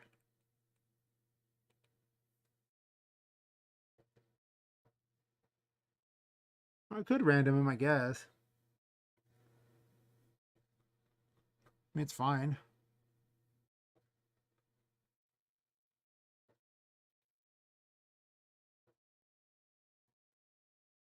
Here, I'll just random the 3 of them that sounded the best.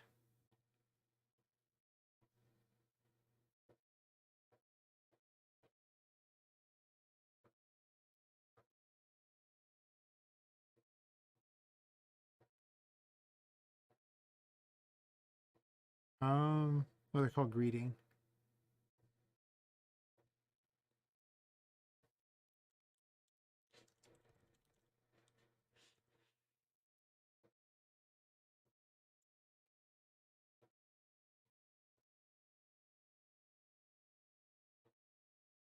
Goes like that. And then go into the engine here.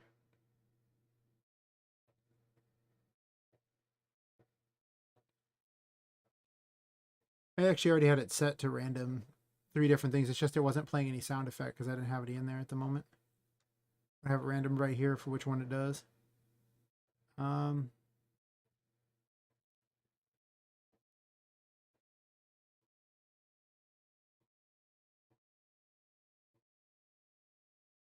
Well, I wanted the character to be a little more proper in how she talked in this particular one. After all, she's a Venetian mask, so, you know, like a proper upbringing. I still haven't figured out how to write this personality for her, but that's okay. Like I say, that's for Prototype 4 to worry about. Prototype 3, whatever. I need a sound effect name here. I can't remember the tools that I've made. I've made all these tools, and I can't remember a single one half the time how to use them. I just have to look them back up.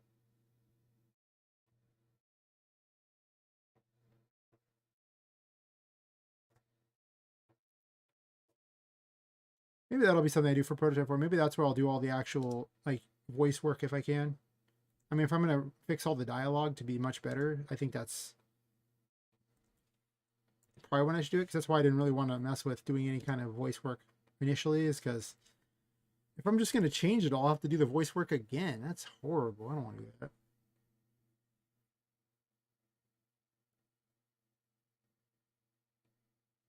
All right, let's test that.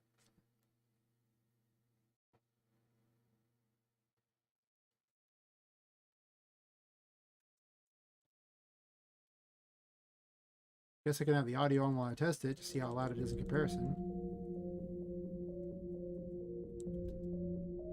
Should be fine though. Well, maybe not. I mean,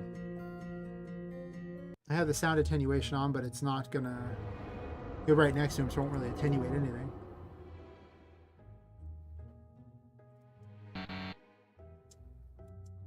Welcome. Okay, well, there's a change I need to make here. Just saying, just saying. And that's that it needs to be high pitched, because every single character in this is in fact tiny. So there would be no bass to how they talked.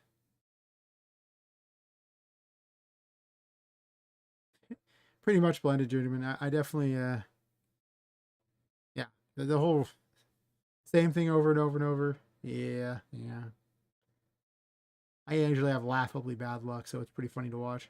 Hello. Hello. Welcome. Greetings. That's fair. I'm okay with that. I just wanted to be high pitched.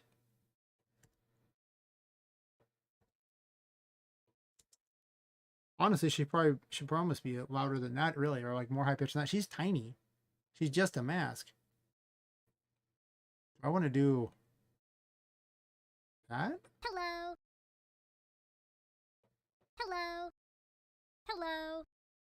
Hello. Hello. I do. I do want to do 130. I want her to be very high pitched. As the smallest character in the game, it would make sense that she's the most squeaky.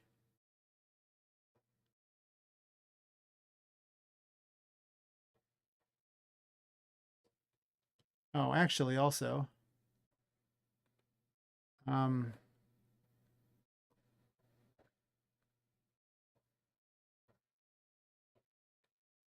she should actually just do this up here.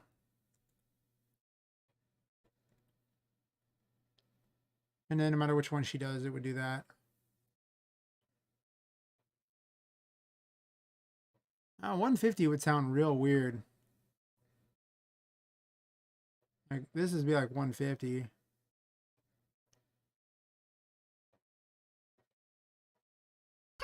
Hello.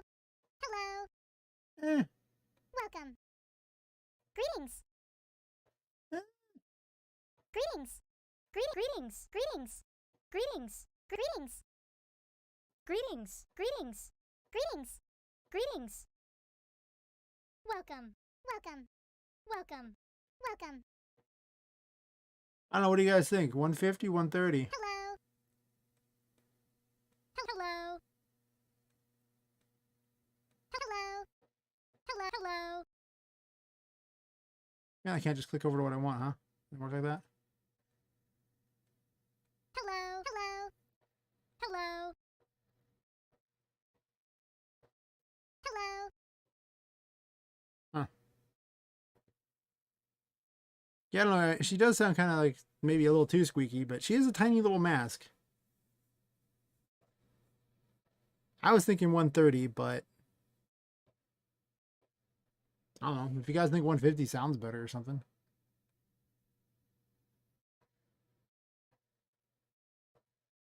I don't know, I'll probably just stick with 130. I don't want it to sound like a complete chipmunk. Though that could change later. I don't know. That's usually what it is. The closer it gets to 150, the more it just seems squeaky and weird to me. I'm not usually a fan of it, but I'm kind of in agreement on the whole thing. Alright, so we're okay with her things. And she gives out her reward. I still gotta... Oh, did I change her reward? I don't know. I think I might have forgot to do that. I did it. Okay. Let me check the hit points too when I get it, just to make certain she hands out a reward.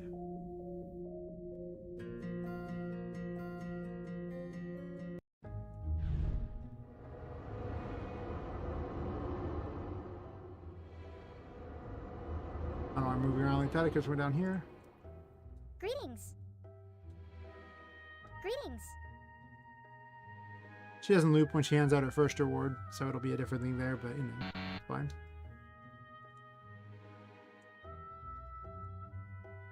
Hello. Welcome. That's fine. It's not really the voice I like particularly, but I'll figure something else out for her. Well, that solves one character.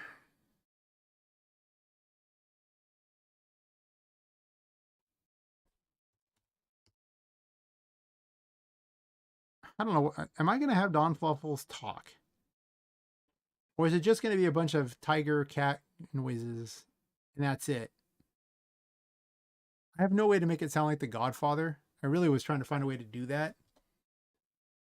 That's going to take some real work to come up with a Godfather tiger. I don't think I could do a Godfather tiger impression because I have no idea what a Godfather tiger would even sound like.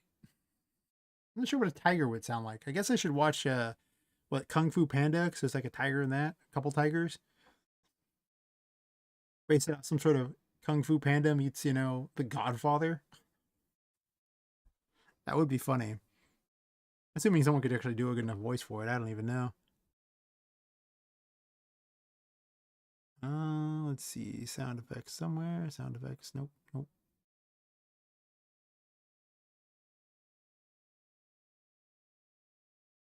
All right. So there's male greetings I could use. So maybe there's some. I wish there was a robotic filter. Yeah, next problem, pretty much. You know what? There probably is a free online robotic filter. Let me double check that. We'll borrow this one for a second here.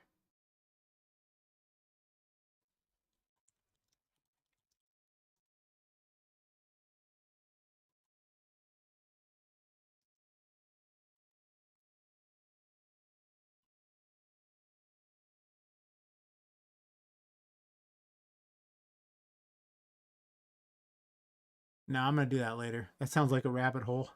Because I have to test 9 million programs. I don't want to do that. I don't want to do that at all. No.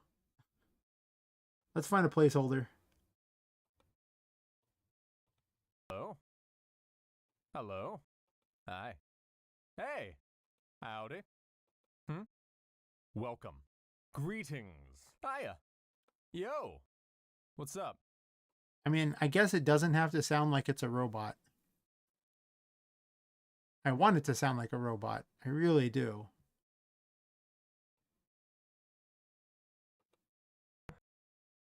Hello.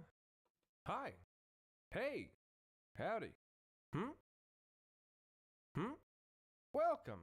Greetings. Hiya. Yo. What's up? God, these are boring. Hello. Hi. Hey. Howdy. Welcome. Greetings. Hiya. Yo. What's up?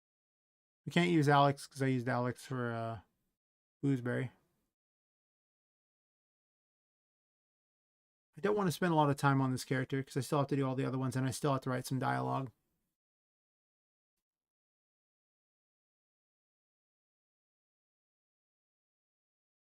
I need to change the quest chain there. I could run the test without actually having done all the dialogue though. So I can run a test to make certain it works and then put the dialogue in afterwards and then put the game out tomorrow. Because at 6:08 a.m., like at this point, a test would literally take the remaining time I have. But I could actually run a full test.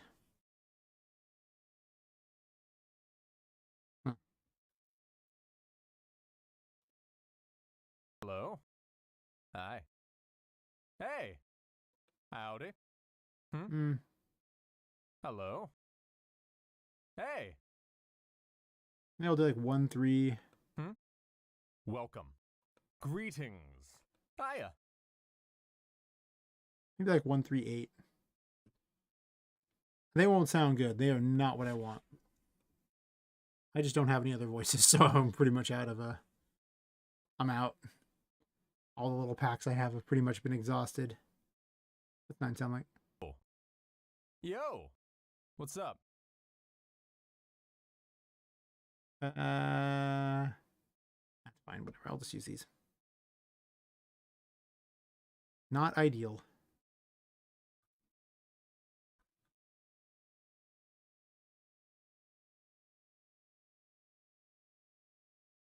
I have 9 here for some reason. Yo!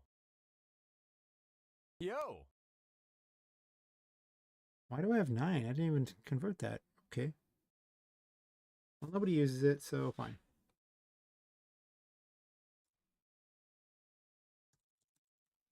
I could add none. I might. I don't know.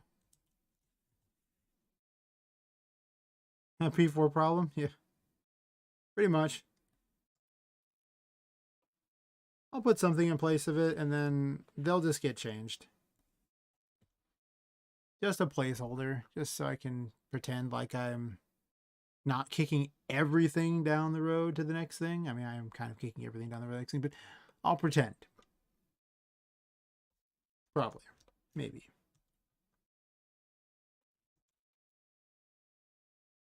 This is definitely a thanks I hate it kind of moment, though. I do not like anything that I am currently putting in this, no.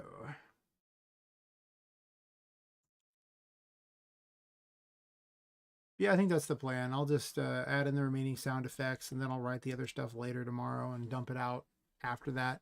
But I'll run the full test. Maybe I'll actually do a test later in the day tomorrow and then put it out, like a streamed test.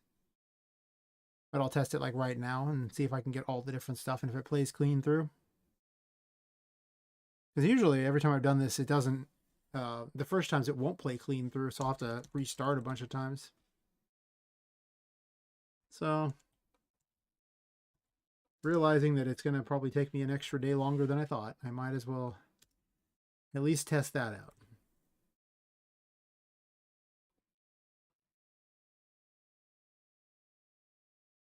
I guess I could go without testing Don Fluffle's stuff. I could also just give him a tiger noise for, like, just recycle the tiger noise. I kind of want a hit noise and a death noise, though.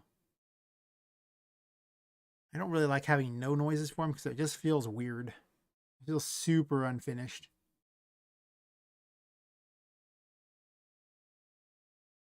Also, Miranda's question needs to be a little different. 130 to 80 or 90? Or for the actual, what do you think the voices should be? I didn't bother to check. I just put them in there like an idiot. You can tell how much I care about using these voices. They suck. Clockwork.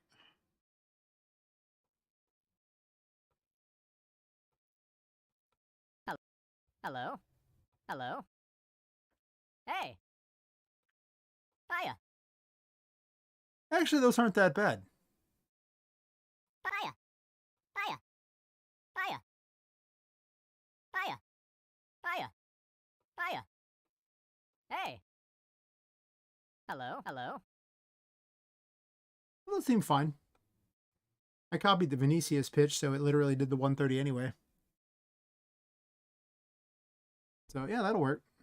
It's not ideal, but it's not as bad as I thought it would. Once you high pitch them, it sounds a lot better than I was expecting. A lot better. I'll get a better one later. And then there's Don Fluffers.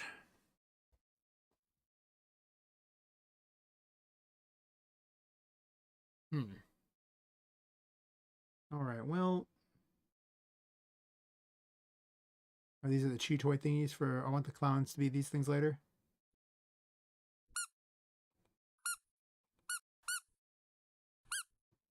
When I redo the clowns, I'm going to use all these little squeaky toy thingies.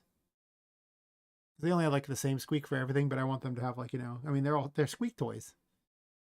That's why they're funny.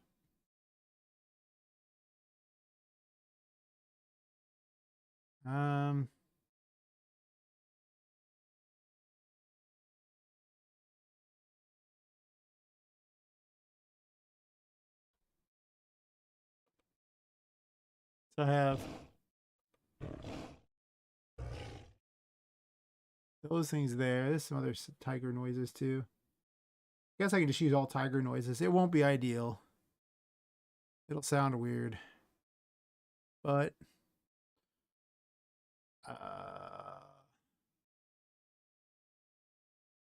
pretty much that's kind of what I'm doing right now. It's just literally we're down to just the sound effects.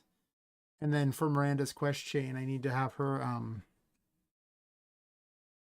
initial quest be there is no game, and then when you find her, then it causes the other quest to spawn and change it. So, and that does the battle royale thing. And then after that, it just literally puts some dialogue in, and that's it. Then prototype 4 will be good, assuming everything works. Every other issue has either been pushed to the next thing there or got fixed. And trust me, them's a lot of stuff that got pushed to later issues. Or later things there. I still haven't made a trailer for this game. It's probably why it has like no downloads. Until I actually make a thing there. But yeah, it's just these handful of things. I actually need to have Tinka talk about why Miranda isn't there, what she's doing. So I'll need to make that too. So I'll probably have a placeholder dialogue put in there, so this way I can run the test with the placeholder dialogue, and then like I say, it'll just be adding some dialogue afterwards. Replace all the placeholders with something else.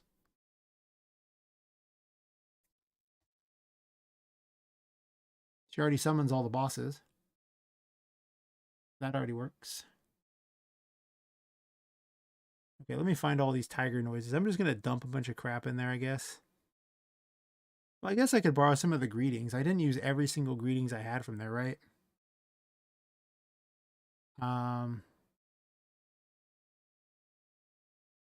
I've used Sean and I've used Alex, so Ian's Ian's the last one, right? Ian. No, Ian. Hey. Whatever. Greetings. Welcome. Oof. I'm gonna see if I have some other male voices before I do that. Oh yeah, these mystic voices. I got these horrible things from like, the RPG thing is the worst thing ever. It sounds terrible.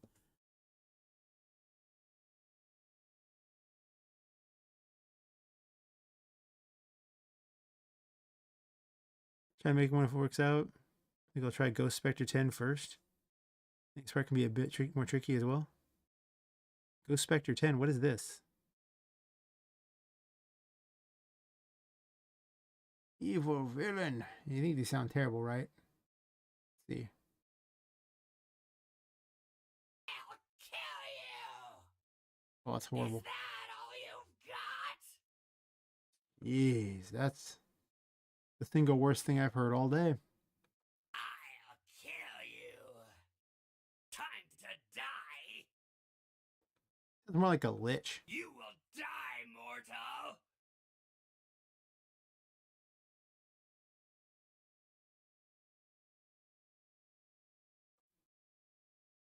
I'll kill you. Okay, it's not the worst. Take that. You are doomed. All right, what I'm going to do is I'm going to take all these things there and I'm going to dump them in there and I'm going to see if they sound good high-pitched. Oh, a modded version of Windows 10? Nice, nice. I should probably look into one of those. A lot of it comes down to time. I don't ever have the time to do all the things that I want to do. All right, these might be my cheater thing for the for Don Fluffles, if they sound good high pitched. Be about to find out. Yeah, that's what I'm thinking. Adjust all the pitch, make it sound real good. See if I can just cheat my way into it. Then it's just write some dialogue and fix one quest chain thingy. Prototype 3 is looking real, like, real possible. Real possible indeed. Yes. Even if most of the dialogue won't be perfect, and in some cases it'll be about as hacked in there as possible, whatever. It's fine. The NPCs won't be deep until 4. I'll make them much more exciting, and I'll make their quests much better too. I'm looking for the bosses. Found Fluffles is here. Well, let's start with his greeting line. Do I do all their greetings there? Let me double check that I do that there. I do. Okay. I just want to make certain it didn't loop. Because, you know, it could easily loop. That's how I programmed it. One never knows. We'll do 130. They are, after all, toys. I'll kill you. I'll kill you.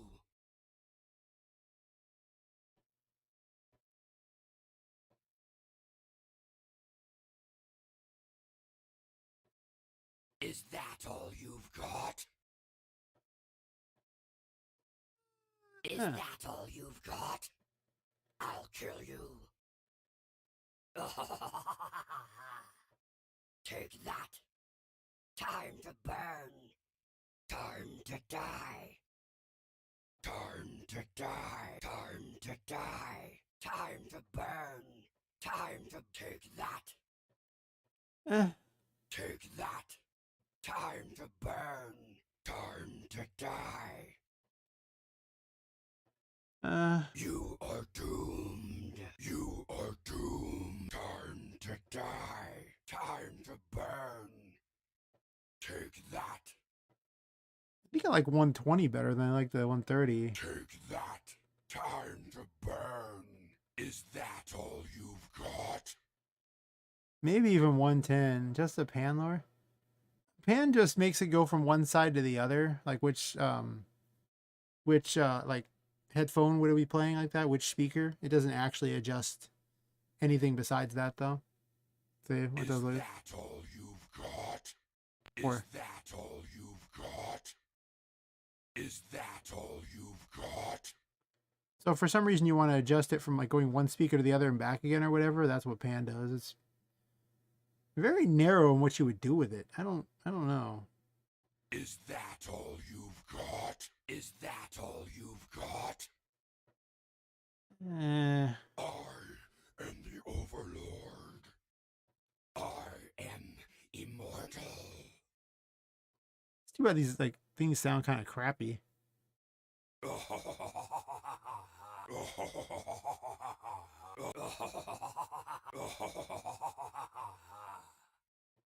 Yeah, maybe 120, I guess. Still doesn't sound great. You will die. You will die, mortal. You will die, mortals. You will not defeat me. You won't get away. Is there a better sound effect?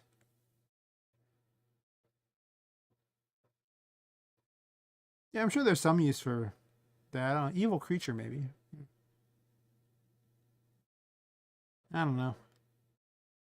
I'll kill you. That sounds more like freaking Gollum. Beast. It is a beast. Look at how many beast noises there are. Oh my god. Are we going Beauty and the Beast here? It might be. I'll kill you. Take that. Who dares enter the lair?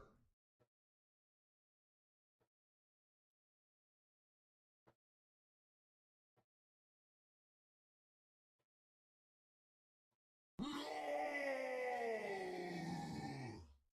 You will die! Is this a beast or a freaking demon?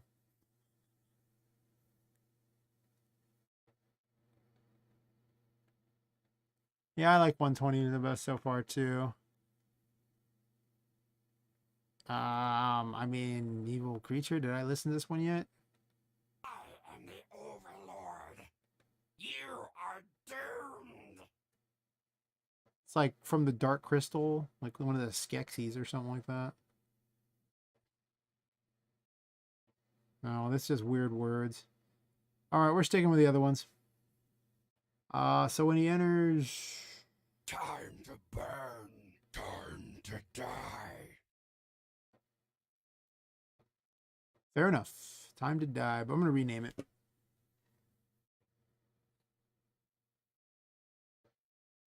I should have renamed them all first to make it easy.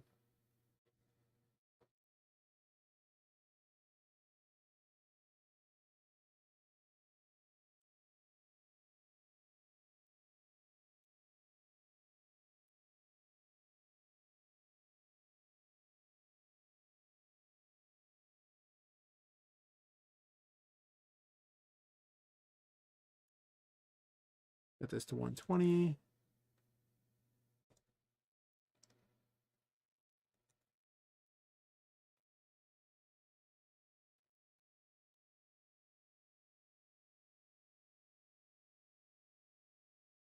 Don Fluffle's sudden strike. I think you need to put the sound effect up here then, if that's the case.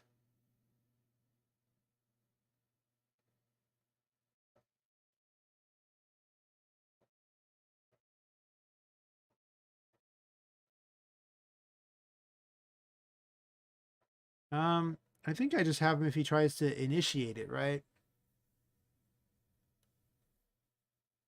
Just as a warning to the player that this is about to happen.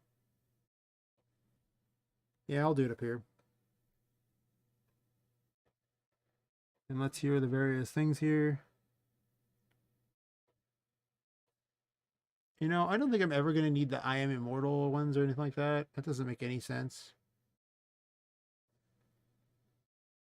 Or I am the overlord.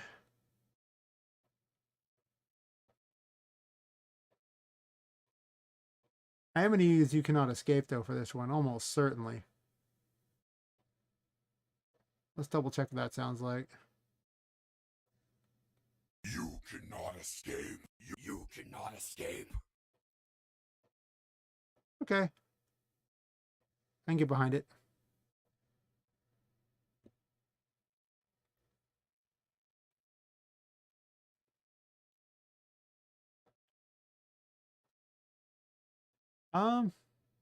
Wait a minute. Wait a minute.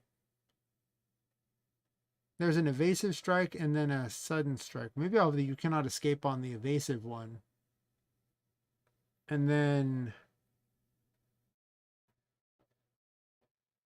I don't think I want him to say mortal because he's not an immortal character. So him saying mortal makes no sense. So I just delete these ones. These make no sense. He's never going to call himself the Overlord or say he's immortal. That makes no sense.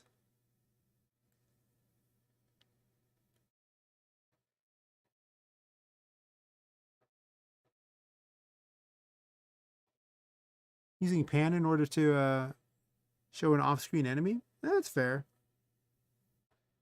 I mean, you could do a thing in relation to the player where you compare the, which direction it is to the enemy and how far it is away. Like it could be even better for the sound attenuation.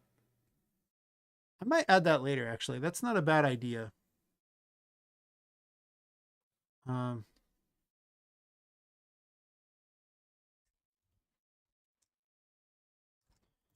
Sound attenuation improvement. Pan the audio based upon the direction of the mob in relation to the player.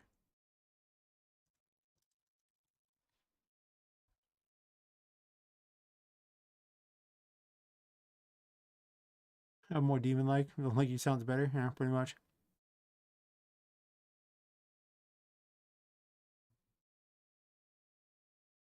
I can't decide. I think that I want the You Cannot Escape for, for the evasive, and then You Are Doomed for the other. He doesn't light people on fire, so Time to Burn makes no sense. You will not defeat me. You won't get away. Actually, You Won't Get Away. I like that for the evasive, and then no, well, You cannot escape. You cannot escape. maybe I'll use You Won't Get Away for it. I like that idea. So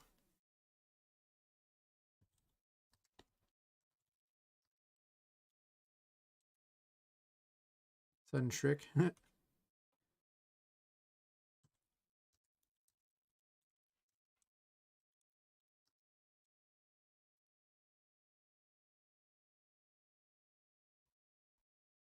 Maybe I'll do that.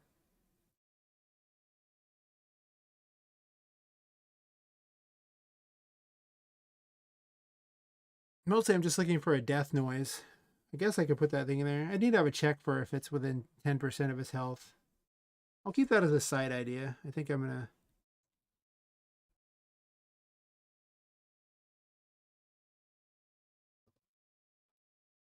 I don't want to write the whole system to check for if he's at that health right now. Otherwise, I would just add it in, but it's just not there yet, so...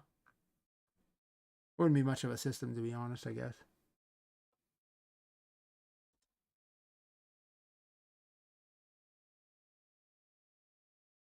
Oh, it's sudden strike? Yep.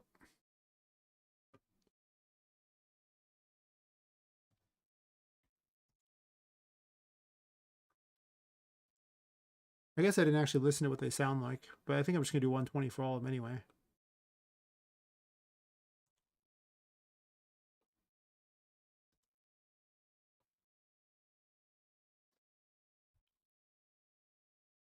I have those two. And then... What else do I need here?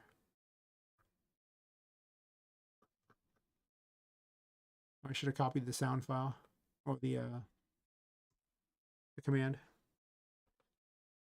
Alright, so... It's actually right here, never mind. I could just grabbed it out of that. Dumb. That one says Dawn Fluffles. So those have one now. Well, this has one. An evasive strike. I guess wait then strike also is another one that could do.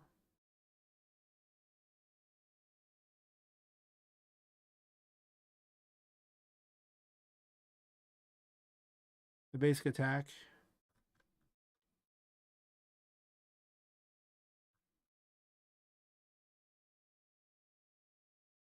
This is where he throws the claw thingy at him.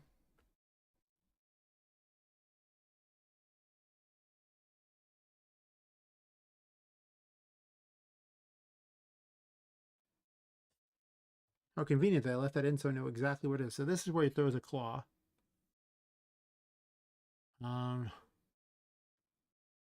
Take that. Perfect.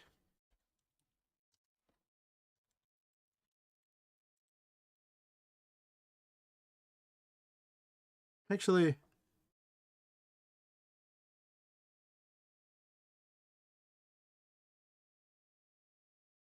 I don't know if I want his basic attack to actually have a thing, or if I just want him to... Well...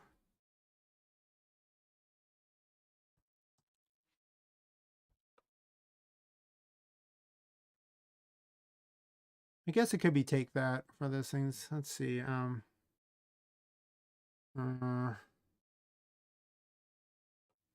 Because he has, what, 4 attacks? He's got the... Actually, he has a thing on the ground. He throws a thing at him. And then he's got 2 different strike things that he does. And a projectile? He has a lot of things that he does. Well, actually, wait a minute. Wait. If every one of those is just a claw thing at the end, I could actually just have him not use a special sound effect for those and then just use a sound effect for these other ones.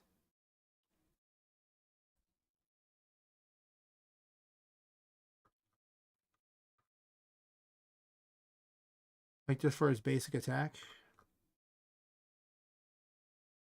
144 is just his basic, right? Well, that's his roar thing. Oh. Dude's got a lot of attacks.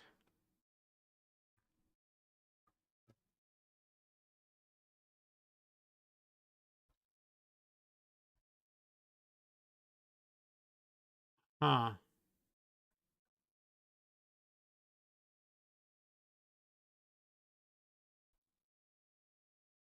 You are doomed. Fair enough.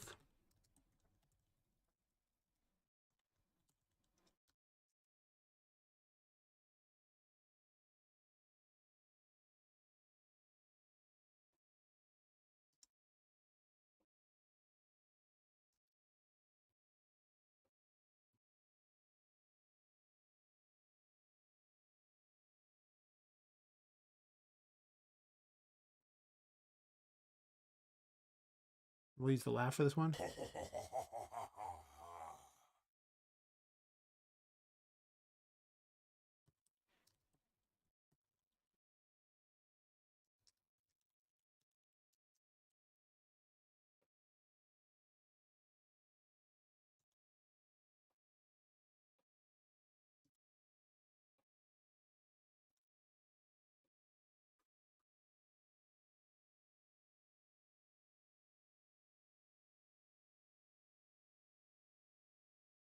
So for this one here,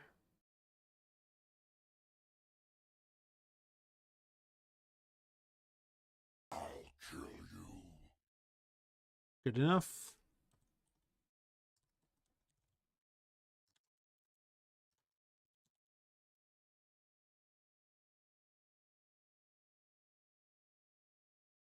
Did I already have a claw attack? Take that. Take that. I do, and it's better.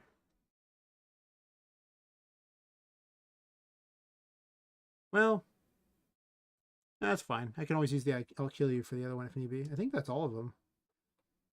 There might be one I'm missing somewhere here. Let's see. Oh, I need when he's hit. He needs a noise, and I wish there was a death noise in there, but I didn't see one.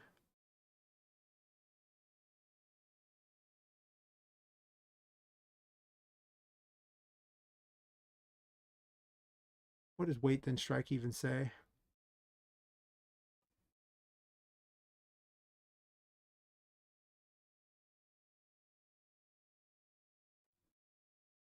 Well,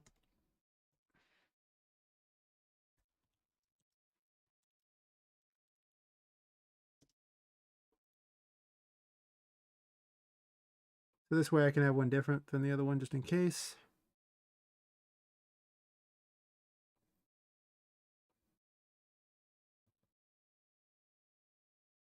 And for this one,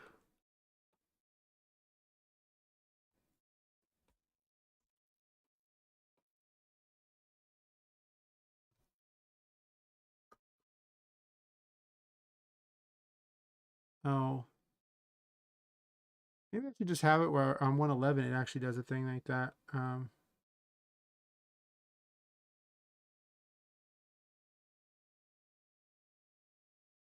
What is 111? The Teddy damage check? Is that what you're still using? What?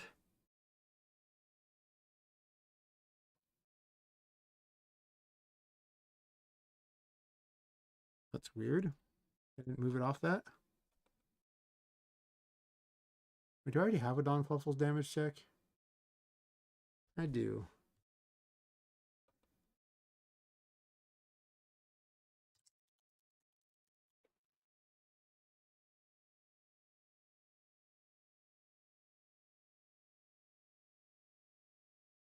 Sure.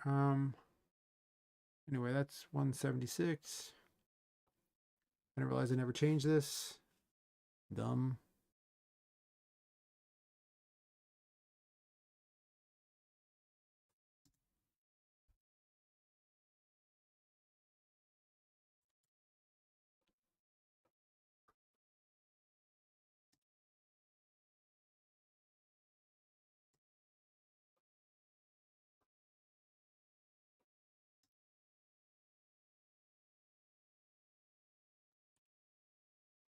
All right.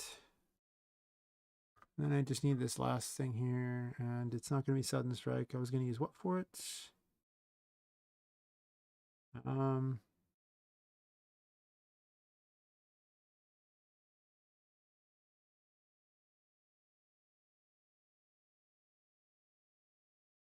you. What you can do, they all kill you.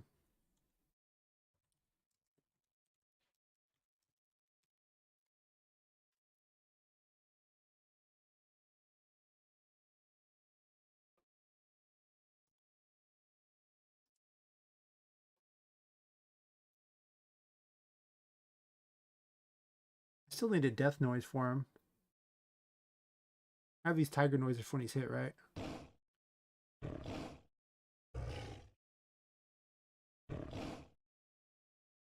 Those are attacks.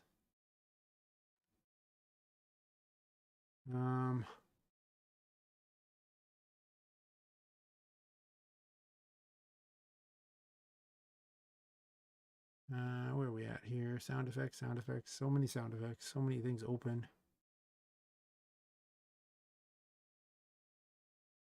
Nope. Music, nope. Did I not keep it open? Oh, I guess I didn't. Oh, never mind, right here.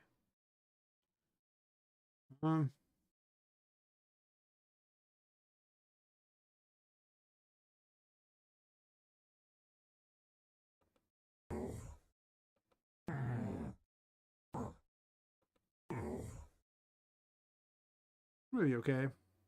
Is there a death noise?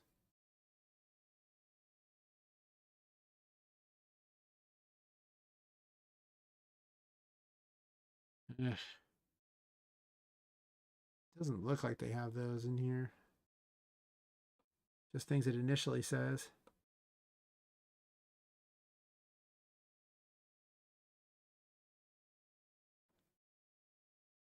And maybe back to voices. Well, these don't sound very animalistic, though. I had some tiger noises somewhere, too. Where did I put them? Maybe I'll show this one here.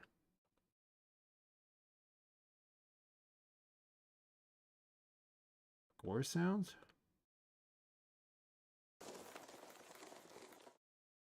Okay. I don't know.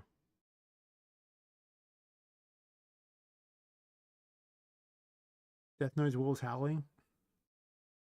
But he's a tiger. That doesn't work.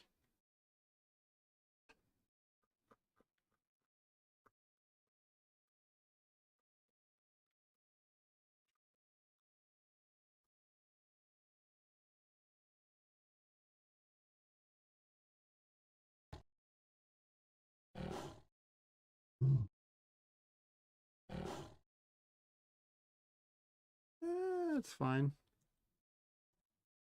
Not for a death noise. Oh. That's fair.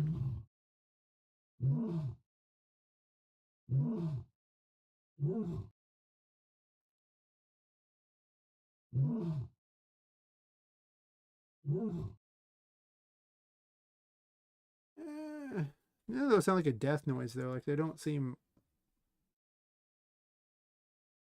I wish I had a way to fade out the noise. Like he could be like, "I'll kill you" or something like that, or you know, "You can't kill me" or something like that, and then he like dies. But there's no way to fade out the noise. So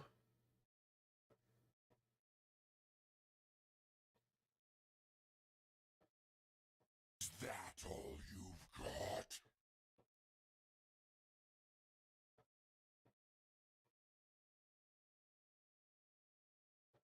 that's so crappy. But I just don't have a noise for him to make when he dies. Oh,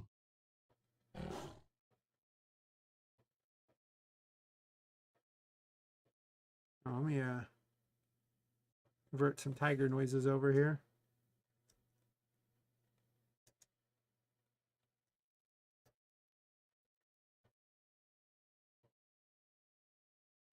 Or just a tiger noise. Tiger 4, right?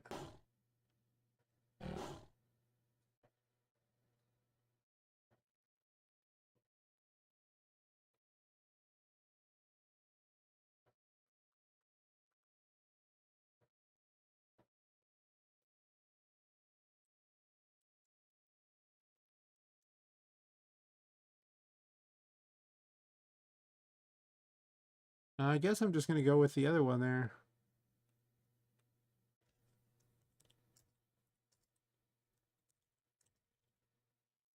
I'll play that, and then maybe I'll play the other right afterwards.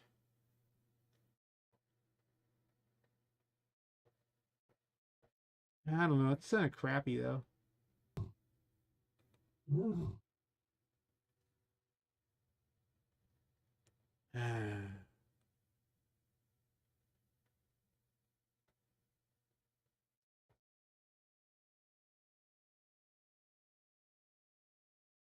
Well, it'll just be weird. I don't have any other solution, and I'm not going to spend that long on it, to be honest. I just don't care that much.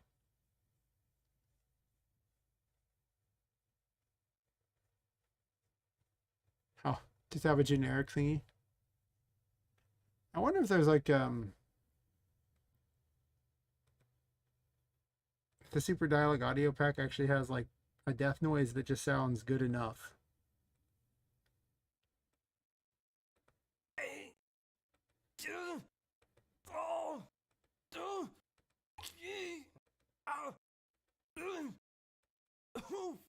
These are damage. These aren't death.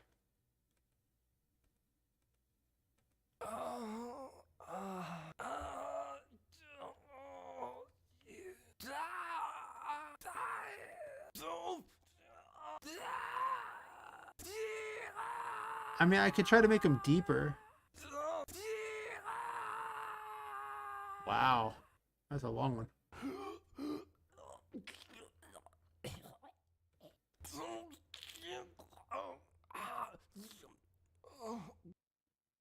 Was he eating something? That's what it sounds like. Yeah. We'll just make it deeper. Sure.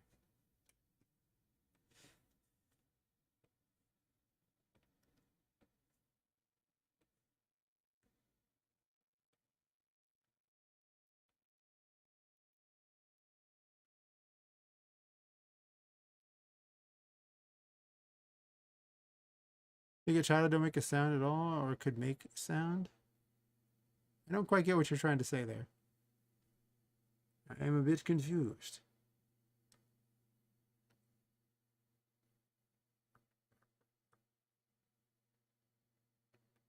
Let me play a sound here real fast to see how it sounds here. The death noises are played by a plugin anyway.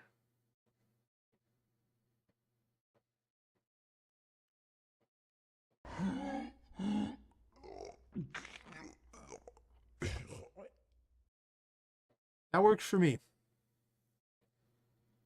That works for me entirely. And I don't have to use crappy tiger noises either for being haters. I'll just do that. So we'll do that at 70. Doesn't even sound that bad. Not that ideal, but it doesn't sound bad.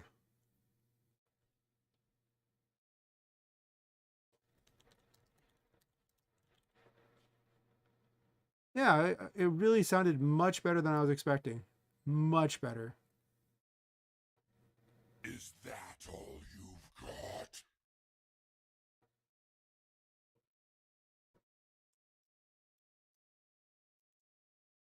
I might keep that, but it's going to be like an extra phase or something like that. I'll make him harder. I'm going to make all the bosses much harder in later versions. Okay, so Don Fulful's death. But then you know what I'm also going to use? Since that was so useful for that one.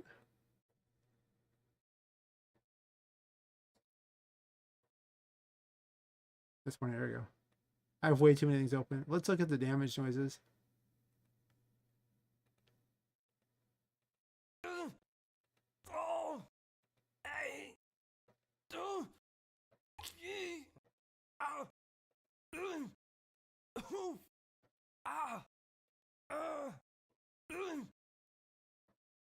Good enough.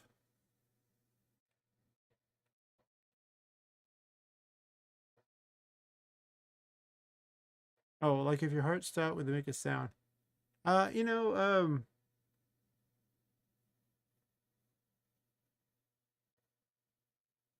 a lot of people should make noises when they're like, before they die. People don't usually die immediately.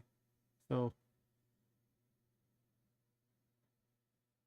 deep 3 could work too, like 3.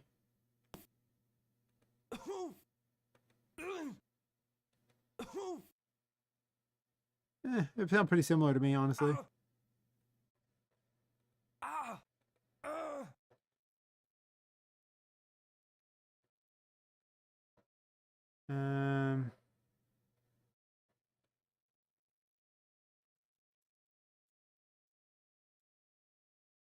Shit.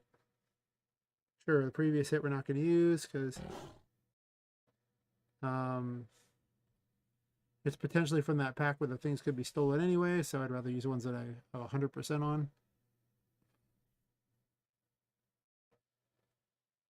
And then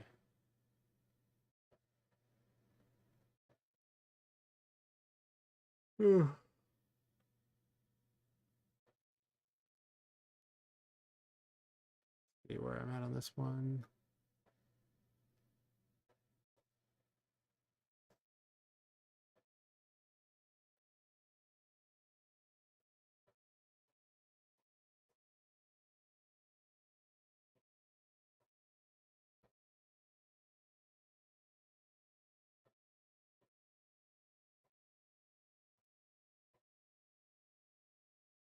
I don't even have a noise for when the tiger kitty dies. Ugh.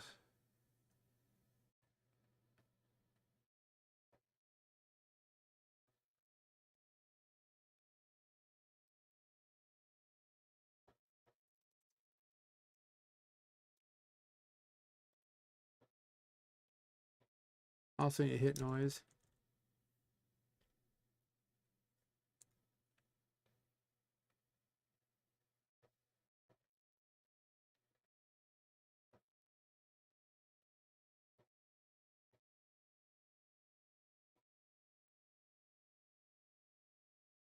Okay, so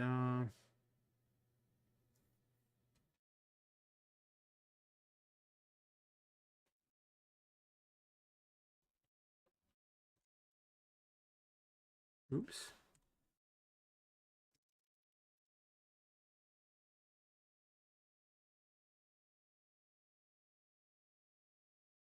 That might be what I do. I can see it. That's usually what I do for the other ones.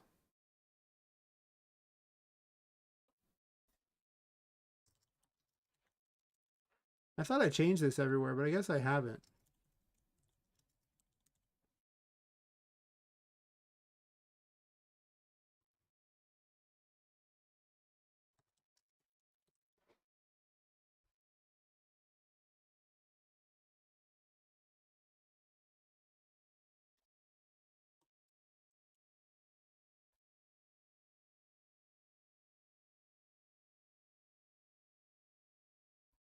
I don't need those anymore.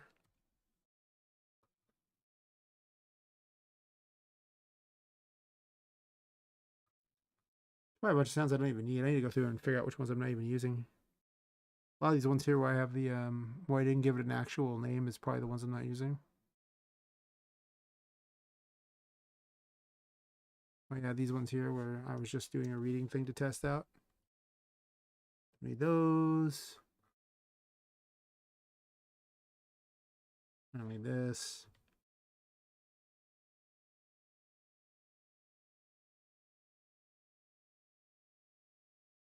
Anyway.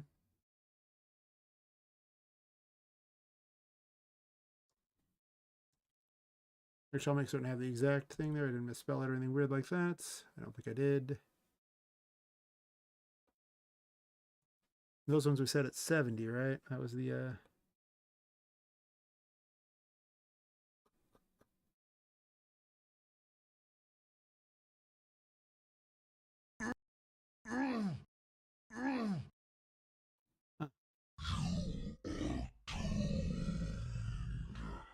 whoa.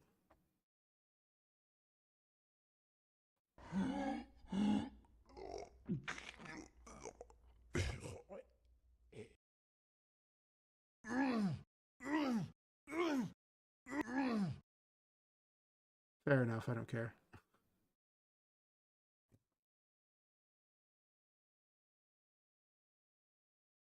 Oh, actually, what noise do I want to use for... What pitch do I want for the tiger kitties? That was the thing I was looking for. Where do we want to put them at? Probably not 100.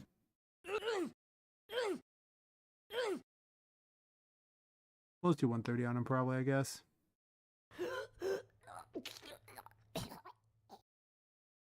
Sure, they can be 130.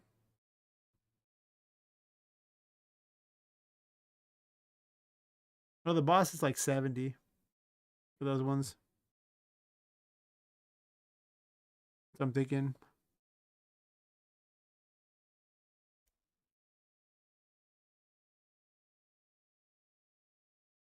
Let me check some. I did name him Don Fluffles on the when you add him in, right?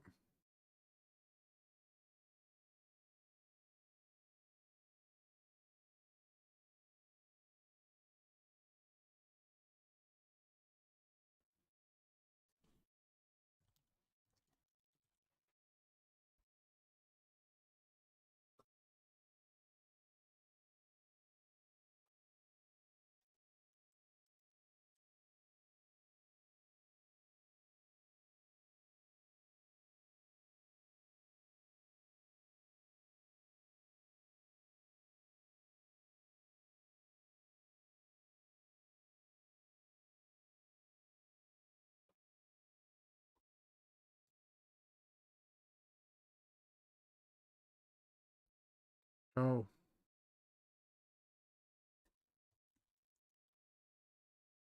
That's like a quest progress thingy.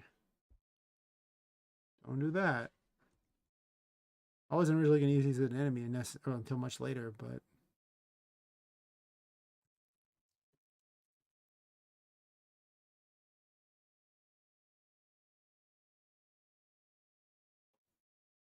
is what it is.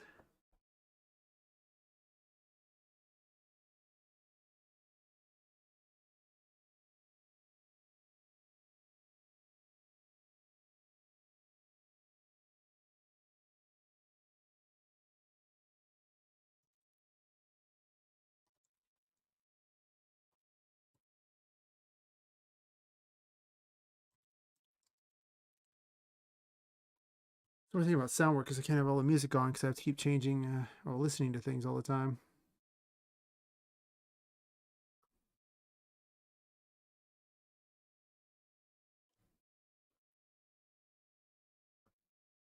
Object Destroy doesn't care about that. That should cover everything. Except for I wanted to... Actually, I just did the noise for them.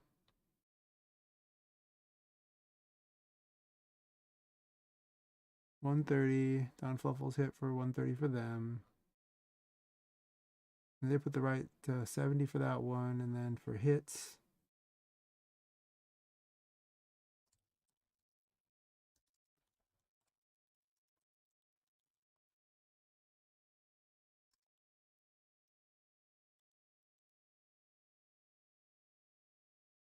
I don't want to type them all in right now. I don't care. I'm slowly adding them in. Obviously, my initial names for them were not the most unique. Yes. All right. Well, I think that covers everything. Pretty certain that covers everything. I don't need that anymore. I can close it actually.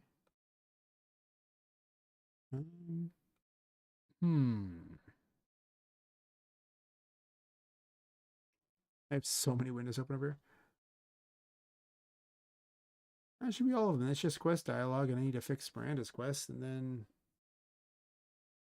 there's no way I'm going to be able to test it today. It's already like 6:59. I'm going to test the Tiger Kitty fight, or Don Fluffles fight. But first I'm going to fix his health. His health set to 1. Wouldn't be a very interesting fight. I'd hit him once and get the death noise. I wouldn't be able to test the hit noise.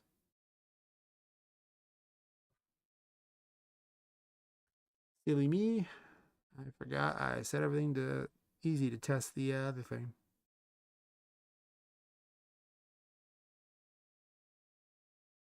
Normally has 120.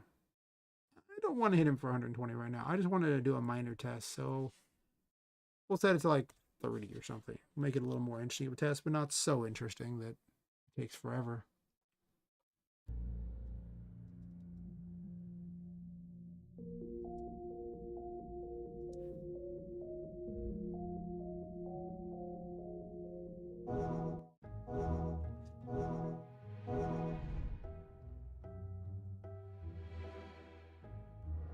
Are you ready?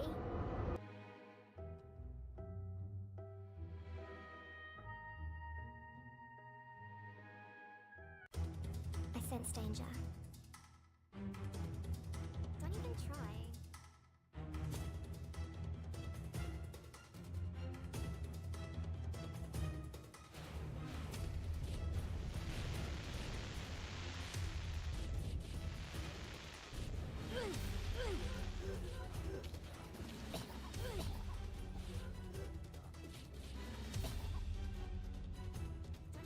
I never changed their cat attack noise. You are doomed. You are doomed. You cannot escape. You are doomed. You are doomed. He likes to spam that, doesn't he? You cannot escape. You are doomed. You are doomed. You are doomed. You cannot escape. You are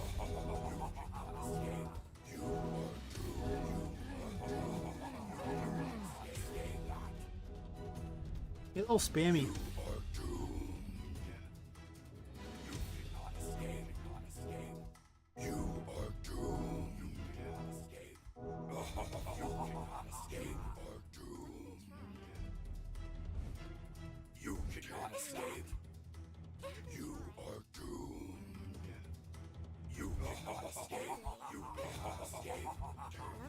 I'm just listening to his various attacks, seeing what he does. You are doomed.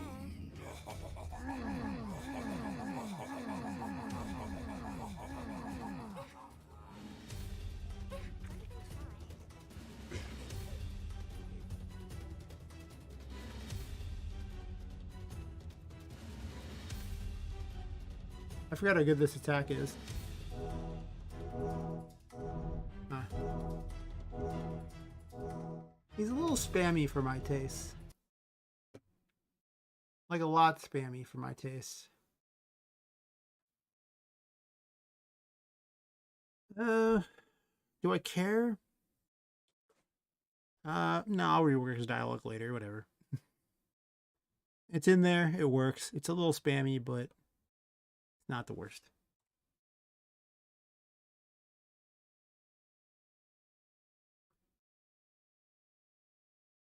I'll just add that to my list of things to do later.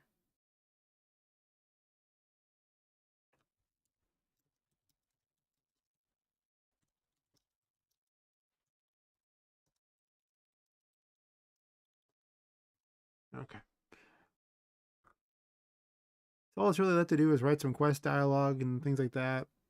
So I'm not going to do that right now. What I'll do is I'll just test right now and see if everything works. Actually, wait, there's one more thing I need to do. Miranda's quest thing here. Yeah. P4 problem, P5 problem. Pretty much, you know, Shadow Dragon, just kick it down the curb. Just P5, you know? And, yeah, just down the road you go, little thing. We'll fix you eventually. Probably. Maybe. Sure. There's a lot that got kicked down the curb. Or kicked down the road, I should say. Some things have been kicked a couple times already. Okay, so upon entering the battle arena thingy, or the boss rush, well, at this point I could have music again, so I'm gonna clear off all the crap from my other thing and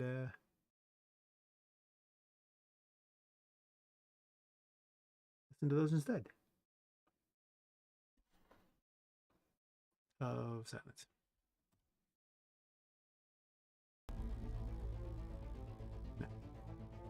Where were we here? So upon entering the area, how does it even do this?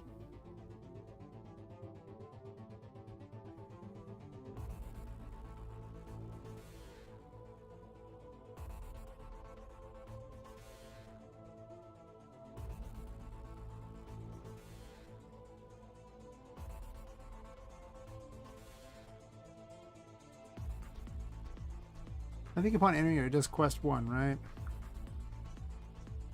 trying to remember the exact chain for how this quest works. It's a very non-standard quest. It needs to be a much better system for quests. Just gonna go ahead and say my quest system is stupid.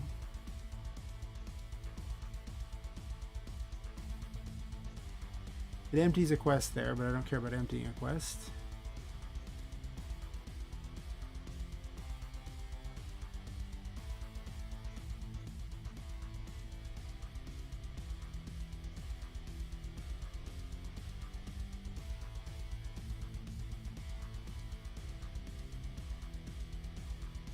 Pretty much, yeah. It might be stupid, but it works.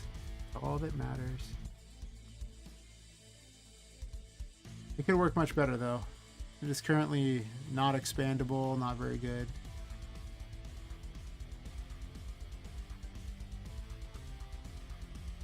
Where are quests placed in here?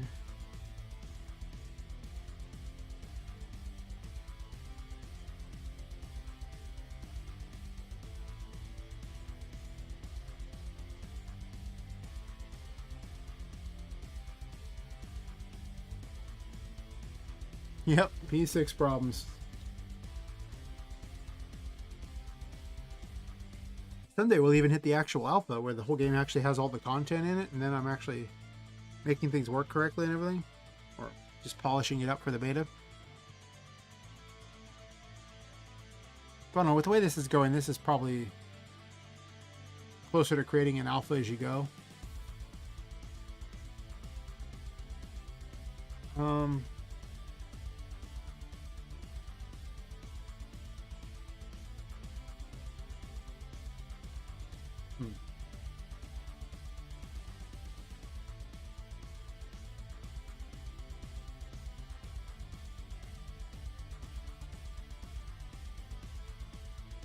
Okay, it does those, sure.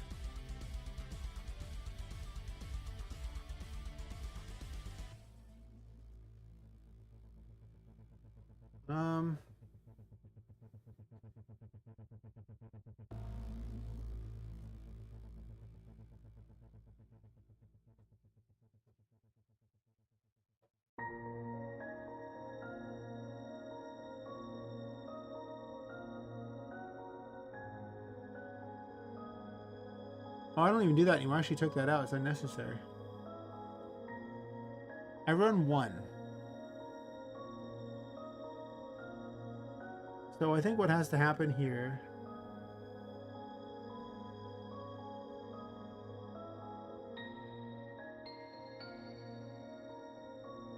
I could just reword it as 1.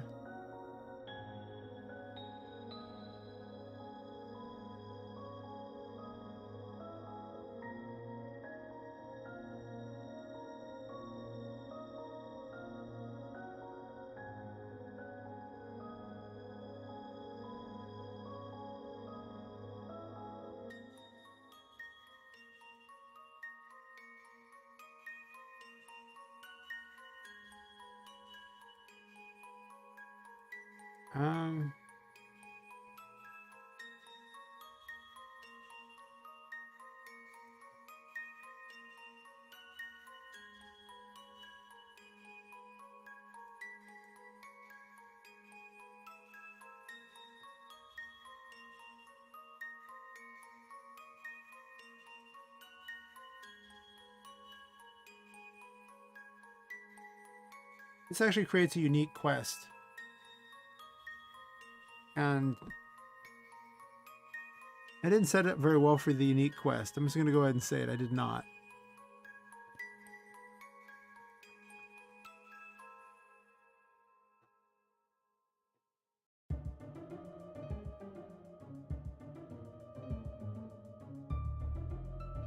So when she shows up, let's see. Upon talking to her, this is when it gives the quest, right? Oh, this is their setup page, so they wouldn't actually get the quest there, would they? Oh, I just skip all that, right? I don't even use it yet.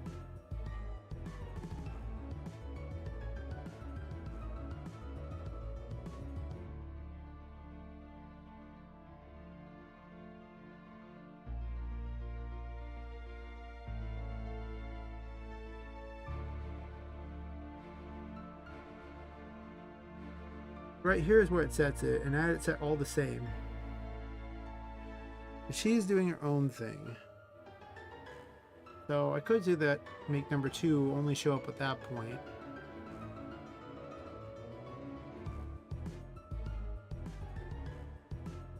Yeah.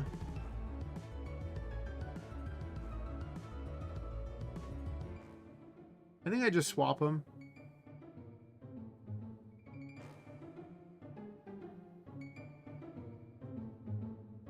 And upon swapping them, then she runs it differently, I suppose.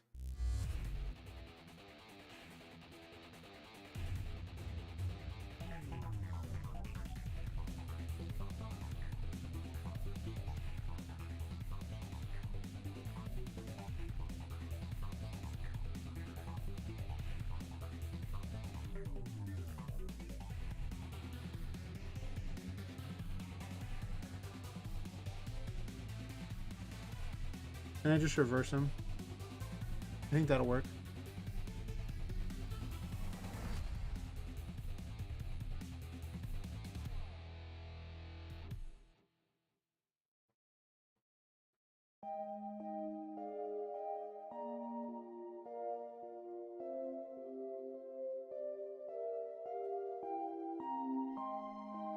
If that's the case, then I have to switch how the bosses act.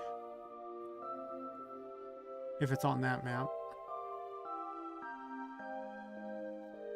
If it's on NPCs.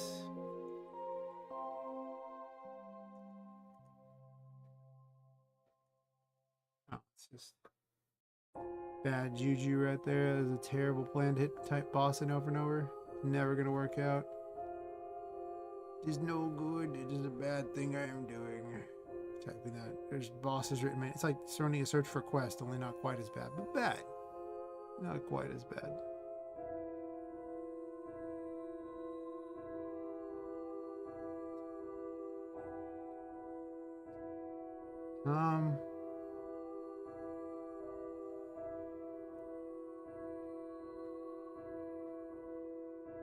I don't think I did it there, did I?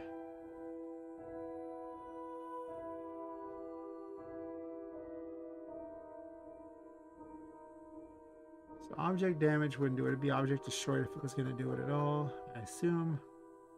Okay. And then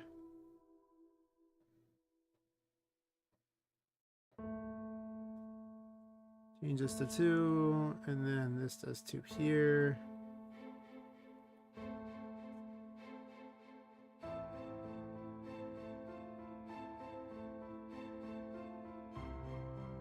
Let's make my life a little less hard by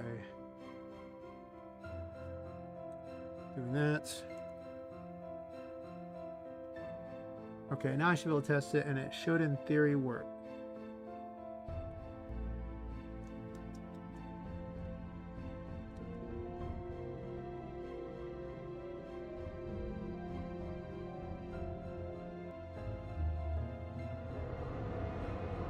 Apparently I have the music on, so I'll test it with this music on. Are you ready?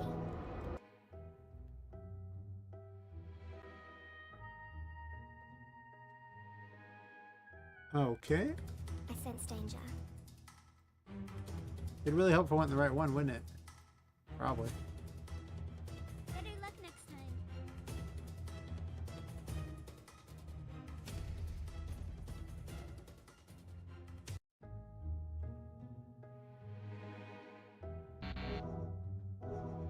Are you ready?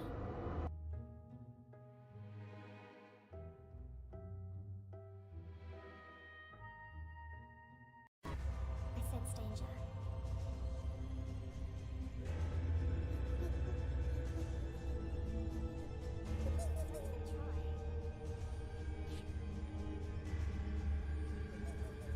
Take cover.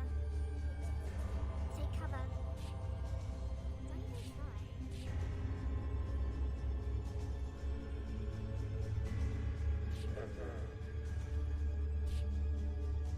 Don't even try. I wonder where I can find out. Don't even You will escape. You will not escape.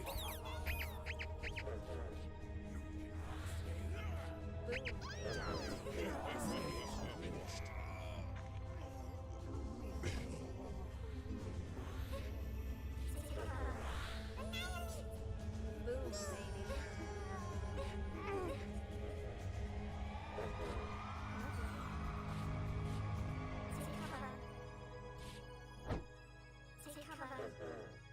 Why is she saying it Take twice? cover. Take cover. Take cover. What in the world?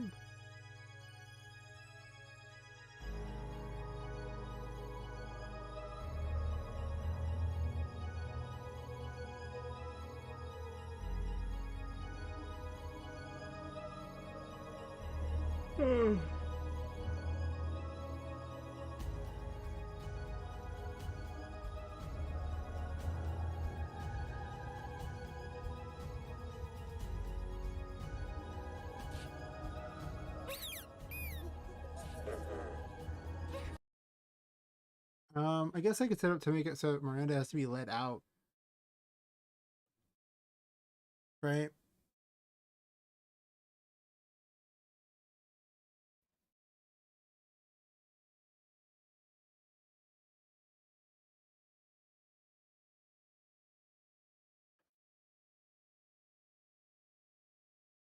Yeah, I guess I could do that.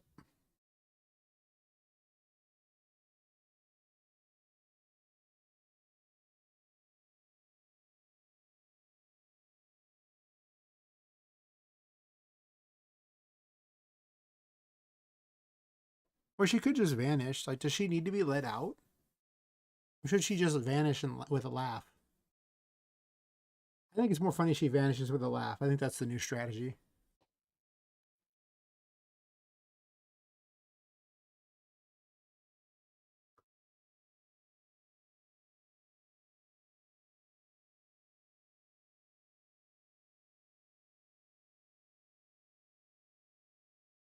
West NPC3.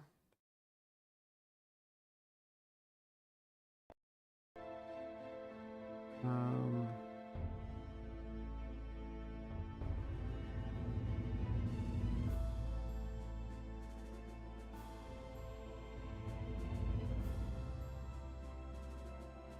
exactly. He's a menace.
Actually, let's see. The boss teleport has the thing I could use for this.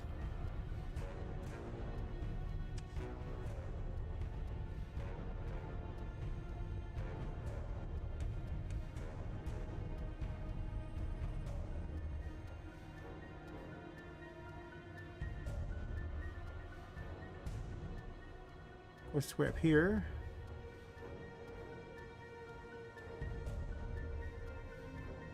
I think. I don't even know.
I'm sure I'll have a lot of fun writing her dialogue.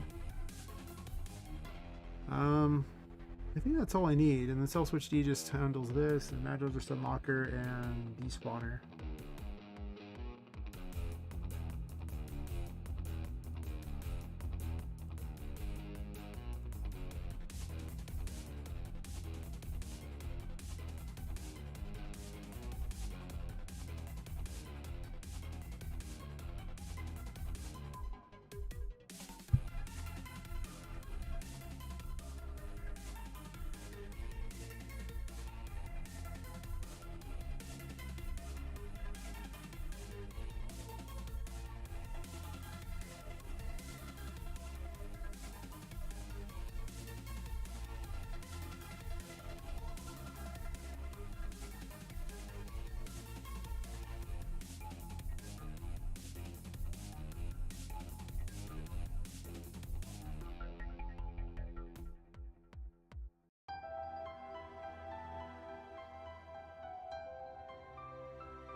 Are you ready?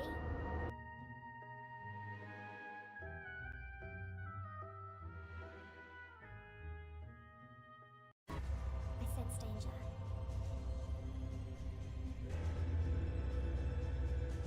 Don't even try.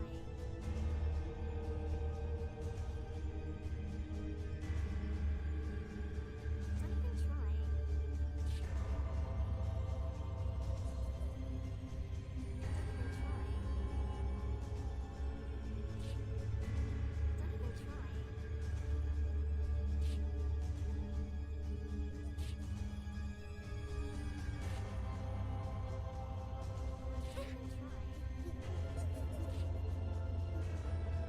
I need more energy. Take cover. Take cover. Take cover. Take cover. Take cover. Take cover. Take cover.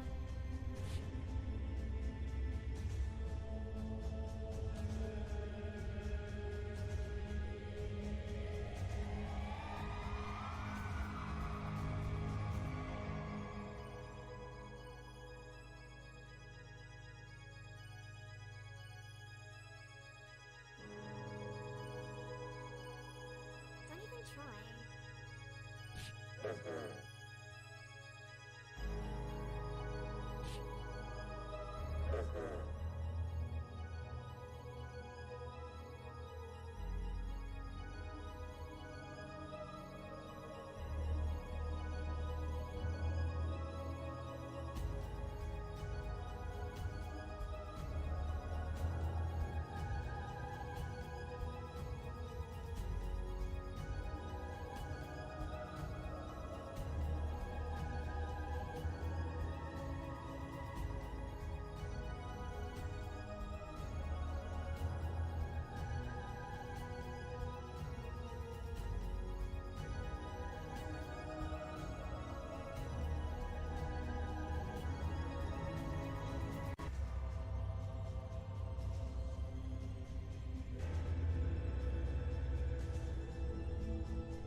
Never.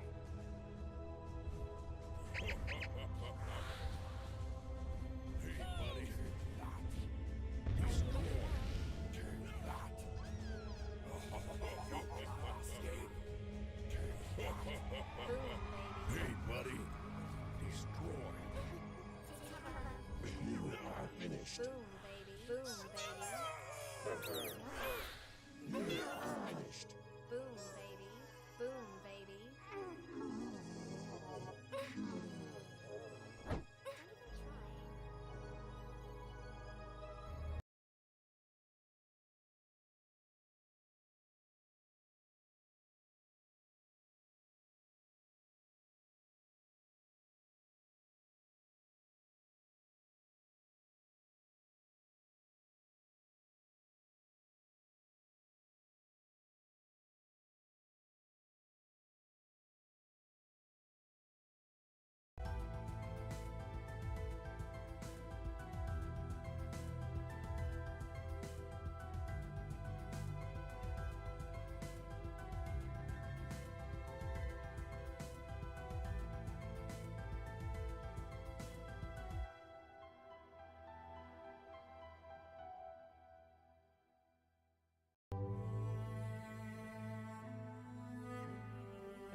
sense danger. Don't even try. Time to die. You are doomed. You cannot escape. You cannot escape. You are doomed. Escape. Oh, go. Better luck next At some point I muted the microphone. I don't remember when I did it. Oops. 7:29 a.m. and yeah, it's pure autopilot at this point. There's no way I'm getting an actual playthrough in today. At most I stream another 31 minutes, and I'm not sure I'm going to stream quite that much longer, honestly, after this. Like, I think I might just reach a point where all the problems are solved, and then maybe later tonight just do an additional stream, or later today I should say, after I've added in the remaining dialogue, and then just do a complete playthrough here. Because I imagine with all that I've added in, it'll probably take at least an hour and a half to beat the game. Especially if I want to test everything. Almost certainly.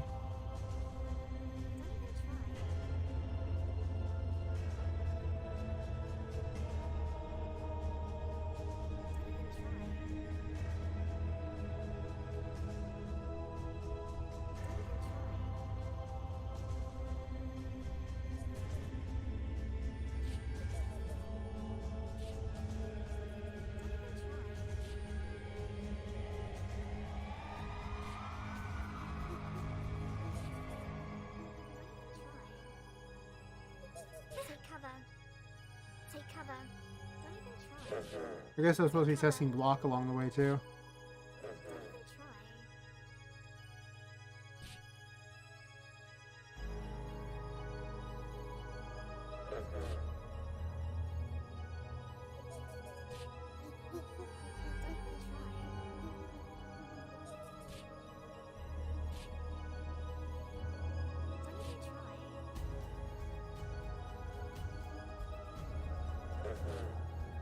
Where you at, Miranda? You're here somewhere.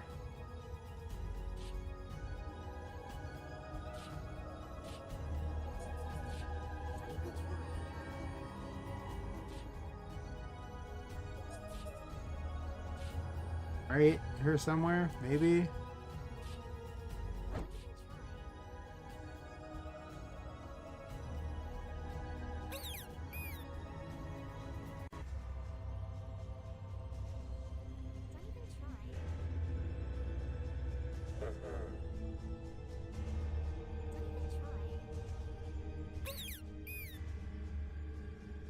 I'm not seeing her.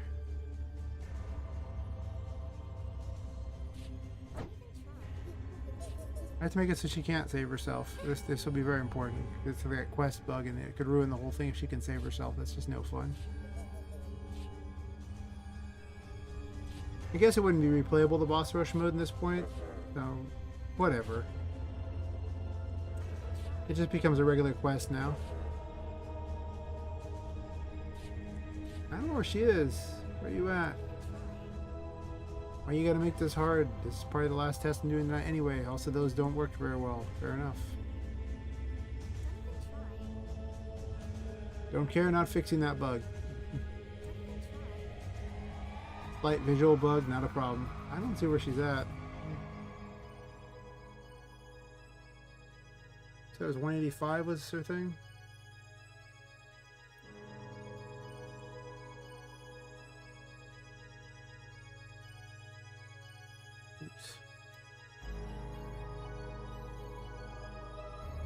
Okay, she is not spawned. That's incorrect. She could have spawned. Let me do some changing here so she can't save herself.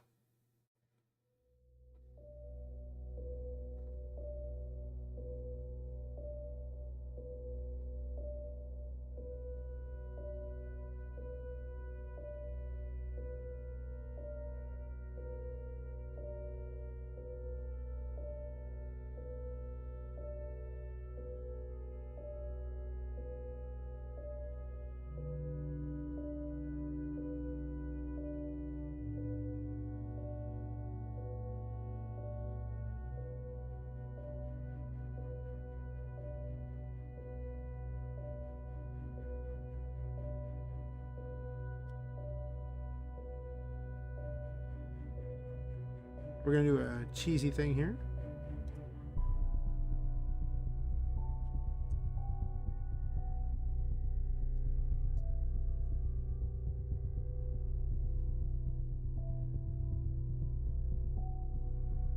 That'll make it so she cannot save herself.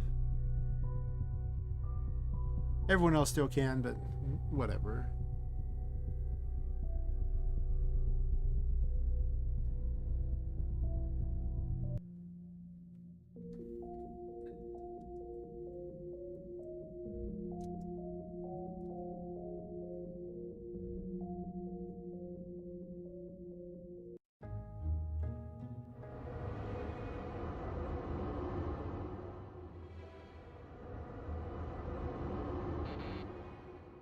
Are you ready?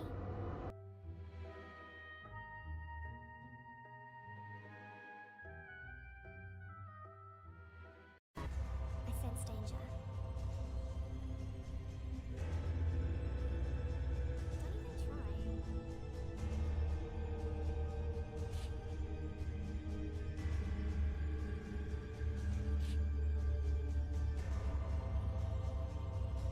Don't even try. Take cover. Much easier. I wonder where I can find that. Never. Destroy. Boom, baby. Boom, baby. Boom, baby. Boom, baby. You are finished. You are finished. Boom, baby. Look at all the goodies. Yay. Whatever.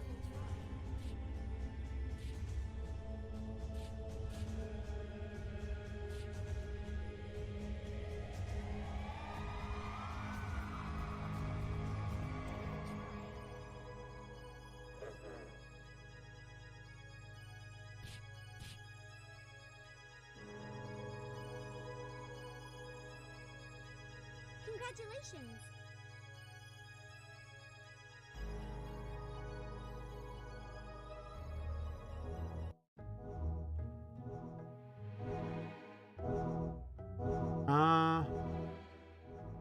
But Miranda doesn't actually have know where she spawns in yet, does she?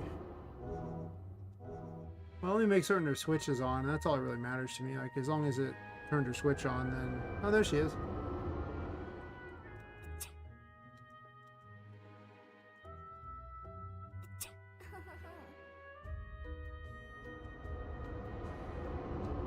Well. That should fix those problems.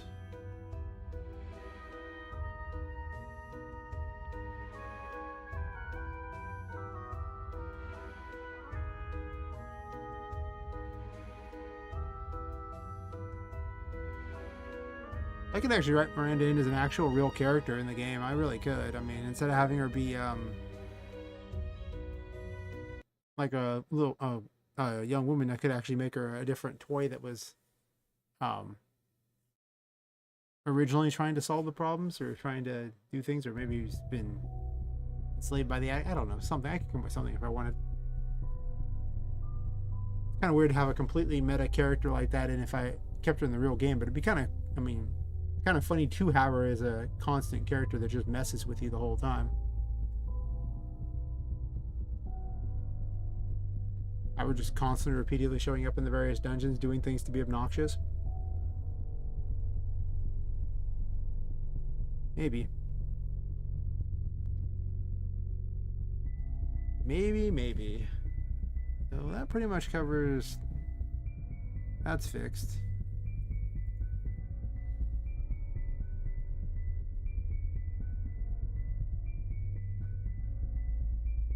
Oh. Yawning here.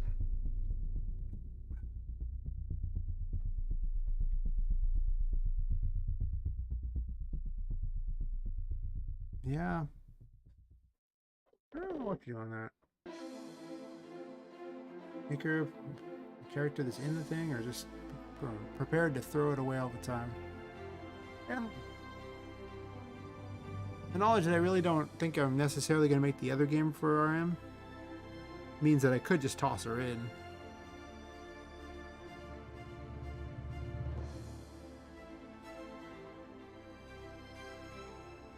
Unless I just completely lose all sense of myself and decide to make another game in RM. I don't know why I would, though. Maybe, I don't know. We'll see. A lot of the limitations on movement and colliders in this is just really rough, so it makes a lot of unique things harder to do. Which is not the best, you know? I feel like I would, if I made the same game in a different engine, it would come out better.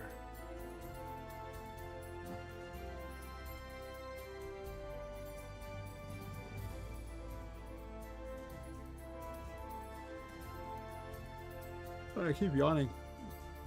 Alright.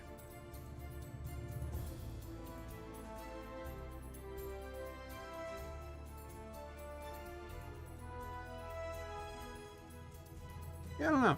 I'm just trying to decide what I want to do with her. It'll matter for what I want to write for her story, too, if that's the case. It also makes me wonder why I put Clockwork in earlier, because, you know, I had that whole thing with her already. But I could just make her a secret character in various things and then have it all culminate in, like, the boss rush mode. Or make it not even a boss rush, make it just actually, like, you know, a level.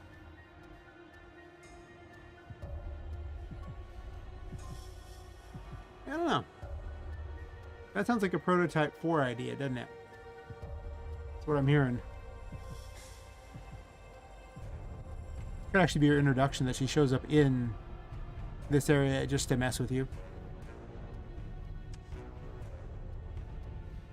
Yeah, that's fair. Maybe I'll make something like that. I mean, make her a continuous character or just something.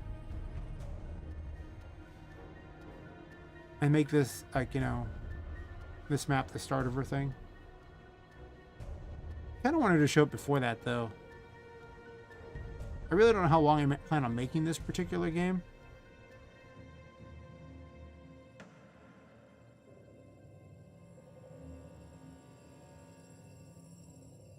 Yeah.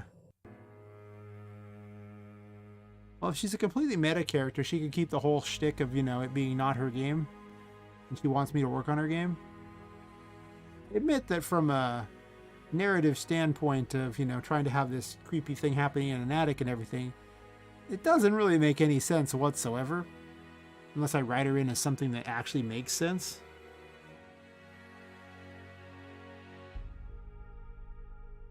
I mean, she could just be another one of the people in there who has a hero complex. Like another doll with a hero complex, thinks she's supposed to save everyone. Is upset that Poppet's the one that, you know, is getting to save everyone. I could write her in as something like that as a real thing, but I like her as an Asagi character who's just literally not supposed to be part of the game.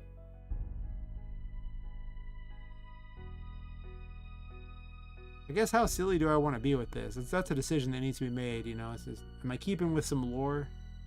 Some deep lore that probably nobody in their right mind will like ever care about? Or do I just add in as many jokes as possible? I probably just add as many jokes as possible, right? Just make it, like, amusing. I don't know.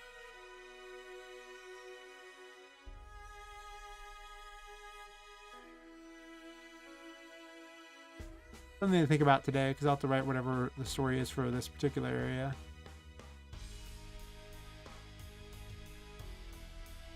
Yeah.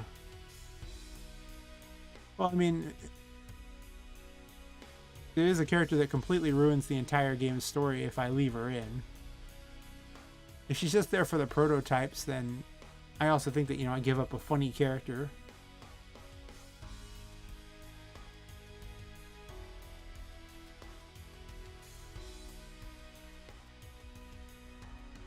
But so far seems to be pretty liked.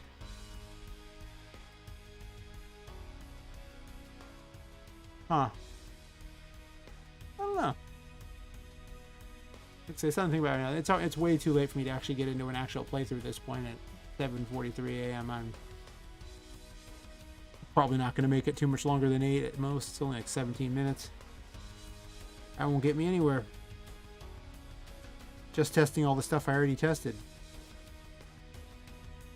I mean, technically, I could actually run a test from farther in, I guess. Set it up for that.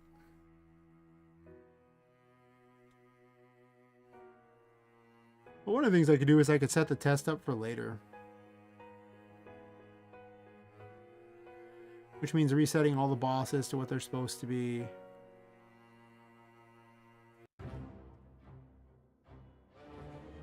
The voodoo doll boss is not in the game.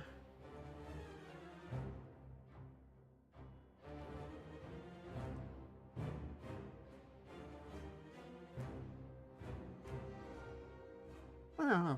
You too, Shadow Dragon. Have a wonderful day. I'm definitely heading off to sleep very, very soon.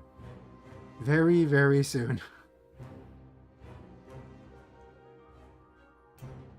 This is, I just want to set up all the things so I can be good to go for later, and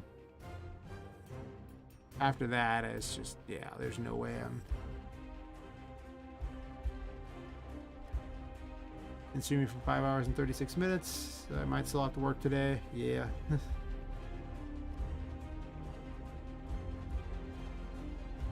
And the other things I need to change are these.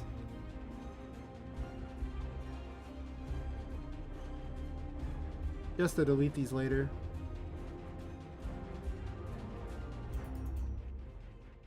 I guess today is only Saturday. That gives me today to write the stuff, and then I'll come up with another stream. I don't usually stream Saturday night. I don't usually, well, I guess it'd be Sunday morning for me, and Monday morning for me. Yeah, I may do another stream at some point, either today or tomorrow, for the testing. I'll have the last of the dialogue in place, and then it'll just be a quick run through.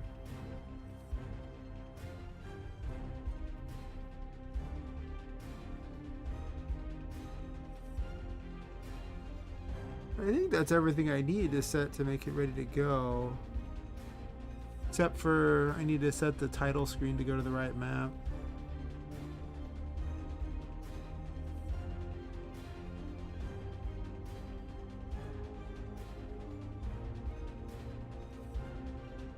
Alright, opening. Yeah. Alright, well, I think that's going to do it for me at this point. I don't have any tasks that I could truly get done in the tiny amount of time I had before. I would normally just end it anyway. And I should probably be sleeping. 7:46 a.m. See, I'll probably try to stream again later tonight, or like on basically an off day, you know, just see if I can get it ready. If not, then tomorrow.